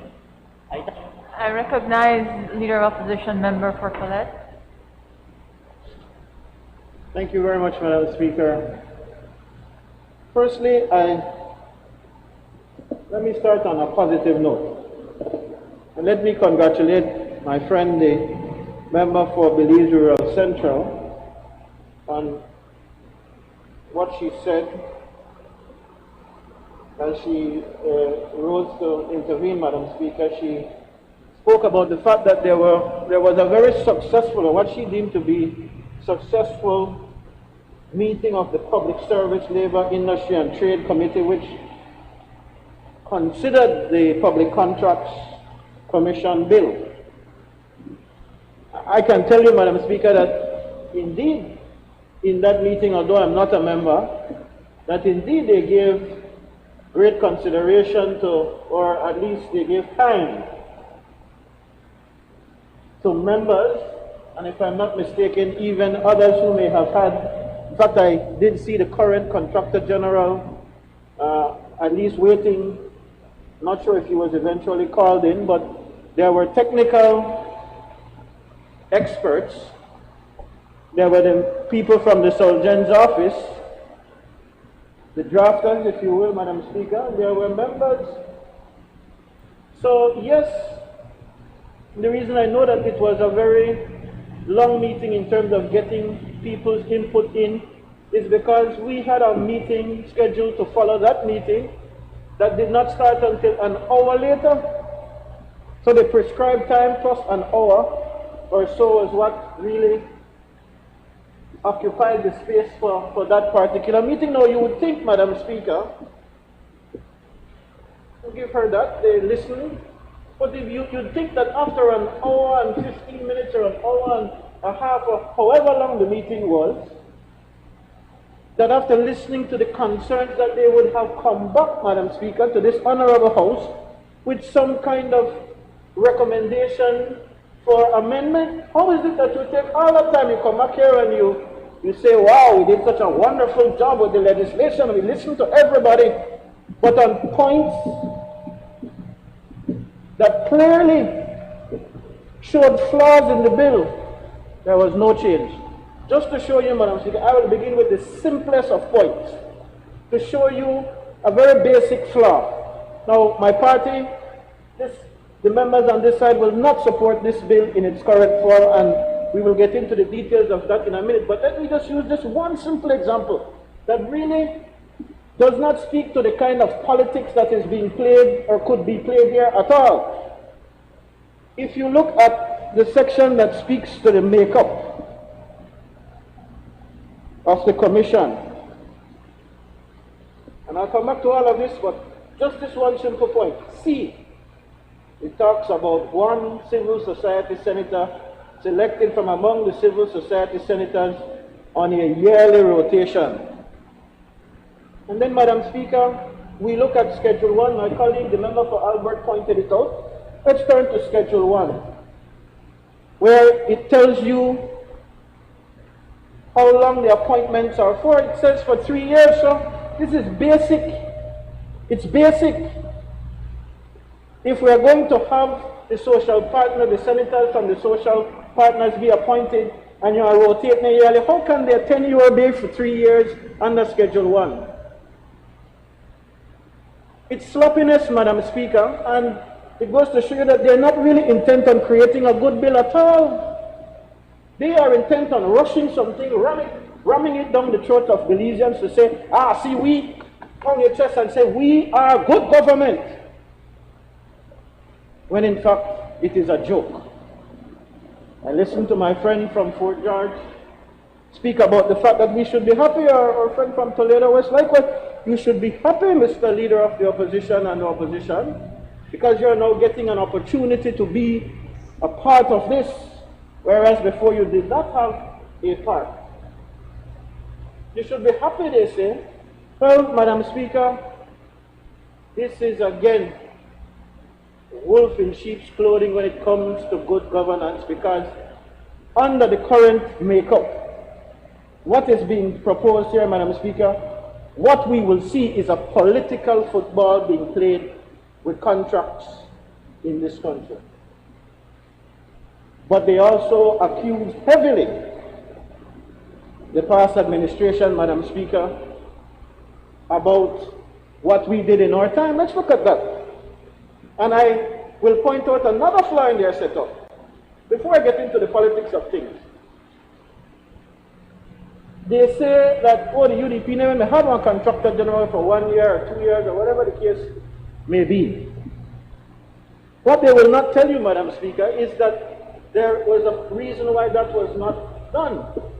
But the government tried desperately to find somebody that would accept, because there are conditions for this constitutionally appointed position of Contractor General.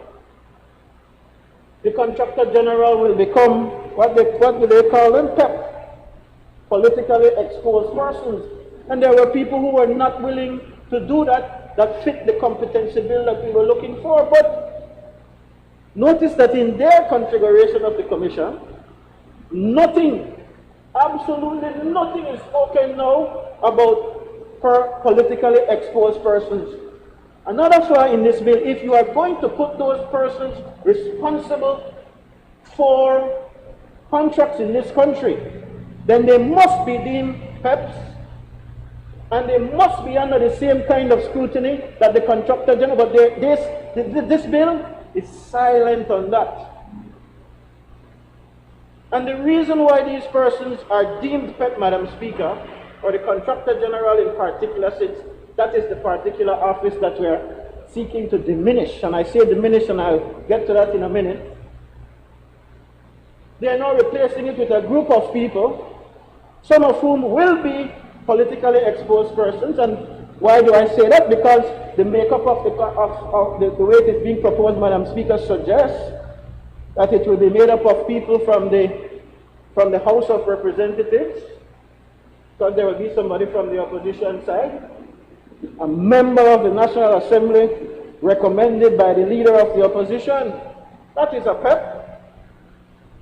And certainly the civil society senator, Madam Speaker, has to be a PEP. But what about these other people? And my colleagues all made the case, and made the case very well, that the government is in a fast and loose game to put people who aren't even qualified to oversee these contracts. That's their game. Let's take them one by one, Madam Speaker. And let's look at the hypocrisy in even the way things are worded in terms of putting together this commission. 2A, a person designated by the minister responsible for finance as chairman. So the Prime Minister, Minister of Finance will designate. It says, look at the wording, Madam Speaker, designate somebody, a person. But when you reach to the opposition, look at the language, Madam Speaker. A member of the National Assembly. First of all, you have to be a member, so that limits. You know, we're very limited here. You can poke fun at that if you want. So you're saying that one of the 4, 5 on this side will have to, Madam Speaker, or if you want to extend it to the senators, because it does say National Assembly, you're saying that you will put, and what if none of the 8 on this honorable side then fits the bill, Madam Speaker? Then you're forcing a square into a circle or the other way around. There's no consideration for this kind of thing. But yet, when it comes to the ministers designates, they can pick anybody who they consider is worthy. But we consider worthy and who are professionally able, capable, competent, are not the same thing. And I make that point because this to me seems like the appointments is either going to be a Musa, a Briceño, or a Fonseca, or an Espat, because this is what they do. Every single appointment that does not have a required bill, professional bill, their friends, their families, their cronies are appointed. And it is nepotism to the highest order we see. And they are ashamed, they are unashamedly doing this, Madam Speaker, unashamedly. They have no regret, no remorse. That member from Kayasot got up and even said, oh, there are layers of different nepotism, the international community. Oh, you see, they're not really nepotism because it's appreciated differently in different places. Nonsense. But let me continue, Madam Speaker. B, a member of the National Assembly recommended, no, the minister can designate, but the opposition can recommend only. So what does that say? And the devil is in the details with these words. So the leader of the opposition or the opposition can recommend, but I recommend you. But the Prime Minister, whoever is selecting the commission, could say, well, I don't want to hear your recommendation. I want to do my own thing. You could recommend. You're not designating, as was in the case in A. If you're going to play with tricks, you don't tell me about calm down. I'm not to punch no wall to them. I guarantee you that.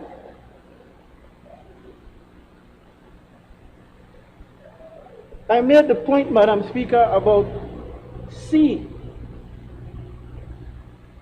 Again, one civil society senator selected from among the civil society senators, and they will rotate. Now, I made the point that Schedule 1 says you have to be there for 3 years. There's no lesser term for a senator from the civil society. There's a serious conflict here, and that needs to be fixed. That should have been one of the recommendations that they've adopted, but they don't care about that. They just want to push it down. But if that is the case, how do you begin the rotation? Who's going to be the first in line? And don't tell me about the fact that those civil society senators don't have political alignments fact, we see them from time to time.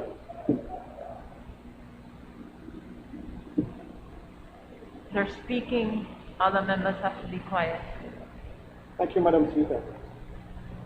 And then when we get to D, we get back to, notice whenever they talk about the ministers, we get back to designated. They don't recommend again that designated. No, again, a person designated by the minister responsible for the public service. And then we get to the Attorney General, same language is used, designated.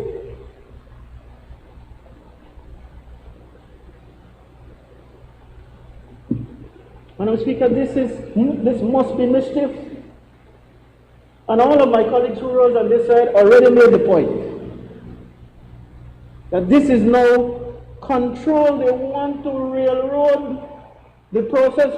If you listen to them and they go with what they've accused the UDP of trying to bypass all procedures of a contractor general who is constitutionally appointed and protected, they are now placing this in the hands of a commission. They talk nothing about tenure for these people and protection under the Constitution. Nothing is mentioned. They speak nothing about them, as I've already said, being politically exposed persons. But the biggest crime in all of this, Mr. Speaker, maybe I should use the word crime, that's using it loosely. The biggest attempt at doing something wrong here, Mr. Speaker, is the fact that they want to take control of it. You see, if they have a person designated by the finance minister, and he is the chair, and he will have an original, and he will have a casting vote from what I recall. And then you have one member of the opposition, and then our friends over there, well, at least you get one, and no, never got none, blah, blah, blah. It's cosmetic and nonsense.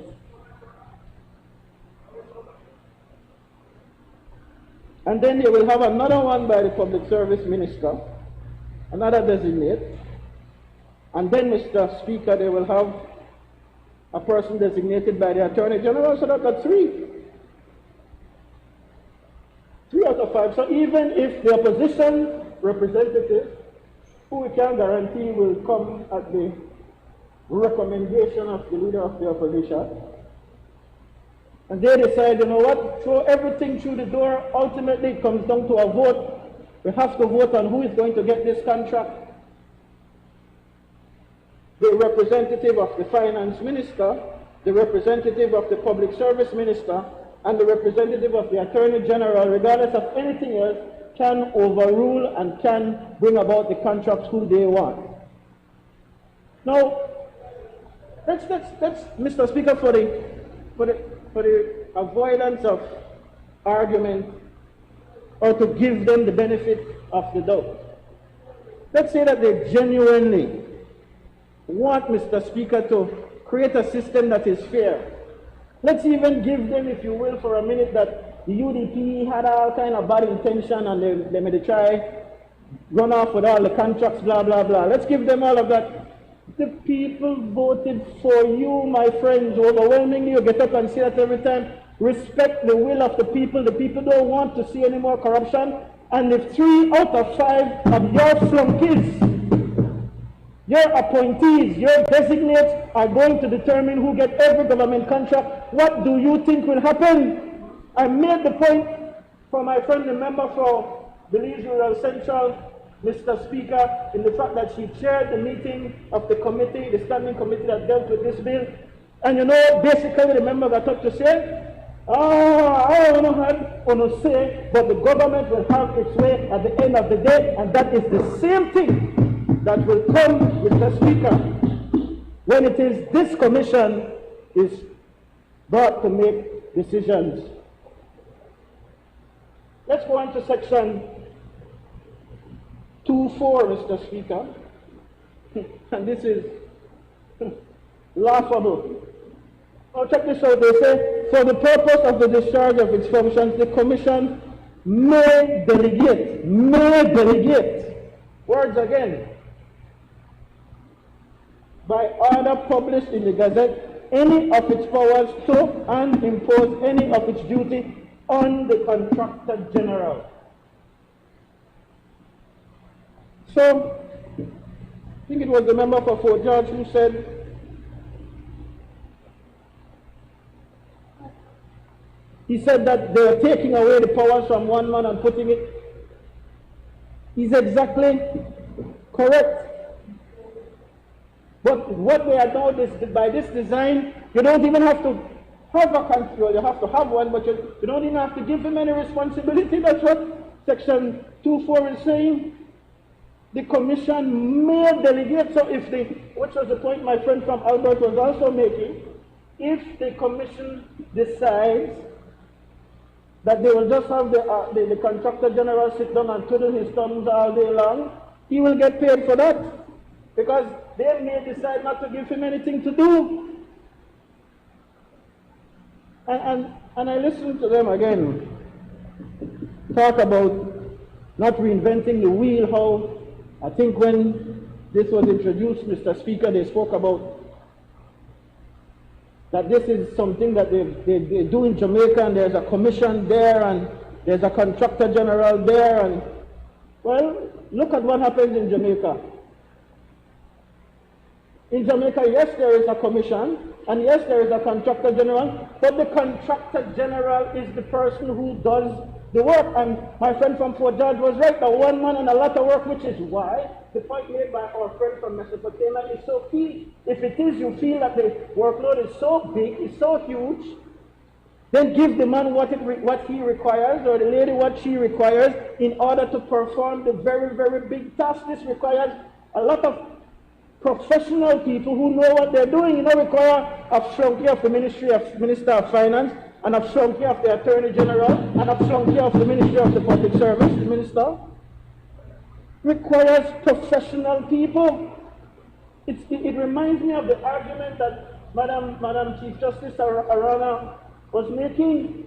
Rather than talk a lot of nonsense about the judiciary, give them the wherewithal, the tools, the materials, the support, the financing, in order for them to get things done. But you're not serious about your things, your changes are cosmetic. All you're trying to do is to hurry to do something. Let's say, oh, within the first 100 days, look at what we've done, look at what we've done. Nonsense.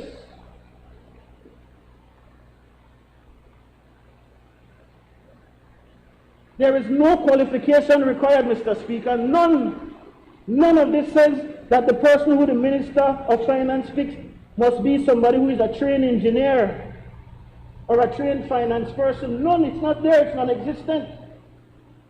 None of that. Nothing is said about those that are designated from the Public Service Minister or the Attorney General Minister either.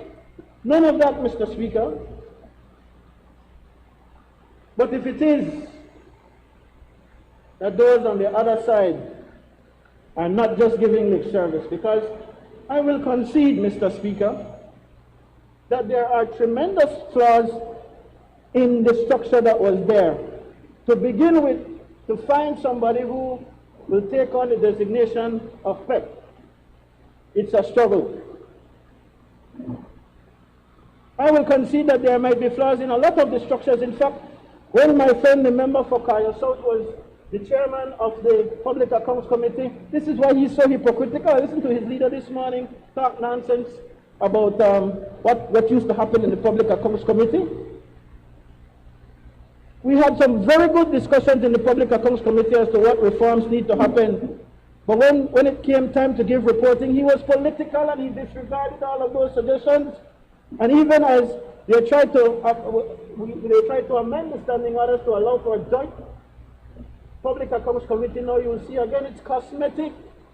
All the details of what my friend from Kaya South wanted to put in, now are they in there? All they wanted to try to join up and say, oh, we accomplished another thing in our first 100 days. Nonsense. But if they really want, let's progress. 4B, Madam Speaker, talks about the principal objects of the Commission. And it says, A, the promotion of efficiency in the process of award and implementation of public contracts and ensuring transparency and equity in the awarding of such contracts. And B, investigating of any fraud, corruption, mismanagement, waste, or abuse in the award of public contracts. Can we suggest, and would you be able to take it, Member for Freetown, that we are genuinely suggesting to improve this bill? That we include a section that insists that one of the objectives be that we try to get value for money for these contracts, because that is missing from there. We make some other suggestions. You look at the functions of the commission, and this one was raised in the standing committee, I'm told, by our two capable representatives of the opposition. They suggested to them when they got to 5I that one of the functions of the commission ought to be the overseeing the activities of sector committees. What in the world is sector committees? They raised it. There is no description of sector committees in the definition portion of the bill. And the response was, oh, we will get it done. Reminds me of the UN charter that they just approved when they asked about going back and making sure they can't go back to do nonsense. But they said we'd get it done. They call it a reservation. There's a reservation.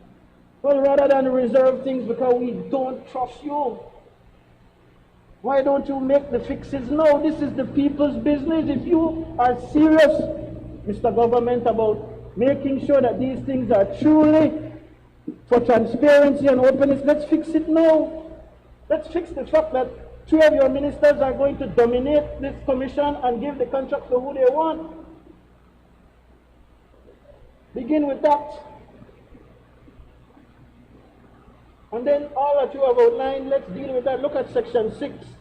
Everything there, the commission may make regulations prescribing. None of these regulations have been made yet. Let's make the regulations before we leave things to chance.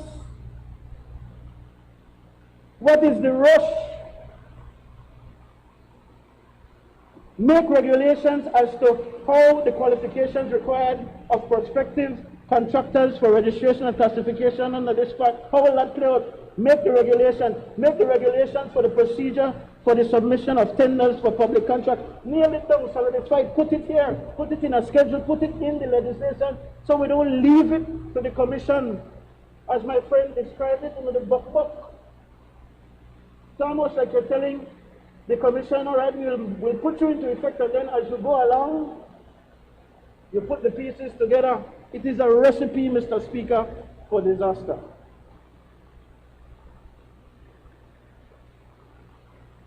A lot is too wide, and a lot is not properly explained. And the devil can be in the details when the People's United Party government presides over the government.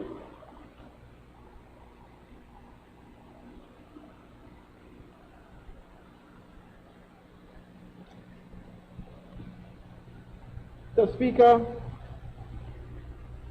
then there is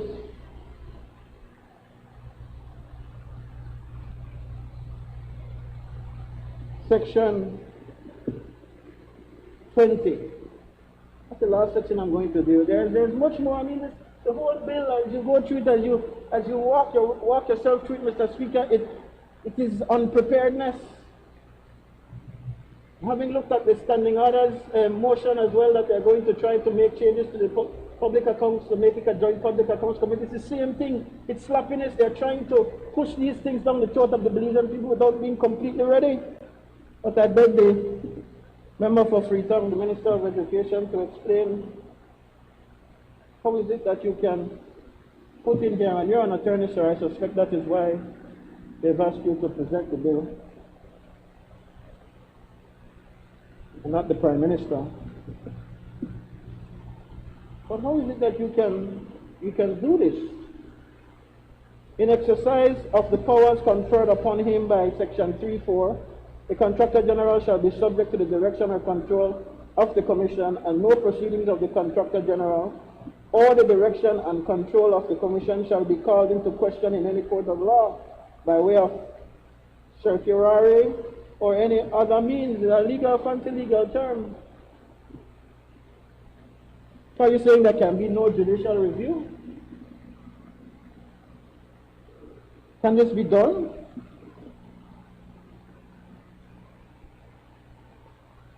So there is a lot, Mr. Speaker, that is questioned. And it's not enough to have a nice, fancy, long meeting and not get into the details and not being able to explain exactly how things are going to work. And if what the Prime Minister said this morning is any indication of what is to come, as he already told the Belizean people, you know, he said it this morning loud and clear. He said that when the situation with Bill and the Eleanor Hall building, this commission, Contracts Commission, is going to investigate. So Monday already to tell her that he will make retroactive inquiries into what has happened, which is okay, but I don't know that you have the power to do that under here because you have not properly thought out. This is a bill that you've put out there, and there are lots of flaws. So I recommend, Mr. Speaker, I am all for improving the way that contracts are awarded so that we can make for better transparency, so that we can make for better accountability, but you are not serious about that, and you have an opportunity to get it right. Do not rush this bill. Send it back to the committee. Listen to people out there. Make the changes. Do not put your political will. Take it out of the hands of your 3 political ministerial colleagues selecting flunkies. Put it in the hands of the Belizean people. Give the senators then and the opposition an opportunity to put it in check. That's not here. So in its current form, I want to be clear, we cannot support this bill. But if you're ever serious about putting together something that will really change the way we award those contracts so that there is accountability and transparency, we are here and we are ready. Thank you, Mr. Speaker. I recognize the honourable member from Caribbean Shores. Thank you, Mr. Speaker. Mr. Speaker, I've sat by quite intently and purposefully today, just listening to the members on the other side pontificate, to use the word of the leader of the opposition, ad nauseum, actually going so far as to condemn all of these good governance legislation that on the last occasion they were so eager to get. They were begging us, bring the legislation. And here we are today presenting a contingency bill for a contingency fund, and they object to that.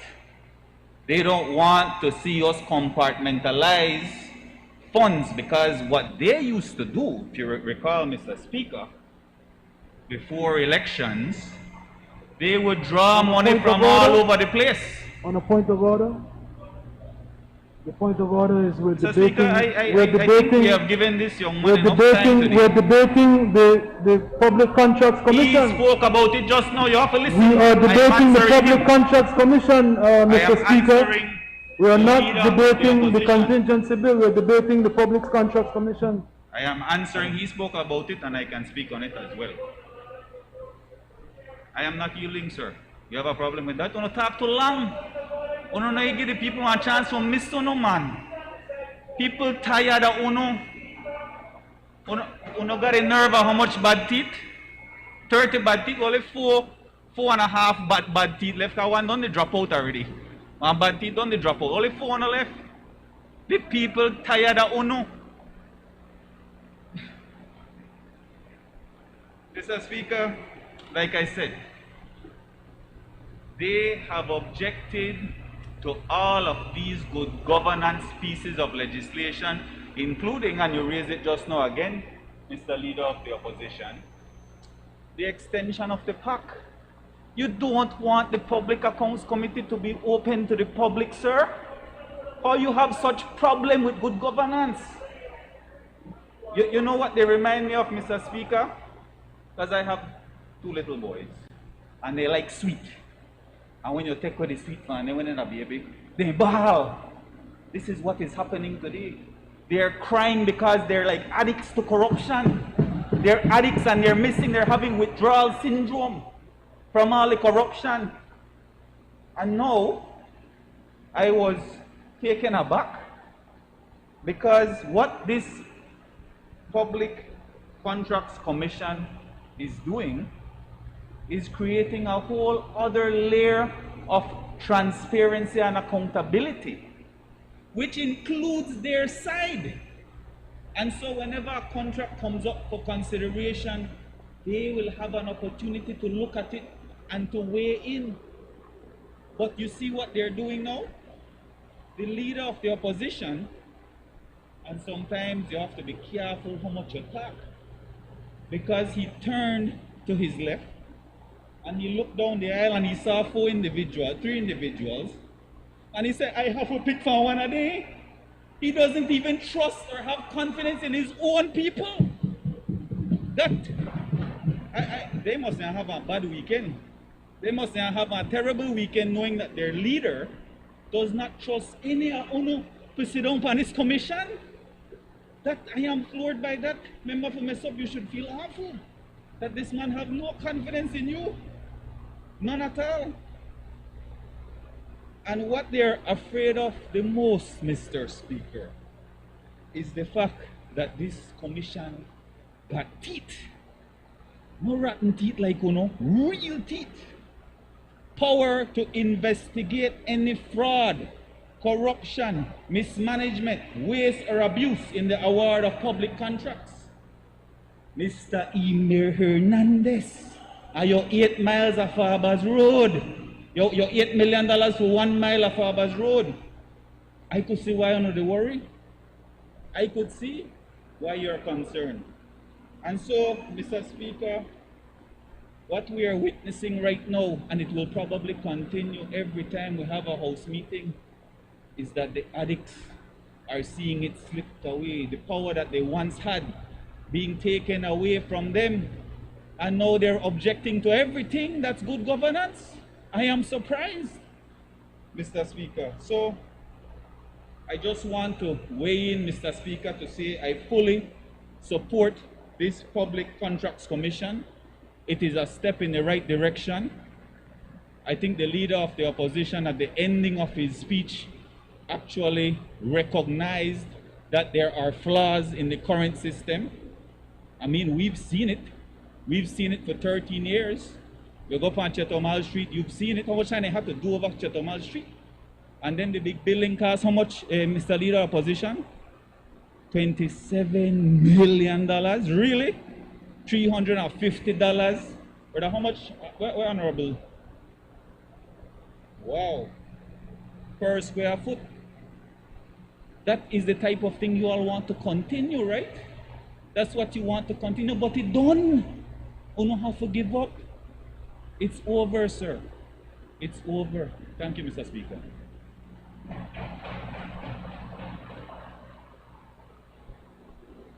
I recognize the honorable member from Freetown. Thank you, Mr. Speaker. I believe everyone has spoken who wishes to speak on the bill. And so in closing, Mr. Speaker, the debate, just make a few brief comments. And I thank all the members. I thank all the members for their contributions for the bill, for the debate. I should, at the outset, the leader of the opposition has been in the House for, I think, 18, as long as I have been, 18 years or so. And he should know that amendments to the bill are moved after the debate. They are moved in the committee of the whole. That is when amendments to the bill are moved.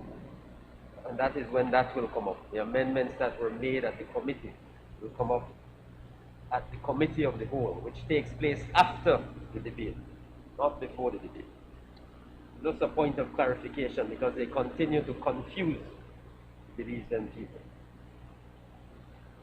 Mr. Speaker, it's absolutely clear that the leader of the opposition and his party, the United Democratic Party, have learned absolutely nothing from their humiliating defeat on November 11th. It is the same petty, vindictive, arrogant United Democratic Party. They have learned nothing. And what that means is that they will continue to be in the opposition for a very long time. You know, I think I use the word petty and arrogant and vindictive but I think the member for Mesop had some much more graphic and descriptive words when he talked about the leader of the opposition not too long ago, when he was not supporting him for leader, and then he switched to supporting him for leader. He had a lot of descriptive words to describe the leader of the opposition. Very accurate description, by the way. So, the point been made, Mr. Speaker, are very important points, and I just wish to reiterate. It's very disappointing, as other members on this side have said, to see the opposition defending the status quo. But we are not surprised by that, because we know that they have all benefited from the status quo. They have all benefited from this culture of corruption that exists in our country today. Where were their voices? Where were their voices when all these bloated contracts, all these corrupt contracts were being issued right, left, and center by their government? Where were their voices? Now all of a sudden, they seem to have knocked their heads and come to their senses and have all sorts of suggestions for reform, when they sat by for 12 and a half years and did absolutely nothing to strengthen the institutions of governance in this country.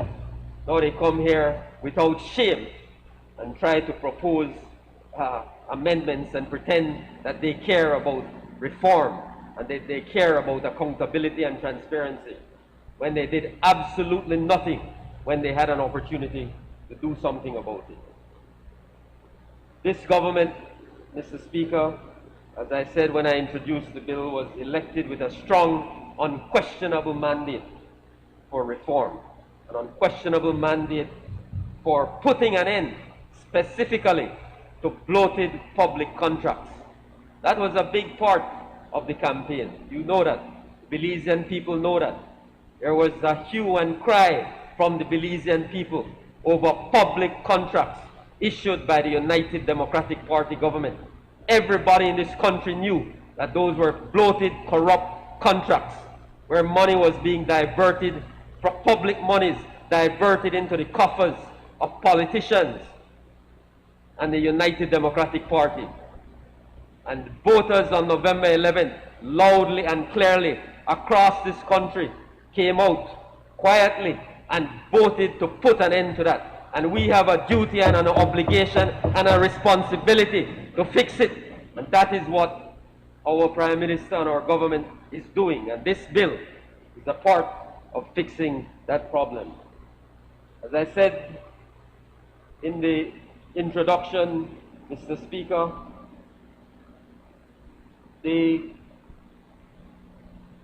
at present, what we have is the Office of the Contractor General that not only monitors, as my colleagues have said, but also approves the award of public contracts by the government of Belize. The Office of the Contractor General, which, by the way, as my friend, the member for Fort George, reminded me, and as the member for Toledo West mentioned, they sat there, over there, with their piousness for almost 18 months. This country did not have a Contractor General.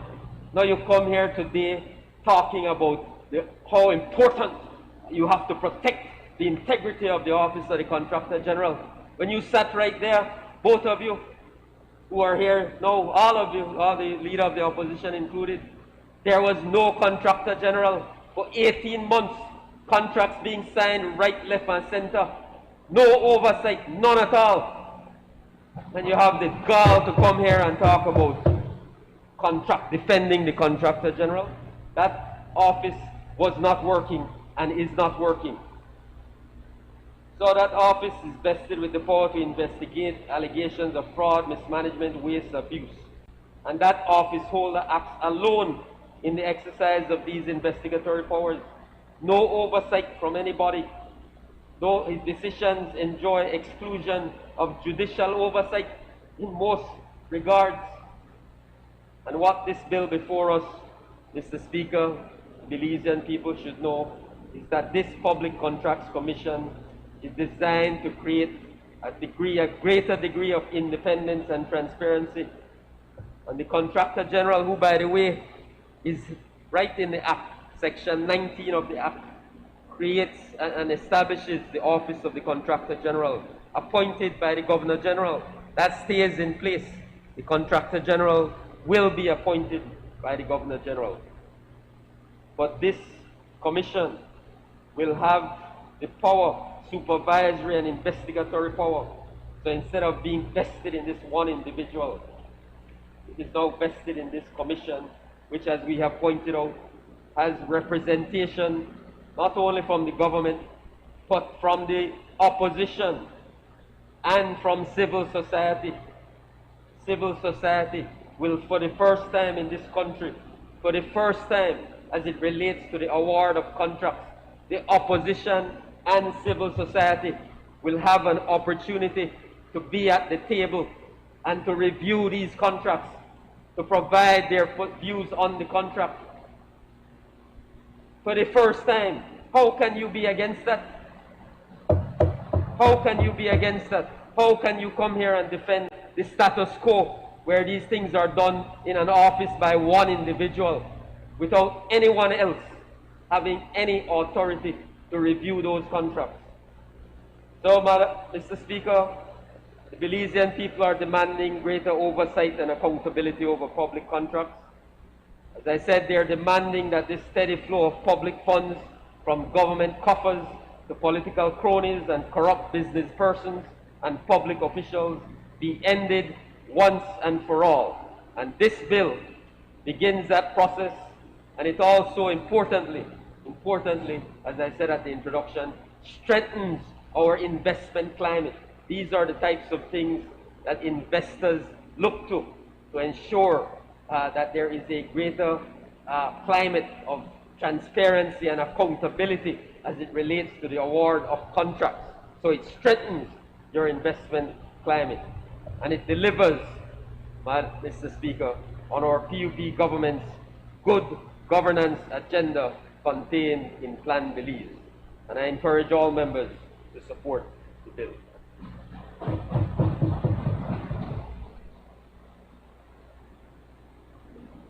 I recognize the honorable member from Rinjwak North.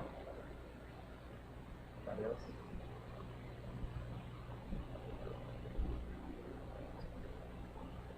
Honorable members, the question is that the bill for an act to establish the Office of the Public Contract Commission to monitor the award and implementation of public contracts for the purpose of ensuring that such contracts are awarded impartially and on merit, to investigate fraud, corruption, mismanagement, waste or abuse in the award of public contracts, and to provide for matters connected therewith or incidental thereto, be read a second time. All those in favor, kindly say aye. Those against, kindly say no. The ayes have it.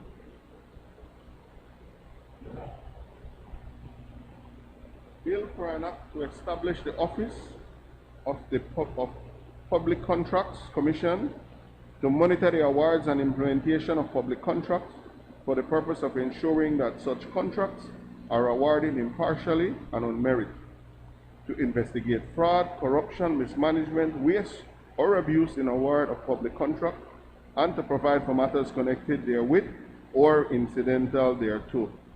Committee of the Whole House on Bills. Honorable members, the House will now resolve into a committee of the whole House to consider the bills that were read a second time. I would like to ask the public in the gallery to leave during this portion of the sitting.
I now move the third reading of a bill for an act to amend the Central Bank of Belize Act Chapter 262 of the Substantive Laws of Belize, Revised Edition 2011, to provide for emergency programs and facilities in unusual and exigent economic, financial, or systemic circumstances, and to provide for matters connected therewith or incidental to.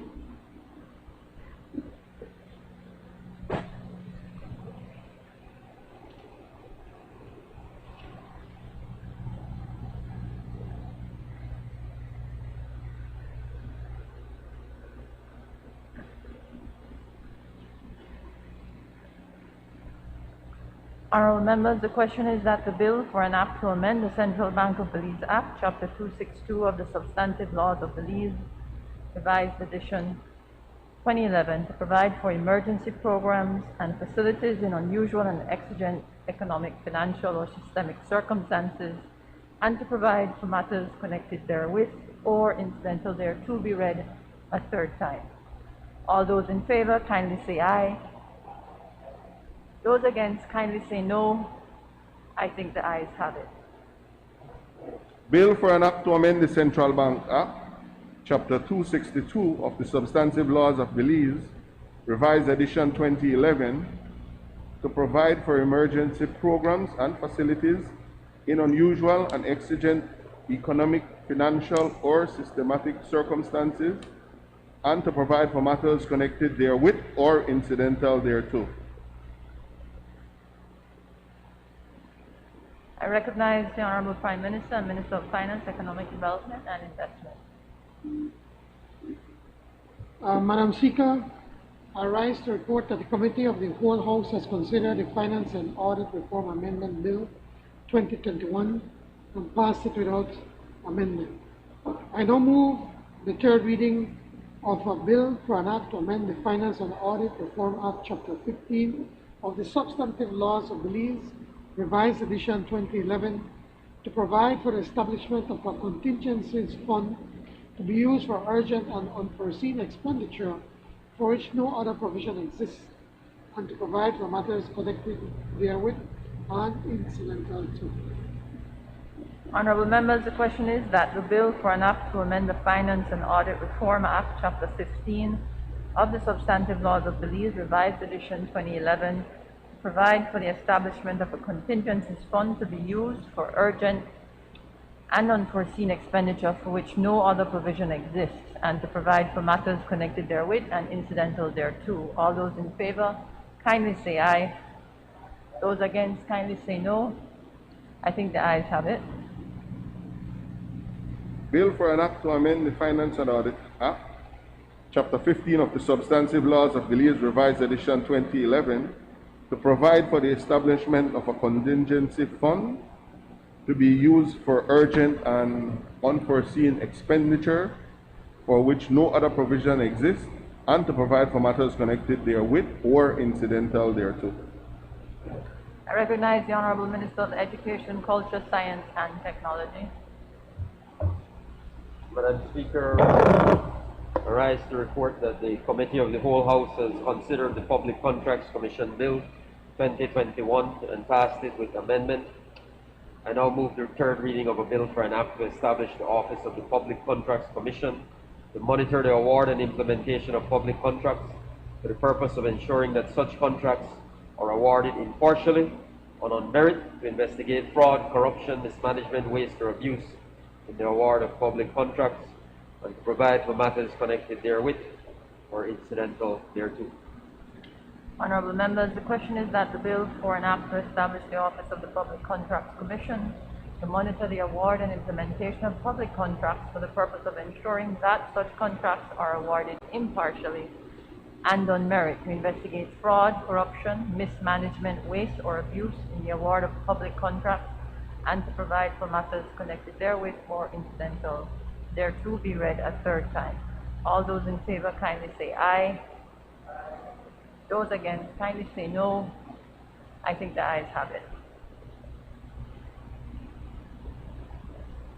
The bill for an act to establish the Office of the Public Contracts Commission to monitor the award and implementation of public contracts for the purpose of ensuring that such contracts are awarded impartially and on merit, to investigate fraud, corruption, mismanagement, waste, or abuse in the award of public contracts, and to provide for matters connected therewith or incidental thereto. I recognize the Honorable Prime Minister and Minister of Finance, Economic Development and Investment. Madam Speaker, I move that the House do now adjourn. Recognize Member for Albert. Thank you, Madam Speaker. I rise to discuss a matter that I consider of national importance. It has been well established that both the pandemic and the unprecedented flooding late last year has contributed, Madam Speaker, to Belize having a major economic crisis. If you'd allow me to refer to my notes so I can get these figures correct. In December, the Statistical Institute of Belize reported that in the second quarter of 2020, it brought about the largest quarterly decline on record. The economy declined by 23%, largely due to a downturn in the service sector. Preliminary third quarter reports, Madam Speaker, estimates that the months of July to September 2020, that there will be another decline of 13.2% in comparison to the same 3 months the year before.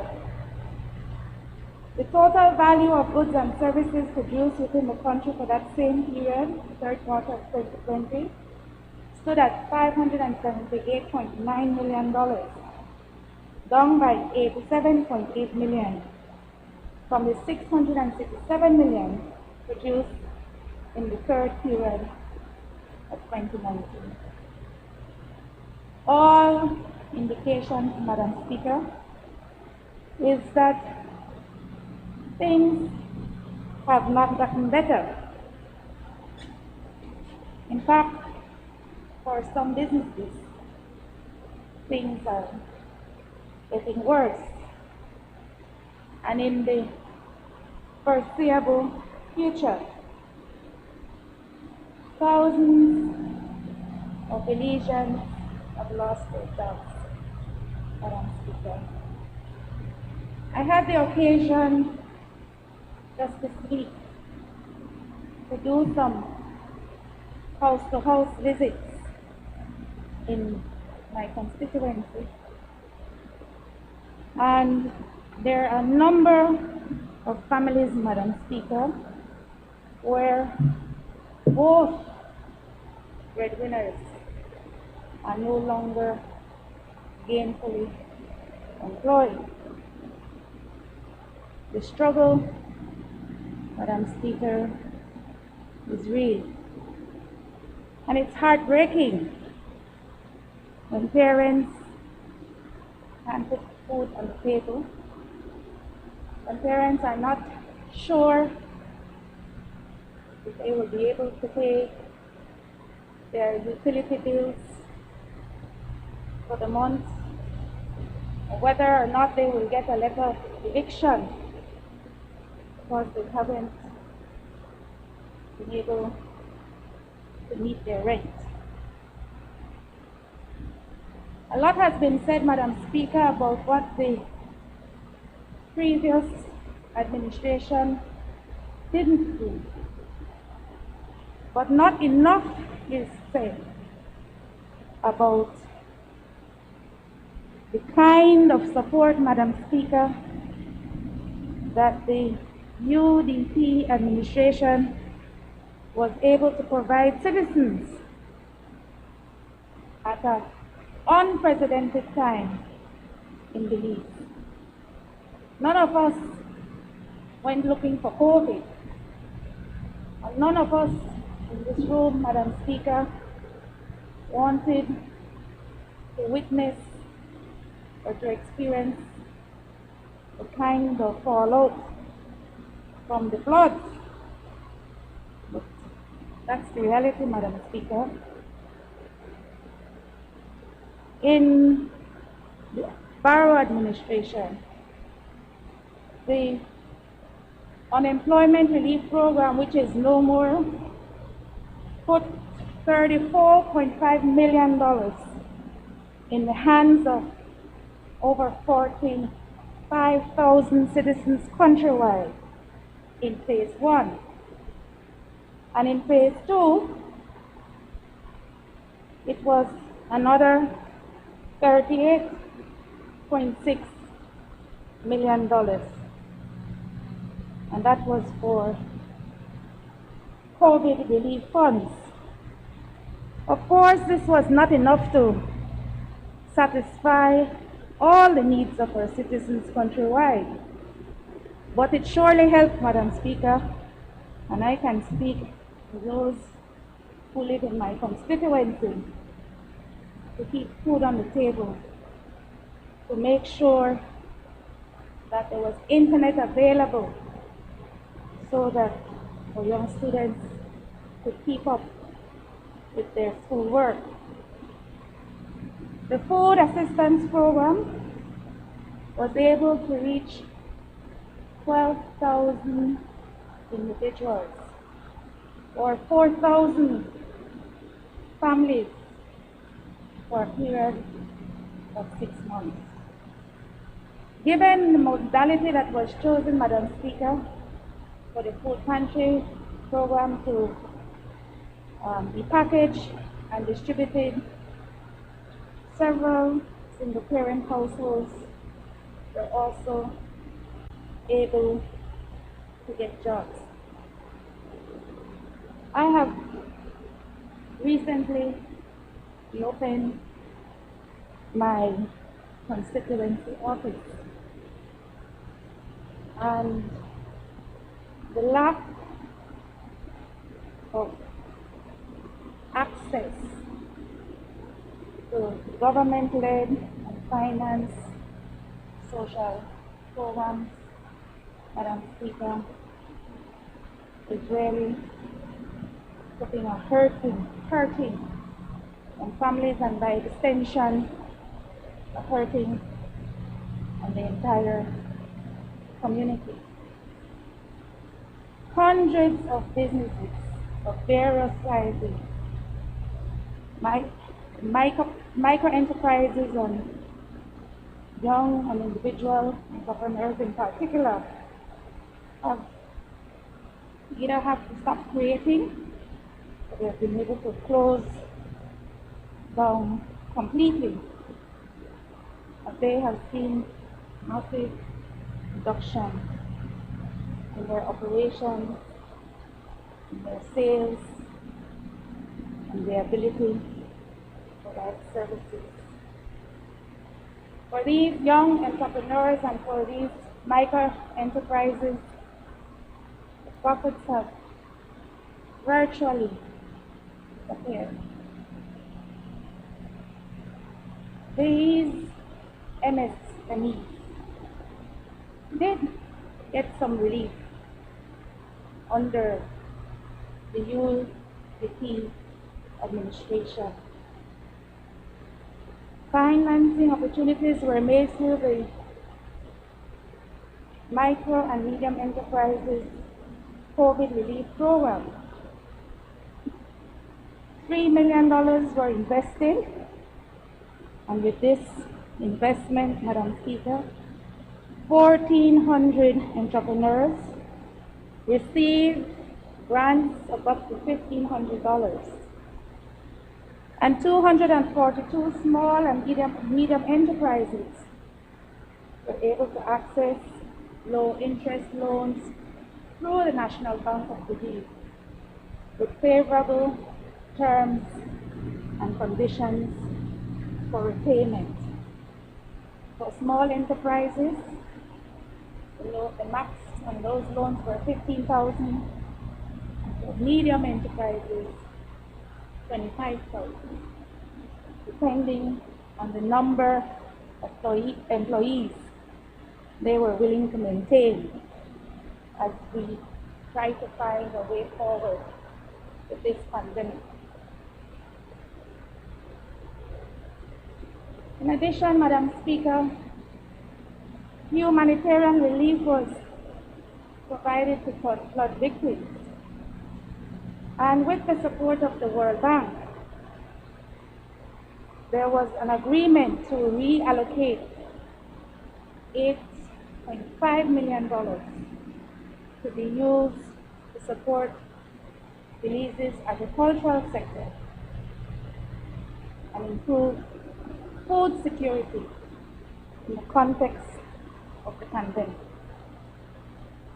The program sought to benefit, and I pulled this from the World Bank's website, 8,700 agricultural households in rural communities. I say that to say this. It is a difficult time, and there is a need for some sort of fiscal.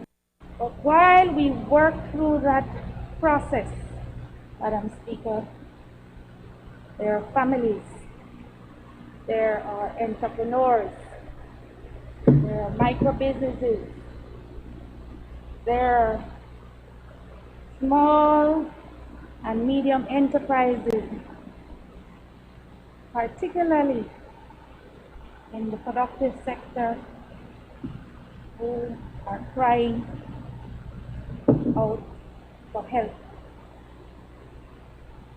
I'm yet to hear, Madam Speaker, other than the appointment of this economic recovery task force, any tangible plans we have for government to either extend, expand, or reconstruct any of these social assistance initiatives. The tourism sector is down.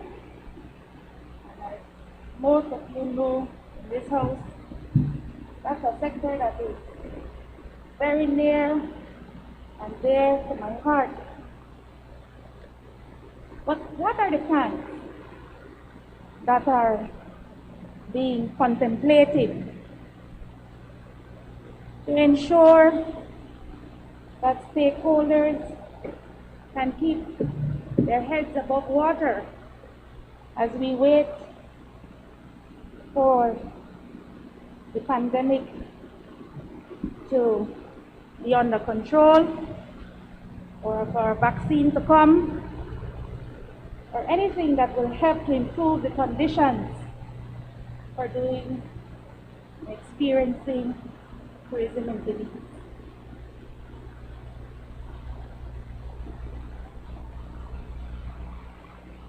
I think there is a need, Madam Speaker, while we can all understand that the Economic Recovery Task Force needs to do a deep dive to look at all the variables, that there must be some low-lying fruits that can assist us to bridge the gap until we can find the ultimate solutions. What is the plan for alternative livelihoods for those who are not able to meaningfully engage in tourism as we continue to go through, to suffer through the crisis that we're in? It was in a press release issued by the Prime Minister's office at the time the economic recovery team was appointed. And in that press release, Madam Speaker, the Prime Minister, the honorable member of this House, called for urgent consideration and action. I would like to inquire, Madam Speaker, as to exactly where we are, since it was acknowledged it's a situation that we must treat with the highest level of priority. Madam Speaker, I see the pain and the worry and the concern of those who want to work, who want to be meaningfully engaged, who, no fault of theirs, have had to catch and kill, do whatever it is necessary to ensure that they can take care of their families. They don't want to be a burden to the state, but they have no option at this time until we move post haste to create opportunities for one or two things: social assistance programs or new job opportunities. You see, when you're hungry, you can't wait. You simply can't wait. And if we do nothing, we must first take care of the needs of our citizens. I noted, Madam Speaker, that the Minister, the member for Caribbean Shores, is taking some proactive steps to look at the cannabis industry as a potential opportunity, but that's still down the road. And so I would like to ask the Prime Minister and members of his cabinet that when we report every week on the matters discussed in these meetings, in the weekly cabinet meetings, that we place number one on the agenda not only how we are going to mitigate the risk of COVID-19, that's absolutely important, the health and wellness of our citizens, but also how we are going to put people back to work, how we are going to continue to reopen our economy so that people can keep their dignity intact and they don't have to come knocking on doors to be able to provide for their families.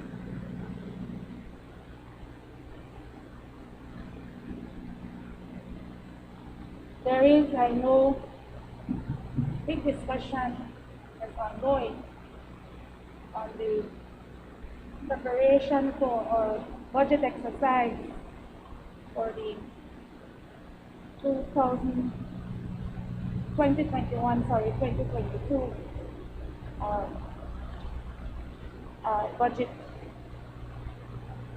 And I would like to urge the Prime Minister and his cabinet as you speak to the business sector and as you speak to those in the public service, as you speak to the members of the union, don't forget the unique situation of families who simply cannot earn a living at this time. I'd like to implore central government to do whatever it can in concert with local governments, whether those local governments are of different political persuasions, so that we can bring much needed relief to those who need it the most. And please do not tell me that because they happen to have a fridge in their homes and because they own a stove or they may have a television, that they are not eligible to get food. Because that's what happens. No, Mr. Prime Minister, you might be out of touch, but when citizens call to register for food assistance, that's the kind of questions that they are asked. Those things were there prior to COVID, prior to them losing their jobs. And all I ask, I make an urgent plea for citizens all over this country who are feeling the pinch. I thank you, Madam Speaker. Recognized Prime Minister. Speaker, for a moment, the honourable member from Albert was sounding like a PUP. But I think our parents were PUPs, no? Something gone wrong there. But on a serious note, a feeling, we know that there is a lot of hardships out there. It's a pity that you never realize that people will suffer before November the 11th. Because if you'd have known that, because if you had realized that people are suffering before November the 11th, probably you may have to leave better. Maybe you may get more than 42 votes if you are visiting the people in your constituency. And I say that just to make the point. I say this to make the point. When you were talking, I never interrupt you, man. Members, we're on Standing Order 13, where we speak about matters of national importance. Ministers do have that right to reply to any matter that was raised on that matter of national importance. Can we please try to adhere to this? Madam Speaker, the point is, Madam Speaker, that there's a lot of suffering right here, right now in this country. And yes, some of it is attributed to COVID. But it is so much worse right now because the previous government squandered the money. $500 billion from Petro-Caribbean, they're gone with it. The oil money, the $650 million, they're gone with it. And they borrowed and borrowed and borrowed till no, and they're gone with it. We're not gone with it, but I give you some facts. Let me give you some facts. Madam Speaker, first of all, I never interrupt you, Tracy. I will make you talk, I never interrupt you. These are the facts. The 4 quarters before COVID, before April 1st of last year, you had 3 quarters where the economy contracted. Only 1 quarter of those 4 of them, you had less than 1% growth. This country was already in recession long before COVID. And now they try to hide under COVID. You may don't wreck the economy. That is, check the numbers, check SIB, man. Members, we are on the last item, which is matters of national importance. Let me give you another important statistics. The average person income per person or real GDP per capita has fallen steadily under the UDP. When the UDP came into government, in 2008, when we left the government, it was at $7,412. In 11 years, in 2019, it may gone down to $7,040. You never made it go up, you may go back with the crop. You are mismanaging the economy. That's not my numbers, it's the SIB numbers. And then after that, the COVID, because things were so bad, it just fell off the cliff. Belize is the one that is hit the worst in all of Latin America and the Caribbean. Because, they don't wreck the economy. Unemployment has gone up to 30%. Underemployment to 38%.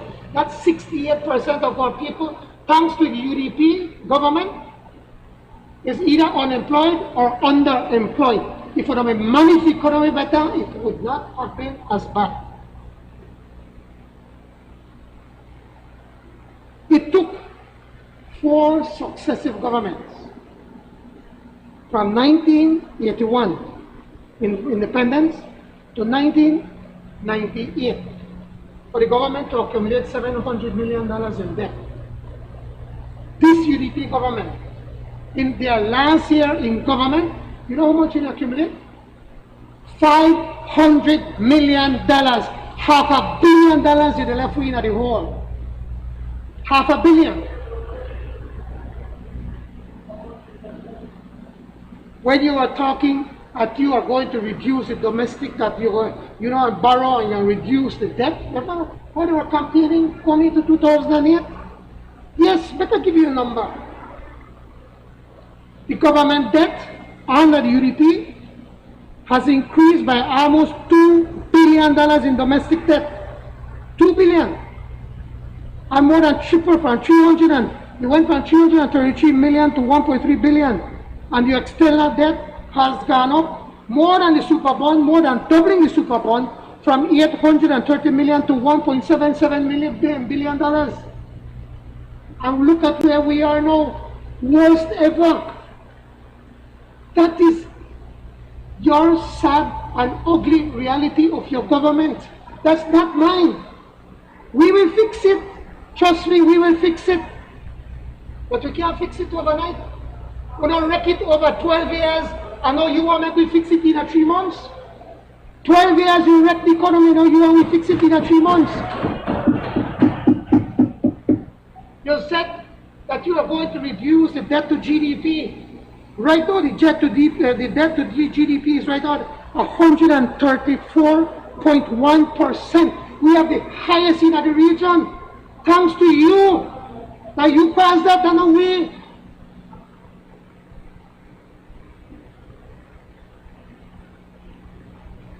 And I could go on and read out how to wreck this economy.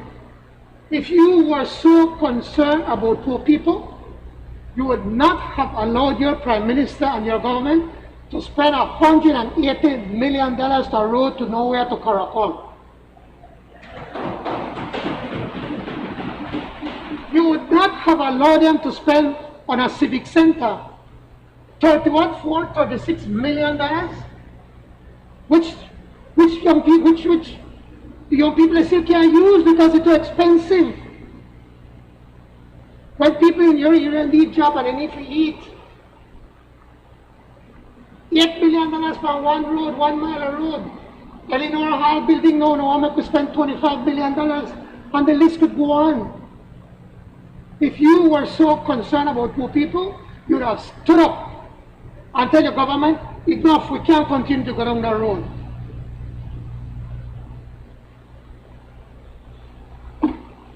I was hoping that our honorable members from the other side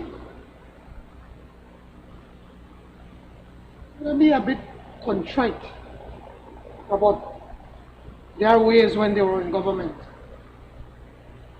That they would have been a bit more humble, and that they could have listened to what the Belizean people just told them. And that in a time when we are in such a crisis, that they would have said, you know what, let me roll up our sleeves and work with the government. Because not only the UDP or the PUP people to feel, like everybody to feel. You know, it pains me, just like you, member from Albert, when one lady called me, going from work, we are 30 tonight, I'm trying to get home. And he told me, Mr. Johnny, please help me. He said, I lose my job. My husband not at work. My 2 daughters not at work. None of them work. And now my sister, why they stay in her house? Because she not at work and she need the money. She go after me for me to give her rent. That is the sad reality. It's not only in Albert, it's all over the country.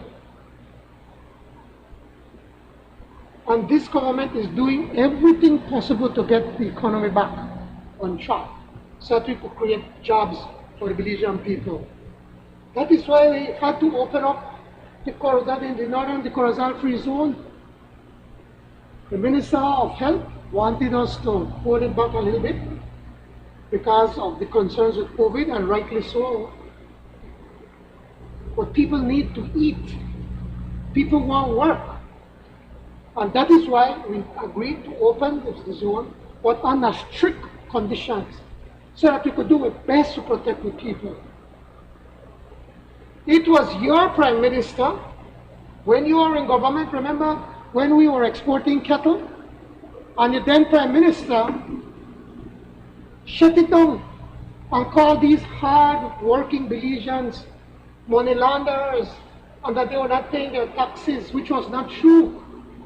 Because there people pay GST, they pay BAHA, they pay the Cattle Association, they pay their taxes.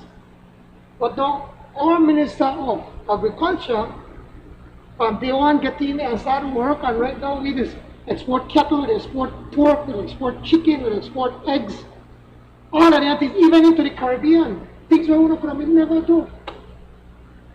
But we are getting it done.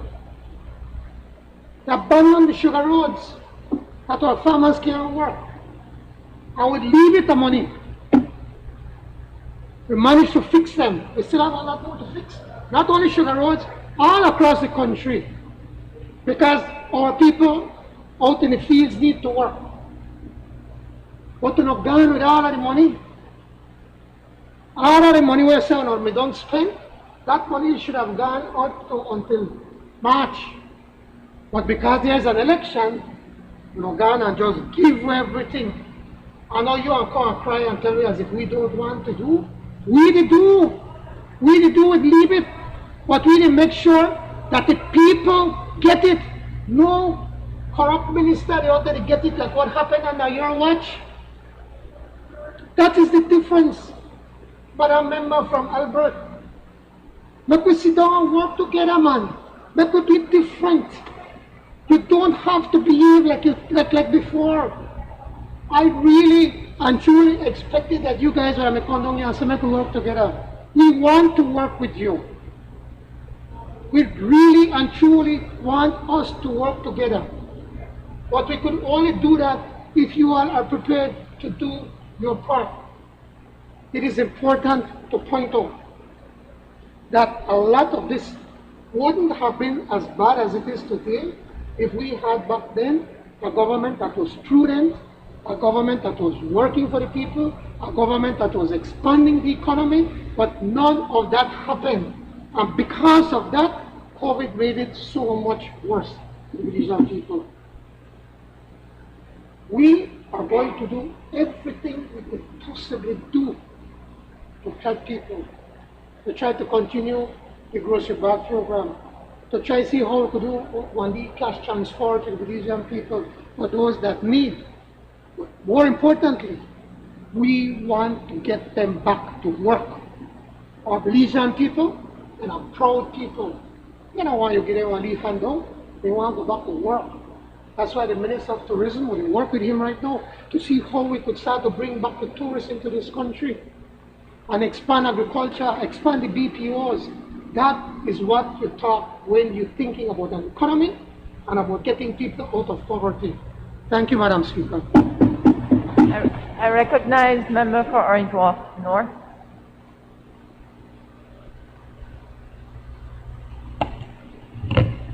Thank you, Madam Speaker. Madam Speaker, I rise to speak about the situation in Orange Rock North in regards to the progress that has been done in the face of the dire situation that we encountered when we took office in November last year. Madam Speaker, these times are very rough and very, very tough. Not even the immediate future can be predictable. It is very, very uncertain. According to recent statistics, unemployment is at 30%. And if you consider the underemployed, it's hovering around 50%. That means things are bad. Business is bad. Many businesses that closed their doors a few months ago have not even reopened. Many of them are only partially reopened. Others have only recently reopened. And so jobs are scarce. Money is scarce. And how did we get to this point, Madam Speaker?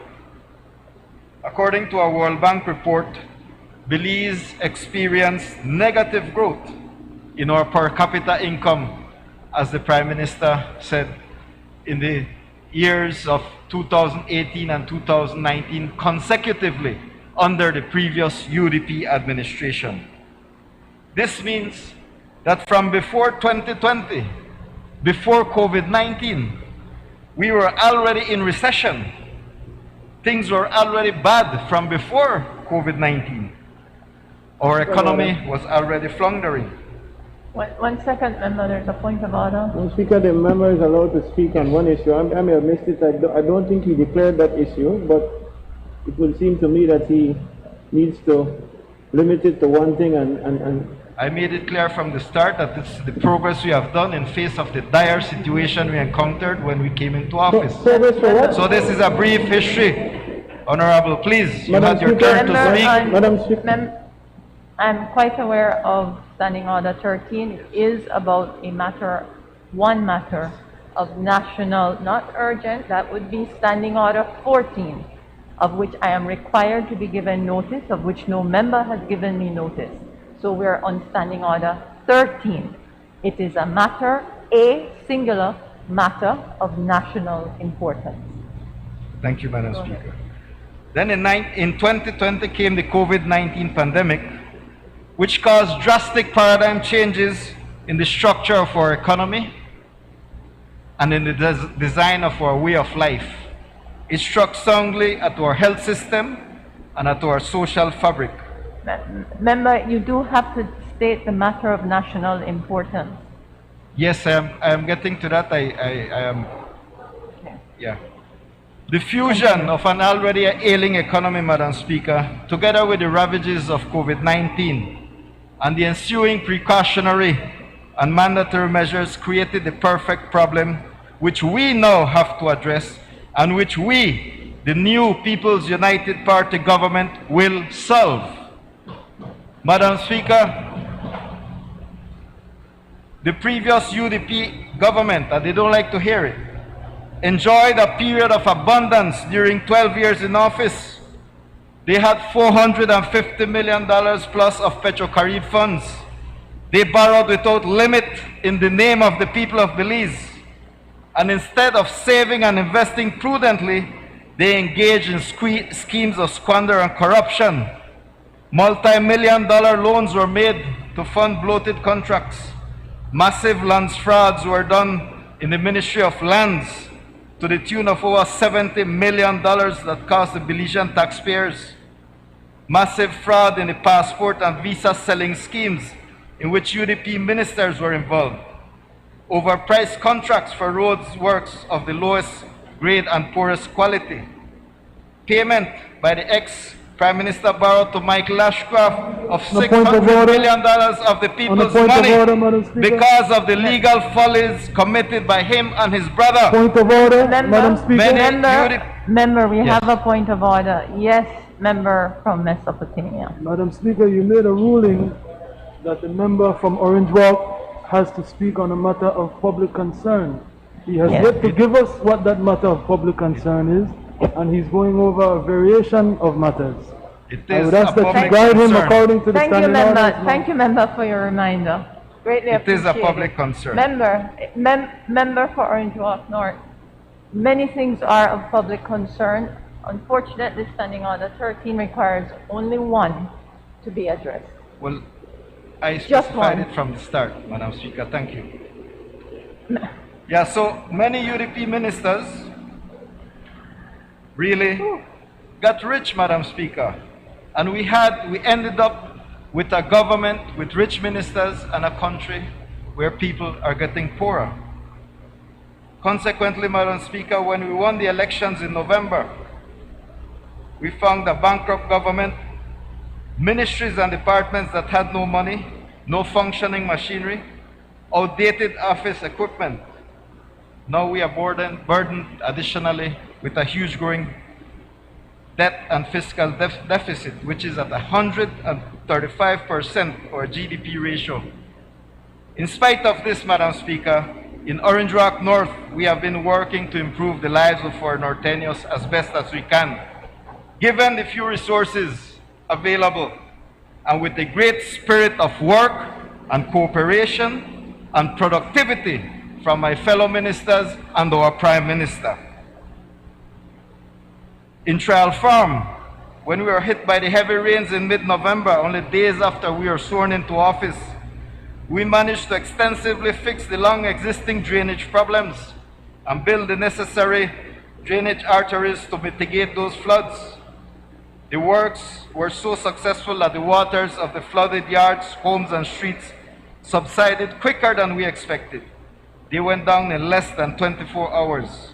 And still, the work continues in Trial Farm, with the repairing of village streets and the replacements of culverts to restore the village's infrastructure to a deserving, decent level. And there is more to come for the other villages in Orange Rock North.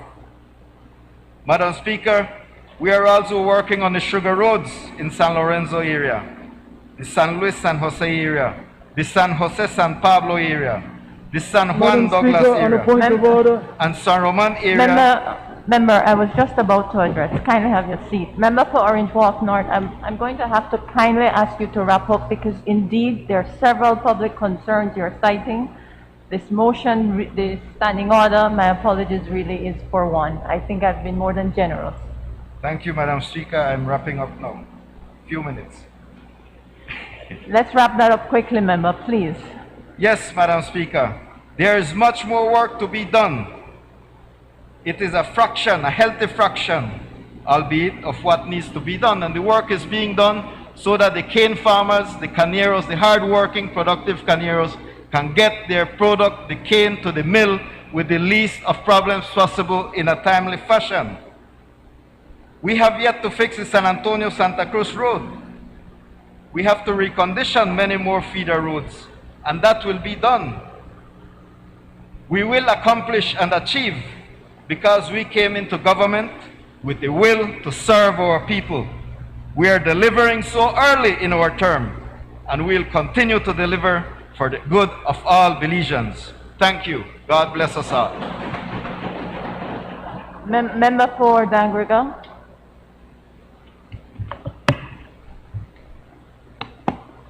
Thank you. Thank you, Madam Speaker. I rise to raise a very important issue of national importance, Madam Speaker, and it has to do with the suffering of the residents of the Dangriga constituency. If you go to our constituency, Madam Speaker, and you have an opportunity to discuss how things are with our people, they will relate to you that things are difficult. They don't have jobs. They have not had opportunity, especially within Dangriga, to have a house lot, much less to own a home. And when they have been given opportunities to buy house lots, Those are given to them in swamps, Madam Speaker, in swamps near the Gragra Lagoon. And this is, Madam Speaker, with having had a UDP town council under a UDP government. We are now saddled, Madam Speaker, as has been said over and over today, and which cannot be understated. We have inherited this from the 12.5-year term of the last UDP administration.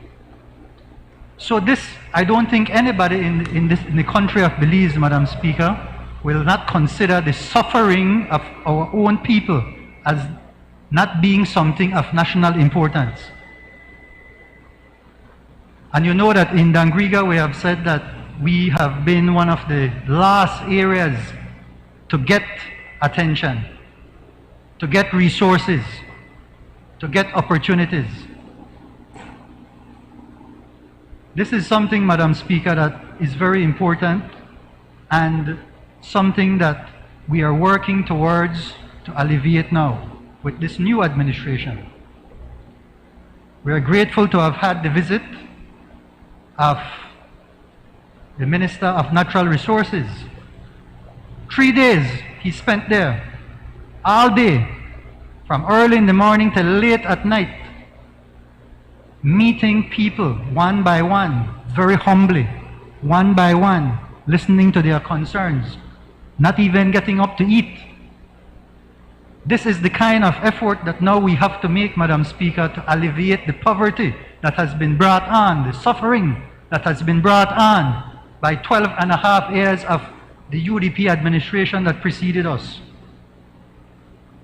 But we need the nation to know that our people are taking a licking because of what has transpired before.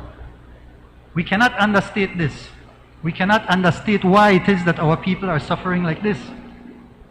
And as our Prime Minister mentioned earlier, we cannot solve this in 3 months, but we are working hard to be able to alleviate the suffering that our people are experiencing right now. So, Madam Speaker, we hope that all the measures that we're taking, that we've discussed today in this Honorable House, all the measures of anti-corruption, all the measures to improve our economy, will hopefully sooner rather than later bring the alleviation that our people deserve. But this suffering should never have occurred in the first instance, because the last administration had 12.5 years to serve our people, but did not do that. They served themselves instead. And that is why our people are suffering today. I am very honored, Madam Speaker, to be with a group here on this side of the House who have committed themselves to serve, to put our people first, so that they get the benefits that they should be getting. It is the people who pay the taxes. It is the private sector who create jobs. These are the people who deserve to be facilitated by a government, not the government ministers. We are servants. So I had to stand up today, Madam Speaker, to express these grave concerns, but to assure you and the country that we're going to work as hard as possible to make things better for our people. Thank you, Madam Speaker. I recognize the Honourable Member for Mesopotamia. Thank you, Madam Speaker. I seek leave to speak on a matter of national importance, which is the state of emergency response. I would like to say good afternoon to the people of Mesopotamia who elected me here. I would also like to commend you, Madam Speaker, because earlier I spoke of professionals who can conduct affairs with integrity, and you personified that in your management of the House thus far. It is, for me, a distinct privilege to serve in this honorable House. And the people of Mesopotamia did not send me here to argue and insult the Prime Minister, who, again, I always say, so cordial. I've been coming here for 5 years. Remember, I used to sit down in the galleries, and we always exchange pleasantry, and always such a lovely and charming man. But we come in here and, you know, we engage in these activities like the member from Kaya South, insulting and degrading each other, and that is not the purpose. The purpose that we come here for is to advocate on behalf of our constituents. So my constituents in Mesopotamia, like many of the constituents throughout the country right now, are suffering. The members over there said it, the members over here said it, and their constitutional rights, as we speak, are being infringed upon. When you have a regulation in place right now that prohibits the free movement, prohibits the ability to work, the ability to assemble, that are all guaranteed by the Constitution. So when the Honorable Prime Minister comes in here and his members talk about good governance, the first demonstration of good governance was to declare a public state of emergency. The Public Health Act cannot supersede the Constitution. So you have put in place these regulations that have caused extreme hardships. And why the response, the state of emergency response is so important? Because when you prevent people from working, when you prevent people from moving, that's when we end up in the position where I have to ask you, where is the COVID relief fund? Where is the food pantry? You cannot suspend our constitutional rights and then just leave us to suffer. These are grave times, Prime Minister, and it is not your fault. It is not the previous government's fault. We're not here to talk about how corrupt your father was, or how corrupt my father was, or the member from Caribbean Show's father was. We are here to fix the problem. So when you have a state of emergency, that you are restricting the people's constitutional rights, you have a responsibility to respond in turn, and the government continues to fail miserably in its response to the nation's essential need for COVID relief, food and funds. There has been absolutely no accountability and a lack of transparency in the COVID-19 social assistance response. It is completely disturbing and troubling under a state of emergency. This is a state of emergency. This is not regular times. So whereas under regular times, why the economy bad, you know, we can't really implement the social programs. No, sir. People are being denied of their constitutional rights. Thus, we need a response that meets the urgency of the day. Almost 100 days, and there still has been no concrete information forthcoming from the Minister of Human Development, the Prime Minister, or his cabinet, detailing how many people have applied for food assistance, how many people have been approved for food assistance, and how many people are actually receiving food assistance. Again, this is a state of emergency. These aren't normal times. So, Prime Minister, I am not accusing you and your government of not doing your job. I am asking you to account to the people of this country what it is you're doing. Because if you don't detail what the response is, if you don't tell us, the previous Prime Minister, you always talk about him. The previous Prime Minister, under the state of emergency, he declared a state of emergency. He went to the Governor General. He came back to the National Assembly. That is good governance, sir.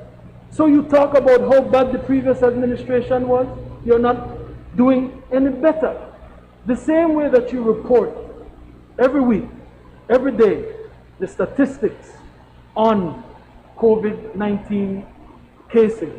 You need to report, a detailed report.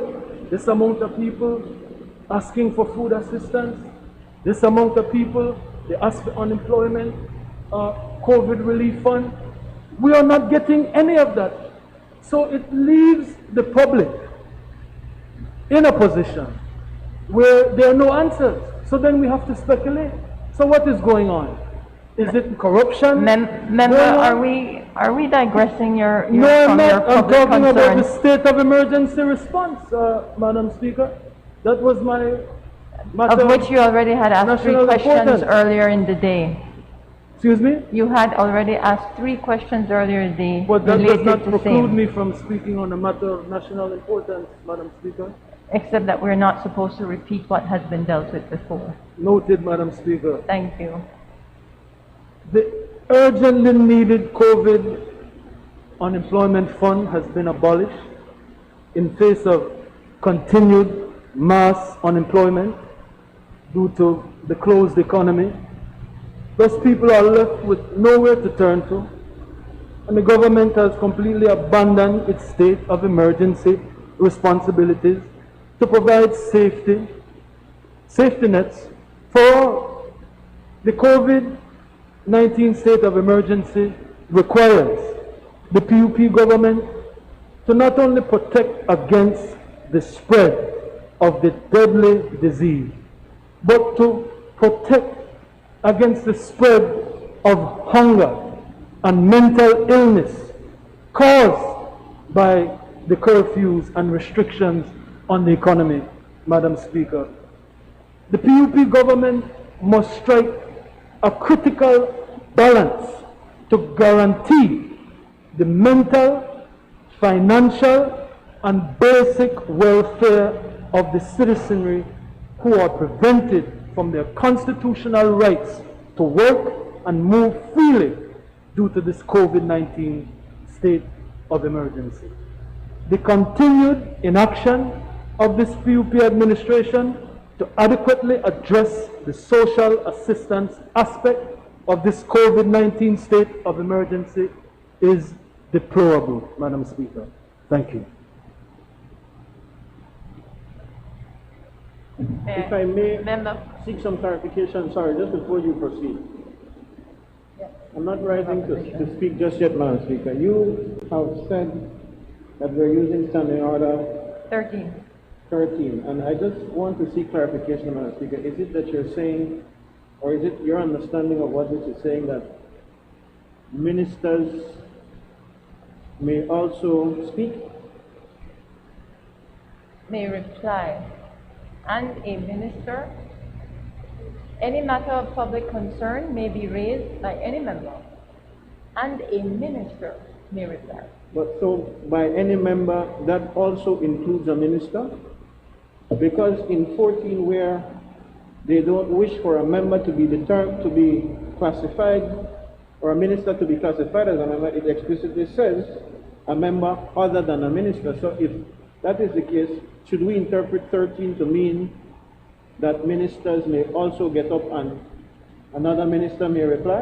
And also, Madam Speaker, how is it that we're classifying ministers of state? Because I've seen ministers of state get up and speak as well. So I just want to be clear, Madam, so that we can know what to expect. I suspect that Standing Order 13, which allows us to raise, as you pointed out, any matter of public concern ought to be utilized by members who don't have the power and of being in the cabinet, and then you get a minister to respond. What we're seeing is members of the government side who are ministers of state and who are a part of the governing party get up and they don't really have matters of concern. They want to grandstand. And this really I think I understand. I'm just asking, Madam Speaker, for clarification. No, may I address the member's query?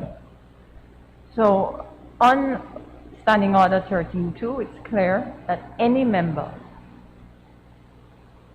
that any matter of public concern may be raised by any member. It doesn't qualify. And a minister may reply. It goes into that after time, which we had discussed, I believe, at the last meeting. So the interpretation I've had after consultation with the parliamentary clerks, who have been here for quite some time, is that we are following these rules. I will say to you, as I think I've mentioned, indeed that the standing orders do need to be revisited. It has been unclear, not just for this parliament, but for previous parliaments, and it allows for abuse. So it is in the purview, if you will, or remit of the chair to do his or her best to ensure that we don't abuse the standing order.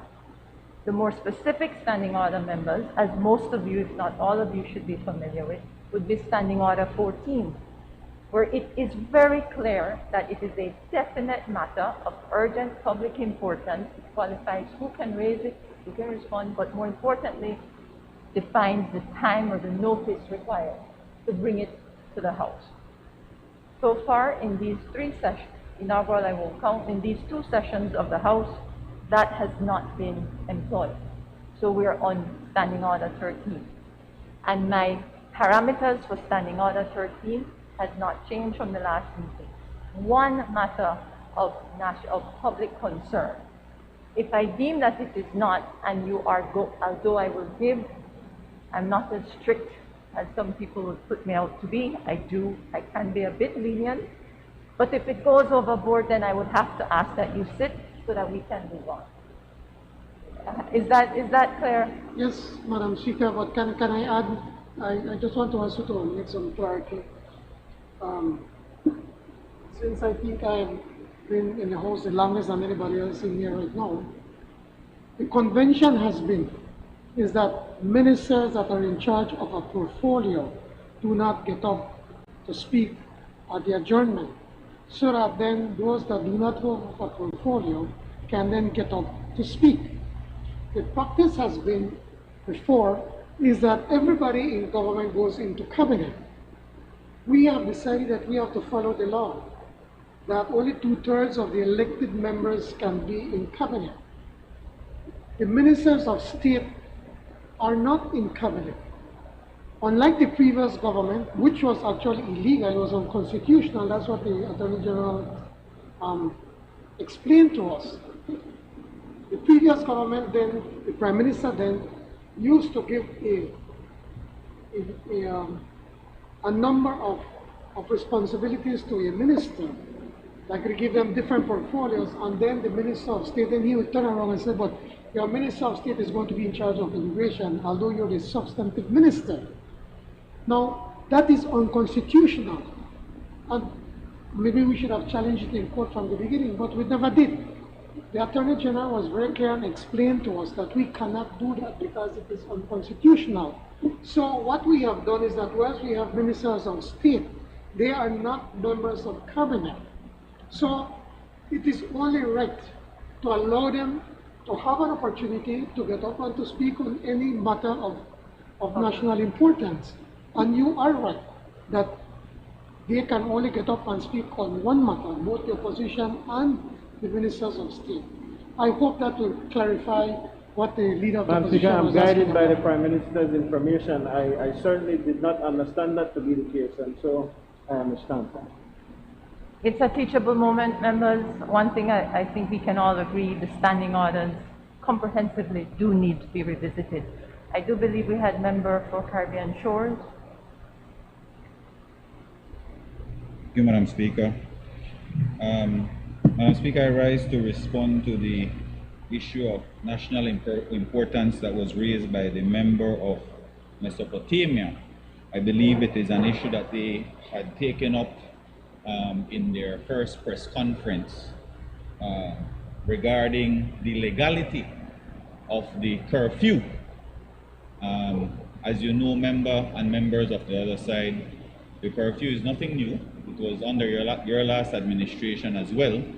You may have done it a certain way by imposing a state of emergency, which saw the arrest of some 100 or so citizens from the south side of Belize City. We don't find it necessary at this point in time to be imposing a state of emergency. And that is why I mentioned that the Public Health Act, if I may read from that, which also allows for the DHS to present regulations, and it states at 83.1, the Director of Health Services may from time to time make regulations to be observed whether any part of Belize appears to be threatened with or is affected by any infectious disease. I'm not giving you any new information today, member for MESOP. We are going through a pandemic, a COVID crisis pandemic, which is an infectious disease. So it falls under this section, and it states that the DHS can do so, E, for guarding against the spread of disease by notice and such other means as he or she shall see expedient. So the regulations that are currently in place, the statutory instrument, comes from the Public Health Act. So it's not under any other quarantine regulations, it falls under this act. There is no requirement under the Public Health Act for there to be a state of emergency. So I just want to make that clear. I don't know who, and I asked that question before, who has been giving you legal advice. None of you on that side are attorneys, but if it is any of the attorneys that represented your previous government that cost us $500 million against Ashcroft for the BTL case, or any other matter like the UHS case, I think you all need to revisit who your attorney should be. You all need to revisit that, because clearly you have not been getting good legal advice. And I find it very disturbing, member, that you would bring up such an issue like this, considering the drastic decrease in the number of cases that we have seen. And so while the rest of Belize is rejoicing because we have brought down the cases, you on the other side are complaining that we have such stringent measures in place. No, you were complaining about the curfew and the freedom of movement. You said that that is your problem. You should have picked an issue, which is why, madam, I'm addressing the first issue you're raising. You raised many other issues after that. The first issue you raised was about the curfew. Did you not have a curfew? Did you not have a curfew? We also have a curfew, and it worked well over the Christmas holidays. When you all left office, we were some 5,000, 6,000 cases of positive COVID in our country. Today we're at 298, and we must commend the Ministry of Health. That's what you should be doing, man. It's terribly disturbing that you're coming here attacking when people are feeling appreciative. The country appreciates we're not having people dying outside of the KHMH. Member, this is not how this section is to work. So all I'm saying, member, we visit, get some better legal advice. It is there clearly stated in the Public Health Act that where we have the curfew. That's all, Madam Speaker. Thank you. I recognize member for Port Loyola.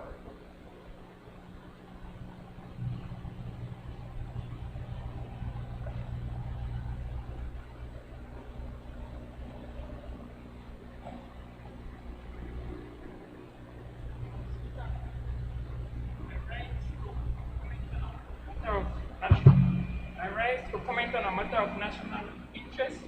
to the residents of Port Iola, specifically access to land. Madam Speaker, I would like you to allow me to refer to my notes. Madam Speaker, I would like you to allow me to refer to my notes. First of all, I would like to congratulate you on your appointment as Speaker of the House. I'm confident that you will do an excellent job in your new post. Madam Speaker, I'd also like to say many thanks to the residents of Port Iola, particularly all my campaigners who have given me the opportunity to serve in this honorable post. And Madam Speaker, I'm humbled by the trust and confidence they've placed in me. Madam Speaker, the residents of Port Iola elected me to do my best to address their needs to my presence in this honorable house. And some of those needs include access to land, proper housing, jobs, and educational opportunity. Madam Speaker, I will focus mainly on the issue of landlessness in the division.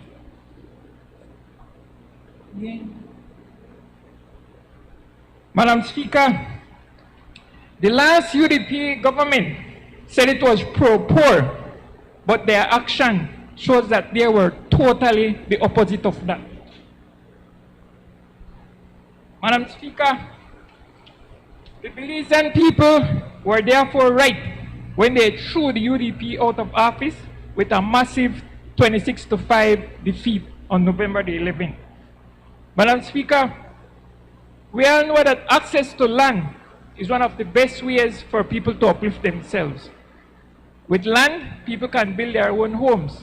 With land, people can use the money that they were paying for rent for other needs of their families. And with access to land, people can take their land documents to a financial institution to secure a loan for health care, access to education, or even to open a small business for the benefit of their family. Therefore, Mr. Speaker, Madam Speaker, sorry about that. It is therefore very disturbing that despite a yearly budget of over $1.3 billion, over $500 million from Petro-Caribbean, and over $400 million from oil, the previous government did absolutely nothing to address the landless situation of the residents of Port Iola and other poor Belizeans in this country. Madam Speaker, the truth is that despite so many millions of dollars at their disposal, the UDP did everything to keep the residents of Port Iola landless and dependent on their area representative for weekly assistance to survive. That was a huge injustice to the people of Port Iola, and for that, the UDP should apologize. Madam Speaker, during their 12 years in government, the UDP literally told the residents of Port Iola and other divisions that they could not have access to land because no government land was available, and that government did not have the funds to purchase land from private landowners for them. Madam Speaker, but what they really meant to tell the people was that government land and land purchased from private landowners with taxpayers' money was not for ordinary Belizeans, but only for themselves, their families, and their cronies. That is what they meant to tell people, Your Honor, Madam Speaker. This greed for land by members of the previous government, by any means, at any cost, and any inconvenience to ordinary Belizeans was borne out. It was borne out countless times. Madam Speaker, you have Port Iola housing for the poor. That's a compassionate sounding name, Madam Speaker. However, Madam Speaker, shortly after the 2008 general election, the persons who control Port Iola housing for the poor acquired prime land at mile 2.5 on the George Price Highway, several acres that stretch all the way from the highway way back to the seaside. And Madam Speaker, since the land was acquired in the name of Port Loyola Housing for the Poor, you would think that the land would really go to poor people. And therefore, Madam Speaker, if at the time you had placed a bet that those lands would go to poor people, you would have lost your bet, Madam Speaker. Because the persons who control Port Loyola Housing for the Poor are selfish and inconsiderate, gravalicious persons. Madam Speaker, after acquiring that land, they acquired the title for it. And not a single poor person from Port Loyola, not a single poor person from Port Loyola acquired even one lot out of the property that was acquired by Port Loyola Housing for the Poor at a very generous rate. Madam Speaker, that large tract of land, as I said, it extends from the George Price Highway all the way back to the sea. Madam Speaker, as I said, out of the over 500 prime lots there, not one was given to the residents of Loyola. But it gets worse than that, Madam Speaker.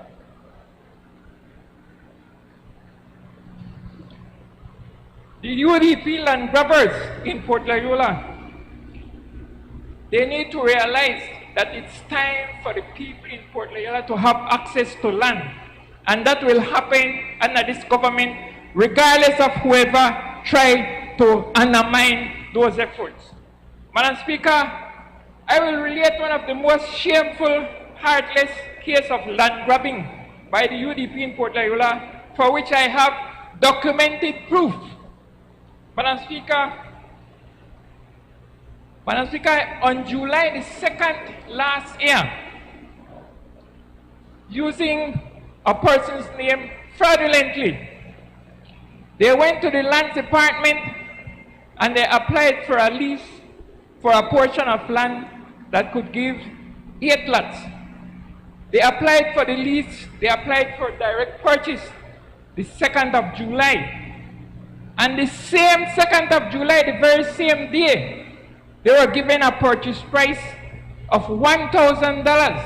$1,000 for 8 lots.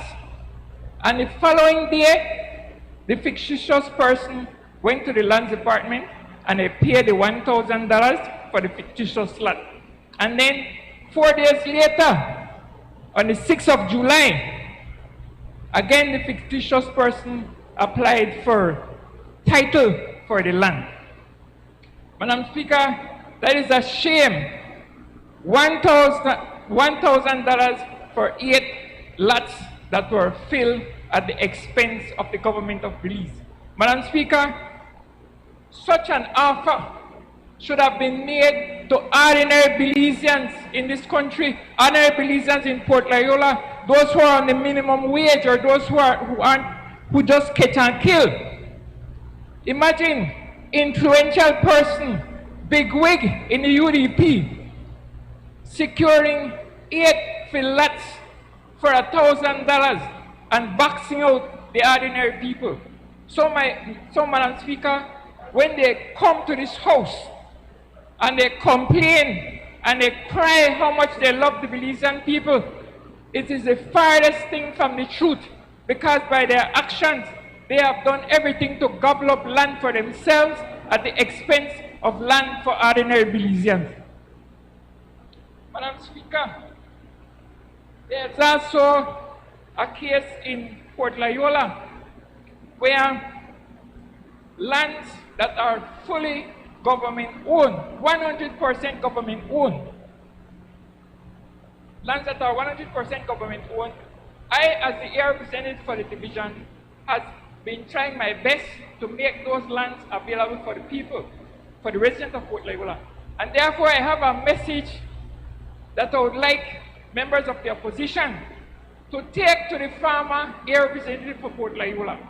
And that is this: whenever there is a change of government, the previous air representative, the previous air representative has no control, and particularly when his government is voted out like himself, has no control over government lands in the division. And that is an important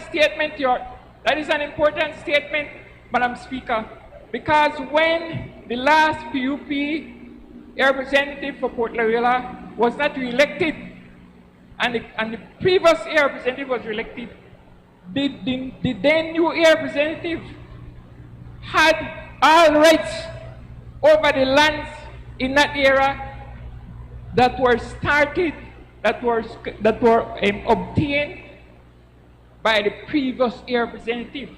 And so today, that is the same reality. And so I want to say to the residents of Port Loyola, don't be misled by the former representative into believing that because he was the representative or because he has bestowed upon himself the title of King of Port Loyola, that he still has the authority to go around the division and say who will have access to government land and who won't have access to government land, because that is totally false. Madam Speaker, in closing, I will say that it has been difficult or challenging to provide land for the residents of Port Loyola at a pace we would like for a number of reasons. One, the previous government left the country broke. That's a fact. Secondly, due to COVID, which had nothing to do with the previous government leaving the country broke, due to COVID, tourism and many other businesses have been doing bad. And therefore, the government revenue has decreased by almost 30%. But I want to assure the Belizean people that this government is committed to addressing the land situation for the residents of Port Loyola, and we will make sure we get that done. As a final point, Your Honor, Madam Speaker, sorry about that. As a final point, Madam Speaker, I want to say that if there is any contract, or if there's any agreement with the Land Department, any attempt to purchase land from the Land Department, that should be cancelled. It should be that one in Port Loyola in which a fake person is attempting to acquire almost eight field lots for the meager price of $1,000, which works out to only $125 per field lot.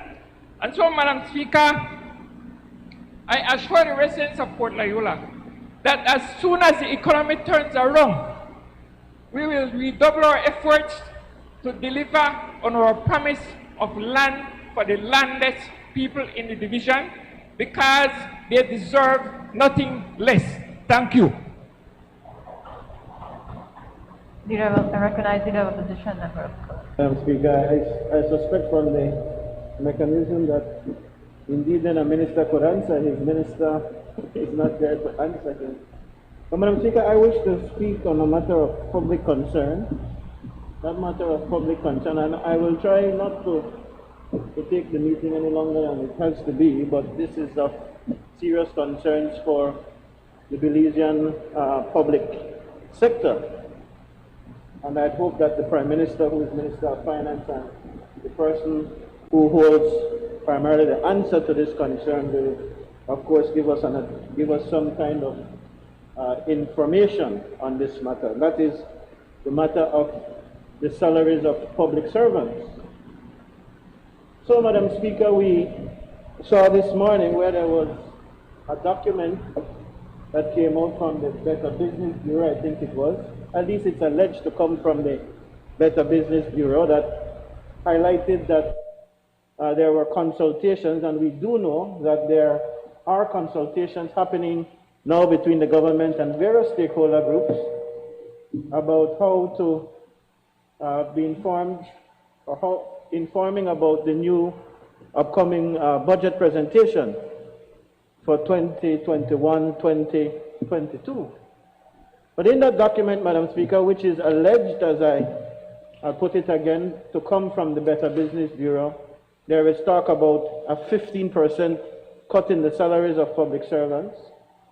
In fact, Madam Speaker, there are other rumors floating around, so to speak, that the cut may be as high as 20% or 30% for the public servants.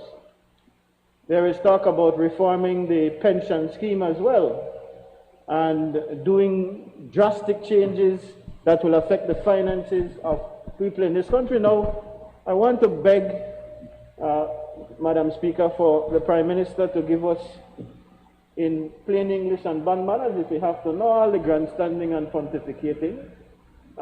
He gave an interview, I gathered this morning downstairs, about and I think the Cabinet Secretary made a release to suggest that the letter that was circulating was false, and that in fact there's no such thing happening. But I wondered if he would care to put it on the record in this House that the public servants are not going to receive that kind of cut. In his interview, he did mention, Madam Speaker, that there is a $500 million hole to fill. And so we definitely want to know. And you know, Madam Speaker, it is election time. He might not want to tell people the truth. I know he can, as we've seen them demonstrate over and over, they play the blame game. Oh, the UDP is to blame, the UDP is to blame. But the truth of the matter is public servants are now worried. And the best that you can do is, in fact, tell them or give them some kind of heads up so that they know what is to come. So I implore the Prime Minister to do that. In addition, though, Madam Speaker, let me place on record from the opposition side how dismayed we are. At my count, after getting all reports, is that this government has now fired 563 persons and counting. They spoke about retrenchment, Madam Speaker, about the UDP there. They married that word to the UDP. For those who believe that it's an astronomical number, think about the transport department alone, 80 gone in a one day on George Price holiday. 563 people. When retrenchment happened years ago, they like to bring that back. It was about 800 or 900 workers. This government, within a matter of 3 months, is well on the way of retrenching the public service. And what we suspect now, except that they probably will not own up to it before the election, is that they will have to slash seriously the salaries of public servants in this country. The Prime Minister has been very not forthcoming, Madam Speaker, and we hope that his response to me today may be all fake. The BB Better Business Bureau, BBB, may be way off. And I'd hope that he can respond as well about the pension scheme and what plans are there and what kinds of discussions are going on. Thank you, Madam Speaker. I recognize the Prime Minister. Thank you, Madam Speaker.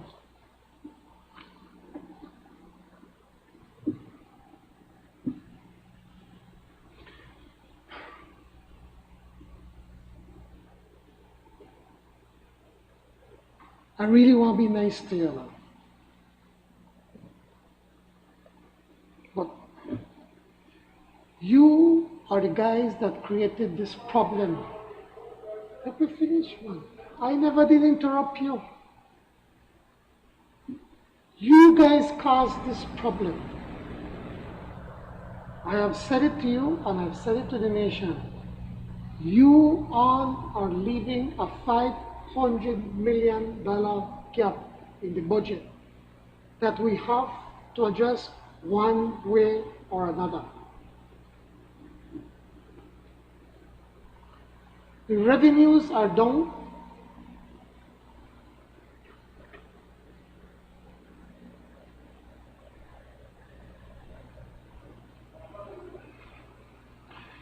The revenues are down by more than $300 million. Your Prime Minister said that he is going to borrow and borrow and borrow till he can't borrow anymore. And when he reached the point when he can't borrow anymore, he called the election. He was the very one that said, what? I can't talk French. But he said, what? You put the finger in at the dam. So when he leaves, to the dam, to everybody else, because the dam broke, Belmopan, he knew and you all knew what was coming. You all did not want to address the problem because you all were not bold enough to do what you had to do. How you're going to address? Now, where on earth you going to have 556 persons that are fired? Stop the invent numbers, man. Stop the tech numbers just to try to songs.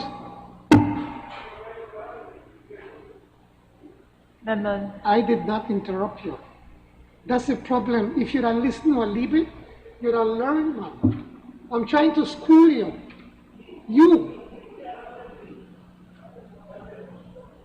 You study education. I do business. And I'm a successful one at that. So listen.